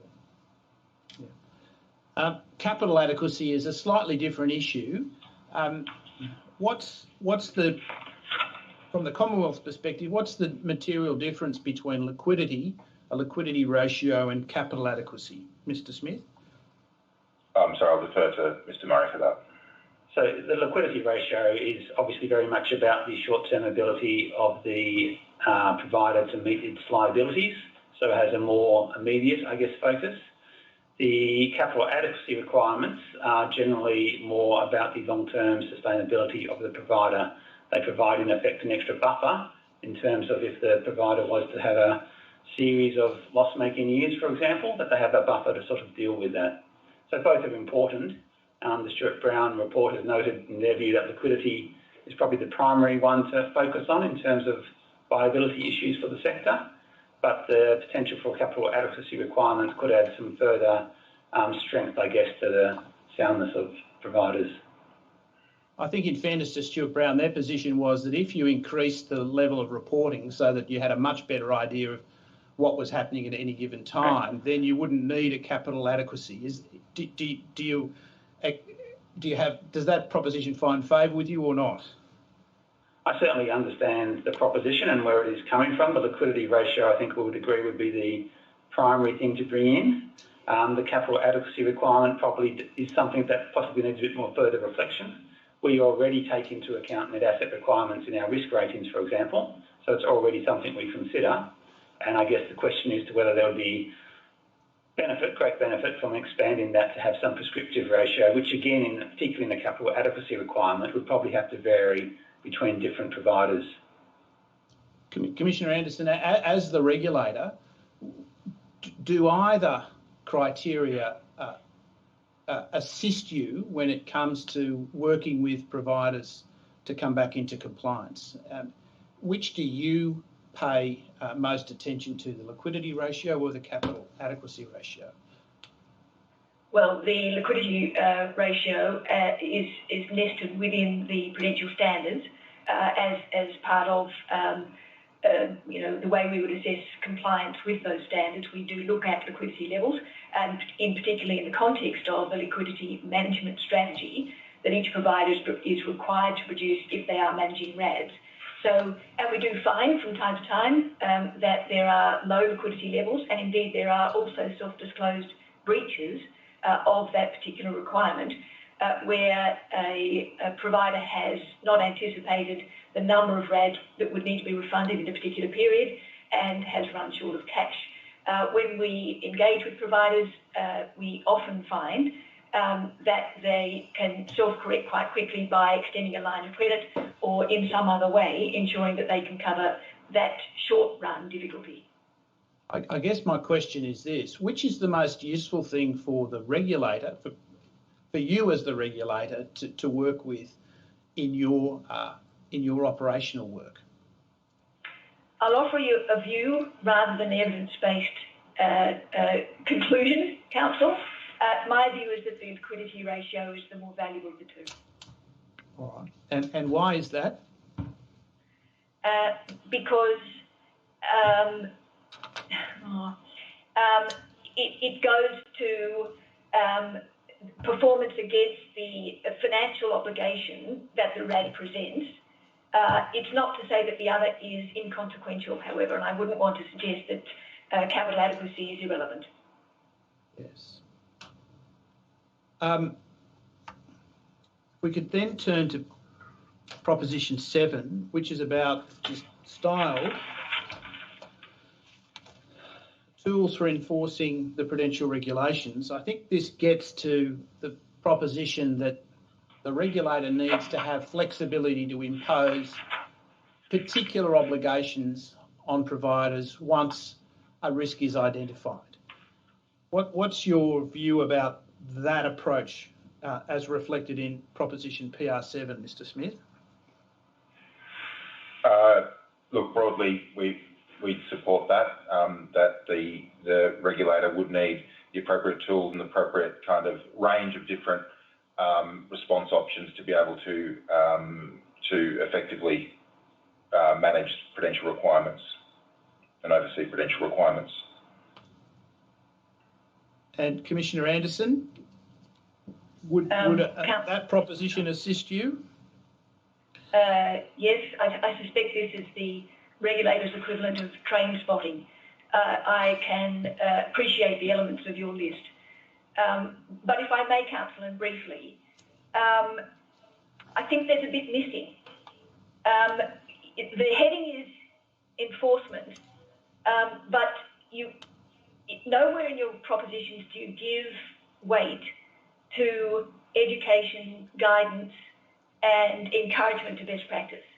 And I do think, I just wanted to draw that to your attention because I really believe that we do some of our best work, and in fact regulators internationally do some of their best work in raising awareness of what the regulations are, and through behavioural insights activities, nudging providers towards compliance without needing to wield more heavy-duty weapons that are present in your list. Yeah, I think, to be fair to you, you set out a lot of those steps that you take in the joint statement. Correct me if I'm wrong, but I'm sure I've read them there. That's right, Councillor. We do talk about the educational prudential reviews that we undertake, and also our intentions to mount a series of campaigns. All right, thank you very much for that. That moves us along to outsourcing, which is sort of the odd one out here, but it flows from what happened at Earlhaven and what we investigated in Brisbane last year. The recommendation mirrors recommendations 13, 14 and 15 of Ms Carnell, which can be found at tab 116, page 3581, which I think, for the benefit of those in Canberra, is page 32 of their document.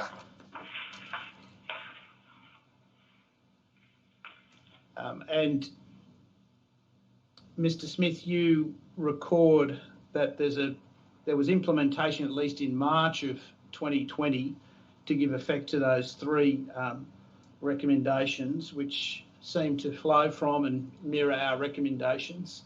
Do you agree with that? Yes, I agree. What's happened since March? So, look, there have been changes made to, I believe it's the material notification form, which requires providers to advise if there has been a change, in particular in subcontracting arrangements, and to clarify that requirement in particular. That has been the main sort of implementation piece so far. The other elements would require legislative change, and I know the planning is underway in relation to that. All right. Commissioner Anderson, how common is outsourcing in your experience? I mean, is this a response just to a one-off in Earlhaven, or is it something we're going to see more of, or that you see more of? I'm not sure I can make an observation about a trend, Council. It does happen, but it happens to different extents as well. There are some subcontracting arrangements where an element of a residential care offer is provided by another party.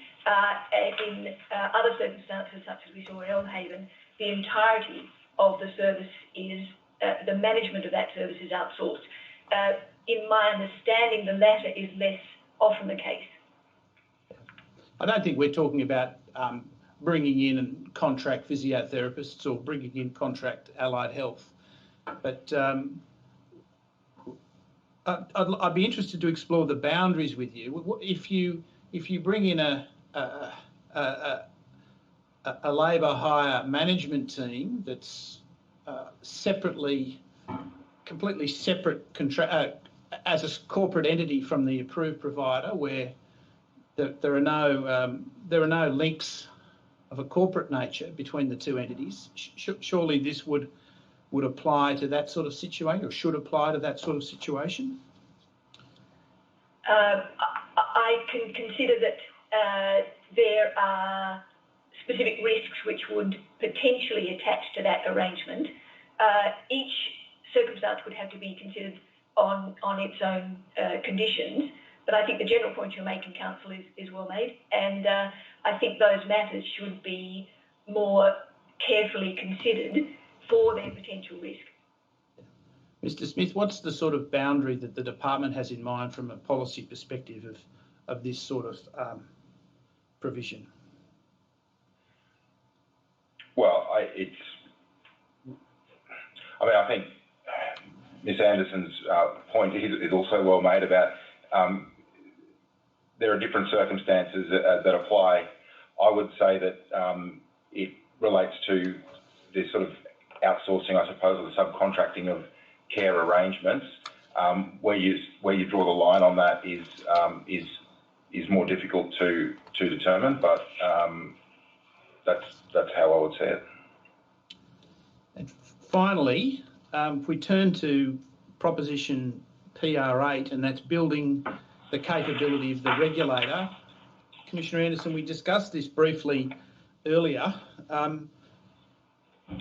Is there anything you wish to add in the context of the form of this particular recommendation about what you need or what any prudential regulator going forward needs to deal with the sorts of issues we've been discussing today?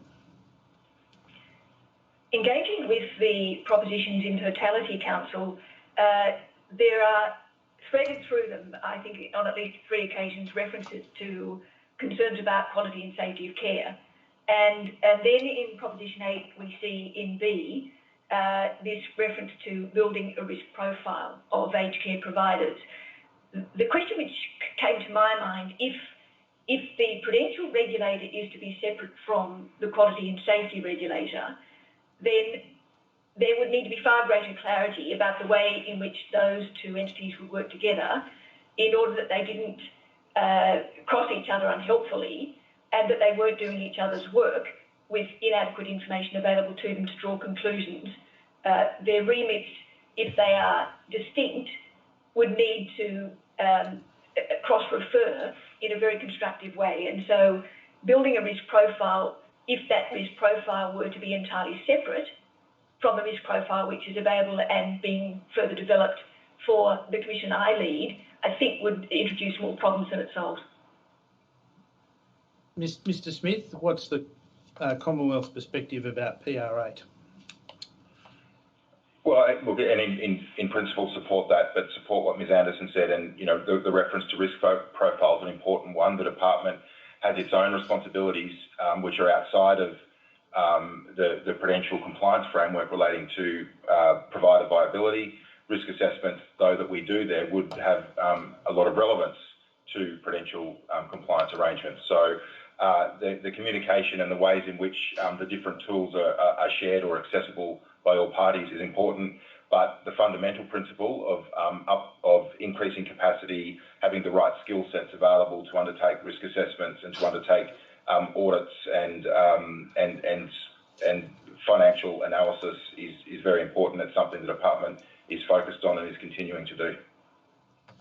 Yes, thank you very much. Those are my questions, Commissioners. Thank you, Mr. Boston. Mr. Briggs? Yes, well, thank you to each of you. I can now formally excuse you from further attendance and want to thank each of you as well. It's been a long day for Mr. Murray, but you've borne up very well.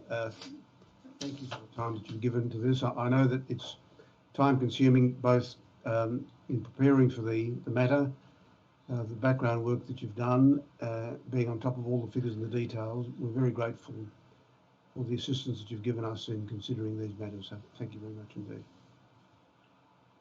It's great.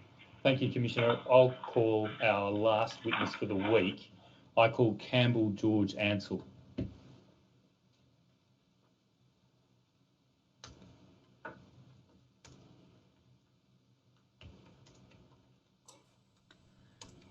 Mr. Ansell, do you solemnly and sincerely declare and affirm that the evidence you shall give will be the truth, the whole truth, and nothing but the truth? Please say, I do.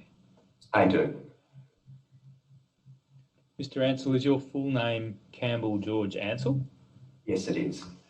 Have you prepared a witness statement for the Royal Commission? I'll ask that it be displayed. WIT 1382 0001 0001, dated 7 September 2020. Yes, and is that a copy of it? And do you recognise that as being a copy of it? Yes, I do. It's accompanied by 2 exhibits, CGA 1 and 2, at tabs 95 and 96 of the bundle, respectively. Mr. Ansell, to the best of your knowledge and belief, are the contents of the statement true and correct? And to the extent that you express some opinions in there about certain issues concerning refundable accommodation deposits, are those opinions sincerely held by you? Yes, they are. Thank you. I tender the statement. Yes, the statement of Mr. Ansell will be Exhibit 21-13. Thank you. Mr. Ansell, in your statement, you refer to your qualifications and your experience. You're a chartered accountant. You're also a real estate and business agent's licence holder, and you have various other qualifications and roles. You're the director of, or the managing director, I should say, Mr. Ansell, of Ansell Strategic since 2013, and prior to that, you were at Grant Thornton, were you? Yes, that's correct. And Mr. Ansell, you've worked in aged care and retirement living industries for over 25 years, and you have very broad international experience in relation to financial and operational analysis of aged care services.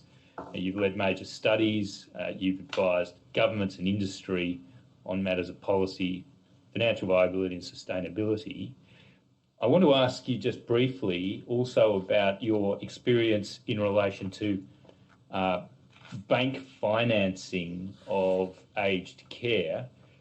You make a point about, this is later in your statement at 22, about a connection between lending for capital projects in aged care and, in Australia, the use of refundable accommodation deposits. Can you just explain to the commissioners what's the connection there, and what bank lending practices has that led to in Australia?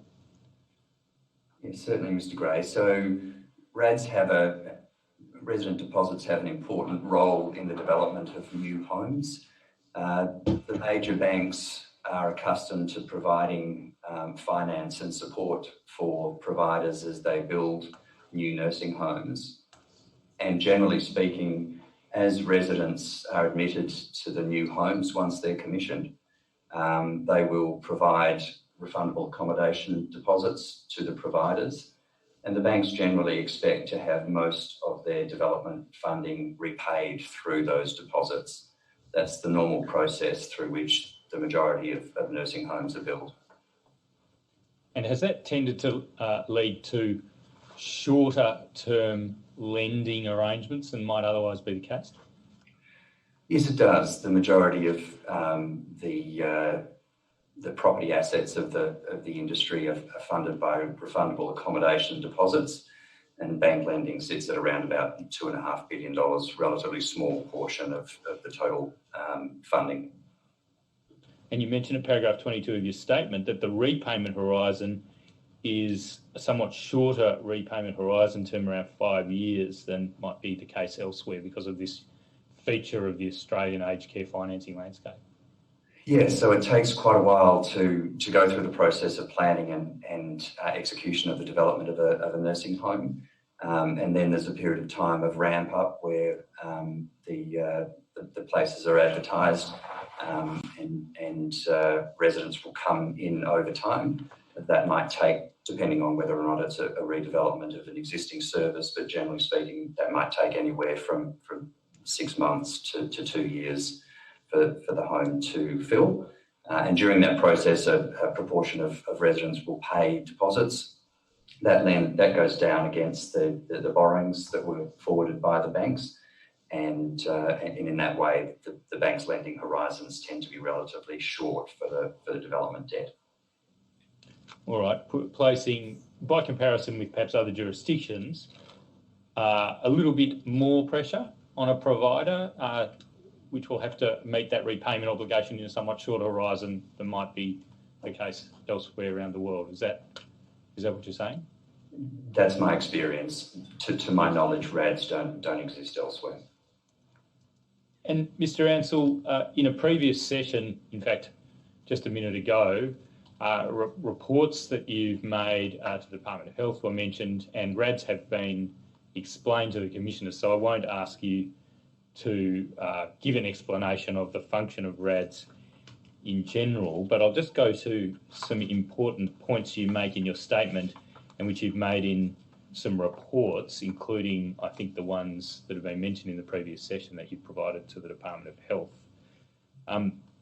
It's the case, isn't it, that you're estimating at present that the aggregate RAD balance in the sector is up above $30 billion, I should say. That is my understanding. And the proposition that you've been concerned about during the course of this year, starting in about March, because of the COVID crisis, is in broad terms what, Mr. Ansell, what's been concerning you? Well, prior to COVID, we had been concerned that there was a migration away from lump sum deposits towards periodic payments, DAPs. And I'll just ask that paragraph 17 of your statement be brought up while you're talking, and we can ask the operator to track through these points as you address them. Thanks. Sure. So we had been concerned that there was a migration away from residents electing to pay lump sum deposits, RADs, in favour of periodic payments, DAPs. And we were concerned that this over time could place strain on the liquidity of the sector, particularly given that a lot of the RADs were invested in bricks and mortar of the nursing homes themselves, and not a huge amount was necessarily held in cash. We then became more concerned that the onset of COVID might result in people finding it difficult to pay lump sums, difficult to sell their homes, or that they might be unwilling to divest or to liquidate their assets in the middle of a pandemic. And so our concern was that it would increase the movement away from lump sum deposits in favour of periodic payments. And at the beginning of the process, that was the main area that concerned us, that we might end up in a situation where there was a cash flow crisis while providers were trying to deal with the infection. And what did you do about it? Have you conducted some analysis by reference to a sample of providers? Yes, so we made clear to the federal government what our concerns were. We had liaised with our counterparts in London to be able to get an understanding of the impact of resident admissions and departures. And then we engaged with providers, a group of for-profit and not-for-profit providers around the country, trying to cover all states and territories. And across 16,000 places, we analysed every fortnight the amount of people that were coming in and electing to pay either a RAD or a DAP compared to resident discharges and the repayment of RADs. And then we tracked that over the period up until this month. Thank you. And indeed, you've kindly or very helpfully produced a very up-to-date report right up to, I believe, almost the end of August. I think the data is up to date up to 23rd August, very recently, even since you've submitted your witness statement to the Royal Commission. Should we go to that now? It's at tab 128, and it was mentioned, actually, Mr. Ansell, in the previous session. Could you just explain to the commissioners a point that was raised about a reference here to the occupancy rate? This is the occupancy rate across the sample, is it? I'm looking now at page 4 of the report, 0004 under key findings in the box alongside occupancy, a reference to a 91.66% occupancy level as at 23rd August 2020 for the entire sample. That's substantially above the average sector occupancy level for residential aged care across the country, isn't it? It is, and part of dealing with an imperfect sample is that we have just under 10% of the sector represented within the group that we were using as a sample. And the starting point, the occupancy among that sample at the starting point was higher than the industry averages. So they didn't mirror exactly what the remainder of the sector was. And so this was about determining a relativity, given where they were at the beginning of the process, what was the impact on COVID, both on their occupancy and also on their RAD-DAP elections. Thank you. And you've also done a segmented analysis of just Victoria, and you've plotted that against the entire sample on a graph on page 2006, haven't you? Yes. From 2nd March to 23rd August. And just to pick up the point you first made, that the starting occupancy rate was substantially above the industry average. If we go to the far left side of the graph as at about 2 March, we see there, don't we, a figure that's just a shade below 94% occupancy, which is what, some 5% higher than industry average? Yes, that's right. ACFA reported the occupancy closer to 90% at the end of 2019. Right. So around 4% higher, and it's across the entire sample. That's the solid line, isn't it? That's right. There's been a decline to a point at around 11 May, then a pickup, and then a slight decline again after a peak in about July, to the point where, at 17 August, or near the end of August, the occupancy across the sample is back more or less to the dip that it was in on around the 11th of May. Is that a fair interpretation of occupancy across the sample? That's correct, Mr. Gray. And what's happening in Victoria, Mr. Ansell? So the graph on the screen demonstrates the impact of the heavy lockdowns experienced in Victoria at the moment. And as you can see, difficulty in being able to admit residents has resulted in discharges at normal rates without them being replaced at normal business practice. So firstly, is Victoria plotted with the broken line and overlaid on top of the whole of sample average? And we start with Victoria, in fact, having a healthier occupancy rate than the sample average, up around 96, between 95 and 96% on the 2nd of March. Am I interpreting the graph correctly? Yes, that's correct. Yeah.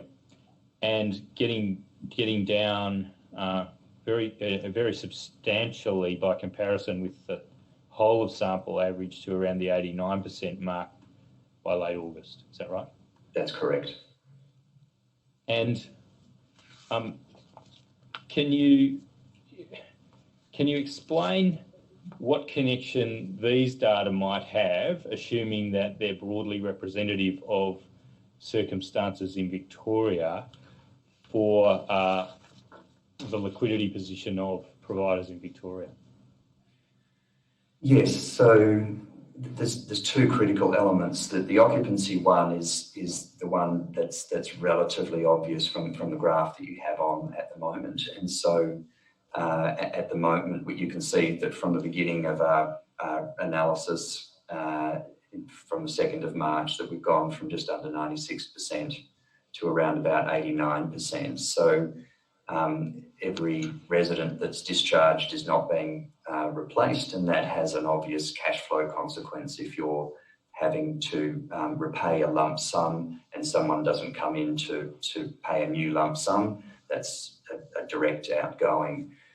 What's not as obvious or not shown on that graph is for the people that are coming into the homes, not just in Victoria but around the country, the majority of them are not electing to pay a lump sum. Should we go now to some other graphs in the report at page 2008? Would graph 4 be an appropriate place to start? Sure. Operator, please go to graph 4 on page 2008. Please continue, Mr. Ansell. So you can see from graph 4 that the average RADs on a weekly basis that are being required to be repaid, they are RAD paying residents discharged, are in the orange line at the top, and the number of ingoing RADs are on the blue line. You can see that gap then becomes the difference in cash payments and cash receipts that will need to be addressed in the coming months. The sharpest is at the end of the first lockdown, which is indicated by the broken vertical lines. And then the next one you can see coming as Victoria goes into lockdown. And just to be clear, are we dealing here with a graph that is across the entire sample nationwide, or is this a Victorian segment? This one is the entire sample. Okay. So we could expect that for Victoria, what? The disparity between the orange line and the equivalent of the black line would be even greater? Yes, that's right. And can I just confirm that the vertical axis is in billions of dollars? They are number of RAD-paying residents being discharged. Thank you. And is that a number per provider? That's the entire sample on a weekly basis. That's the entire sample. Thank you. Yeah. So on average, it's a fairly small sample, but it tells us something. Is that a fair reflection of these data? It's just under 10% of the sector. Okay.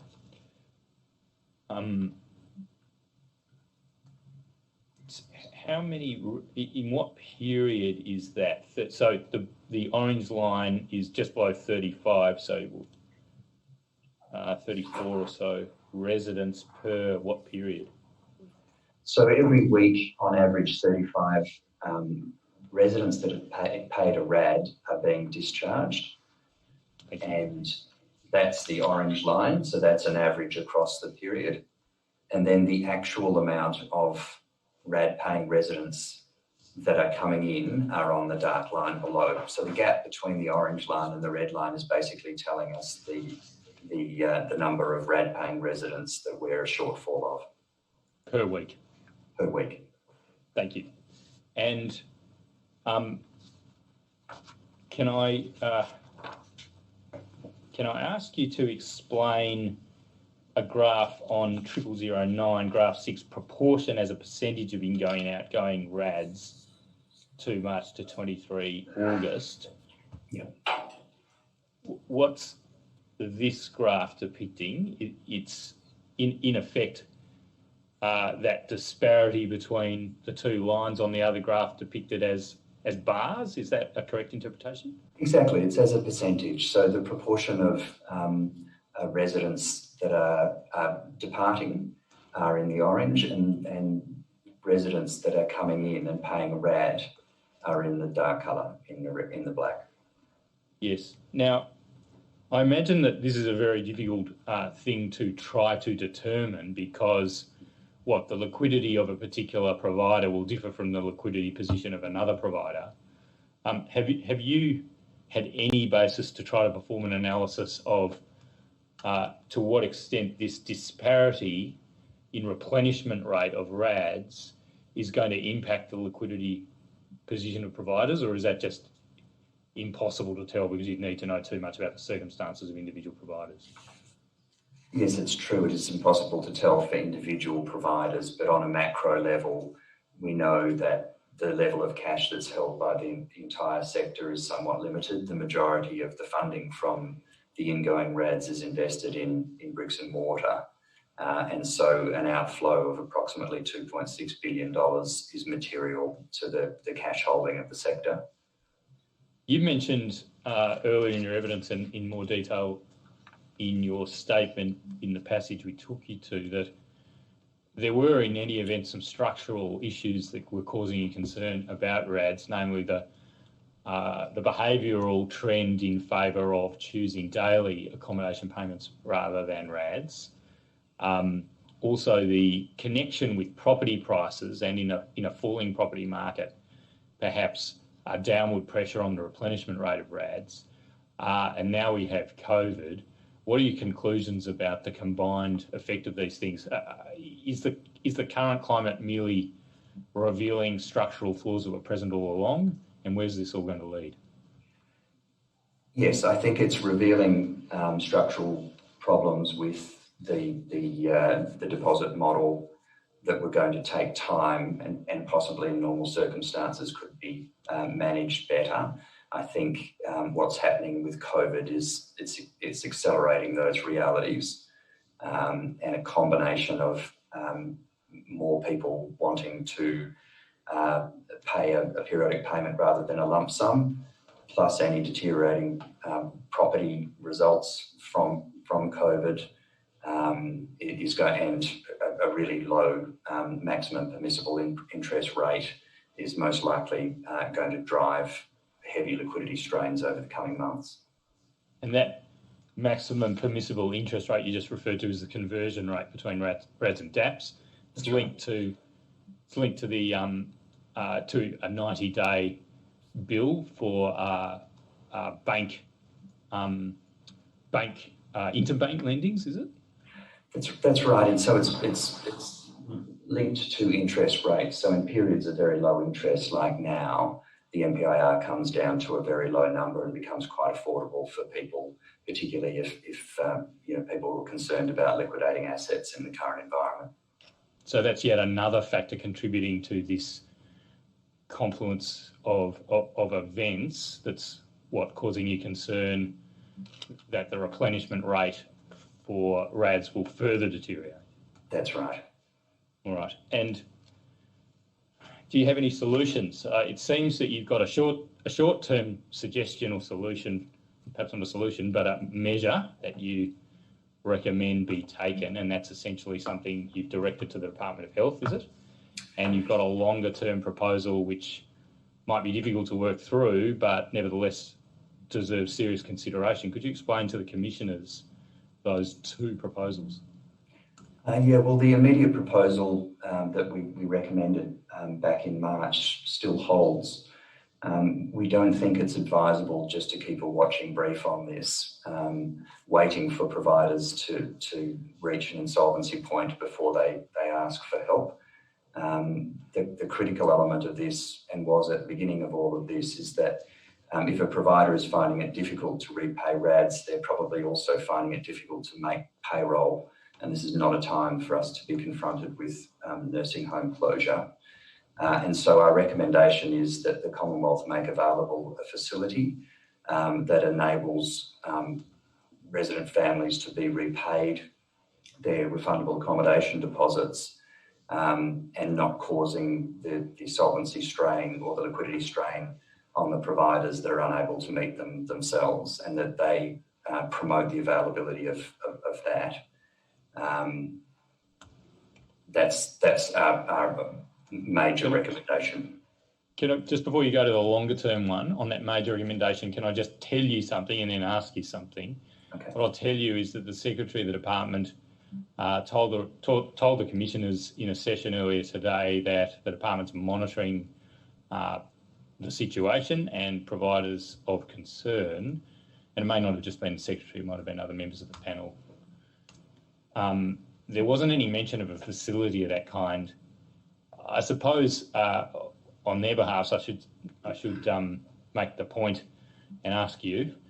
Well, they say they're monitoring the situation. It wasn't entirely clear exactly what form of information they're obtaining and how regularly they're obtaining from the sector more generally. They might be in touch with particular providers by the sounds of it.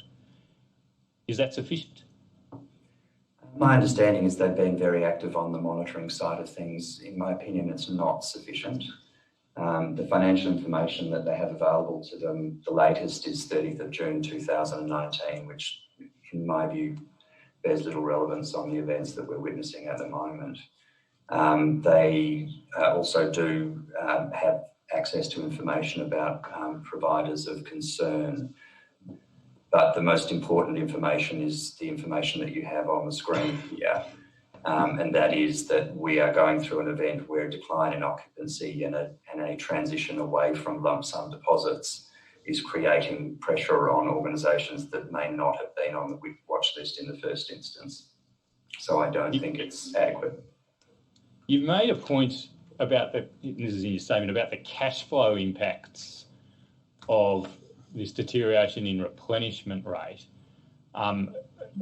occurring some 4 to 6 months after the departure of the resident in question and the deterioration of divergence in incoming RADs to replace the RAD that's left the relevant facility or the relevant provider.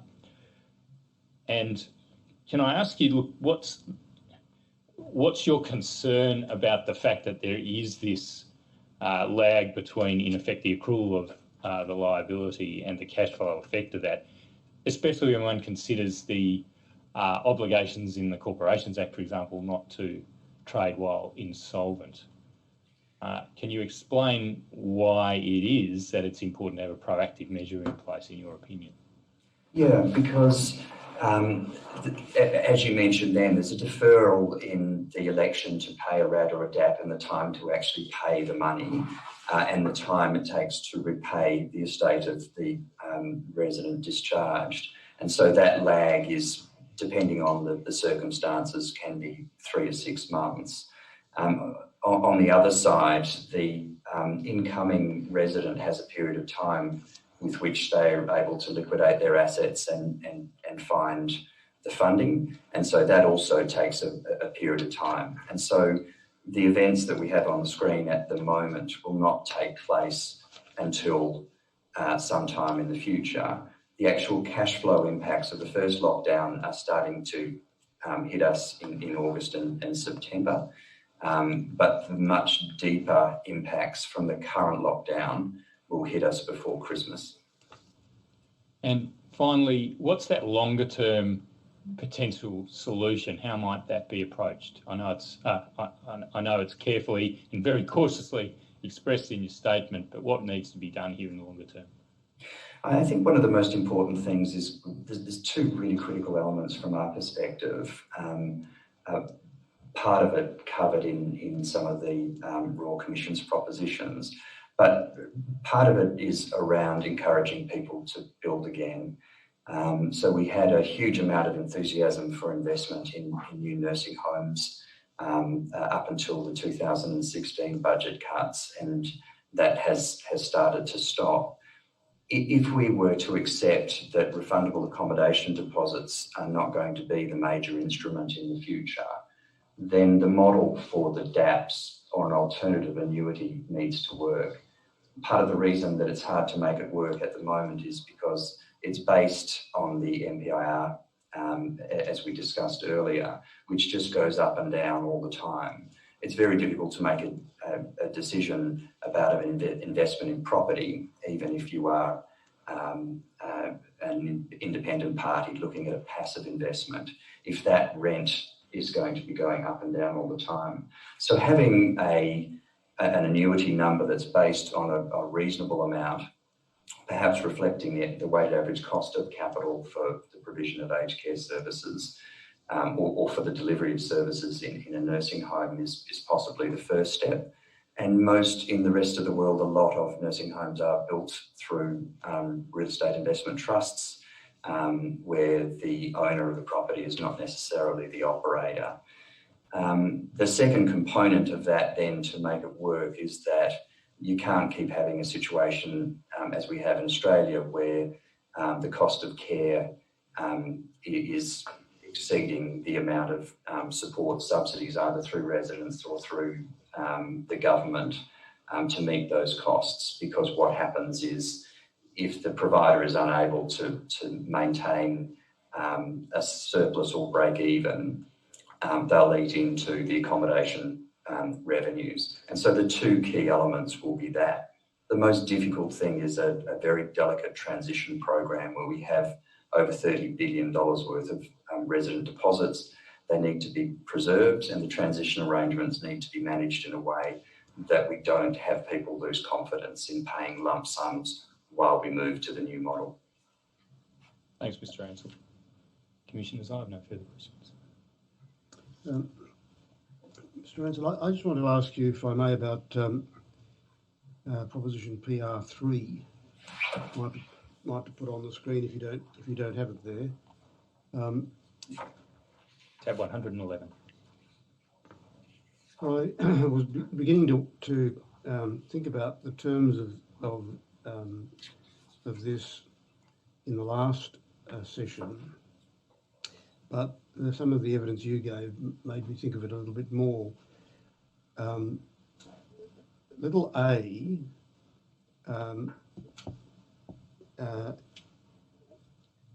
put to one side potential drafting questions and difficulties that A may have, because it talks about requiring disclosure when becoming aware that material information that affects something, and affects might have about it an ambiguity that on reflection might be undesirable. But just assuming that what it means is that you've got to notify the regulator when you become aware that you're unable to pay your debts as and when they become due, which I presume on any view that however you construe affects, it would probably require you to do that. I'm just wondering what your view is about the trigger point that should be identified for when the provider should be notifying the regulator about that kind of thing. Is that too vague for you? No, I think I understand the question, Commissioner. One of the things that's become quite apparent during this process is that a number of providers don't monitor the changing elections of people that are coming into the homes. A lot of providers tend to monitor their cash flows from accommodation deposits and periodic payments. And so one of the concerns that we have is that many providers may not be aware that there is a cash flow implication that's coming to them shortly. It is very difficult for them to be able to control or to determine the timing at which the changes in RAD and DAP elections is going to hit their bank account. And so I think the evaluation from a director's perspective as to the point at which they raise a flag that they have concerns has to be done both on an operational perspective, that they are incurring continuing deficits, as well as from a capital perspective, that the level of inflows from refundable accommodation deposits are not being, of outflows are not being met by inflows. So I think there's probably two components to PR3A. Thank you. I'm going to try my question again in a slightly different way, if you don't mind. It may be that you've given me the answer that I need, but if I just refocus the question, we'll see what comes up. As the proposal currently stands, that is, say, PR3A, it might be said that disclosure at the point currently identified is just too late, because by that stage you're broke, you should stop trading, full stop. So the question, I suppose, is what should be the trigger point before it gets to that stage?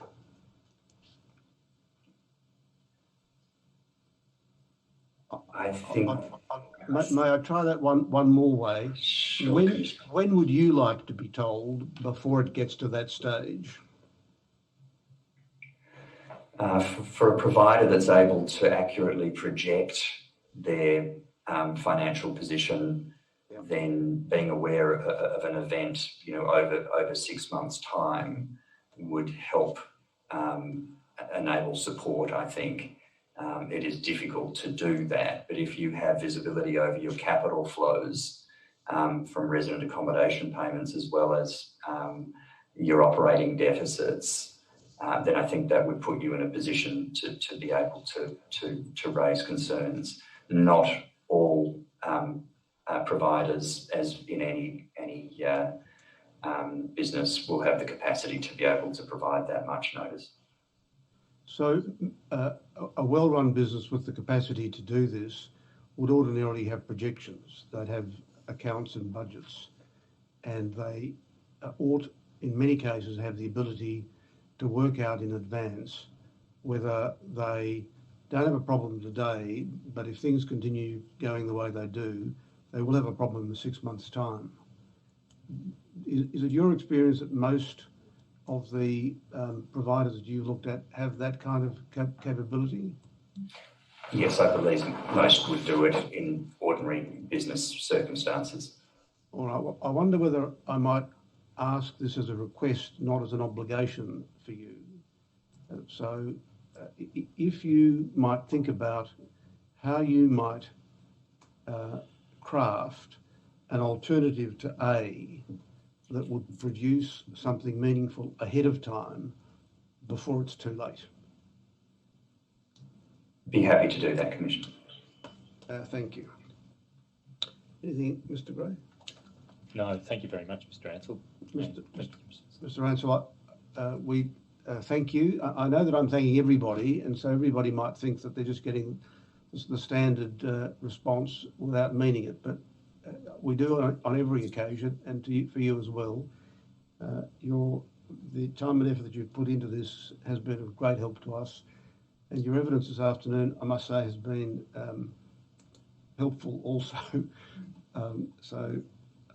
We do thank you, and I'm pleased to be able formally to excuse you from further attendance. Thank you, Commissioners, Council. Thank you, Mr. Ansell. 9:30 on Monday. The Royal Commission is now adjourned until 9:30 a.m. on Monday the 21st.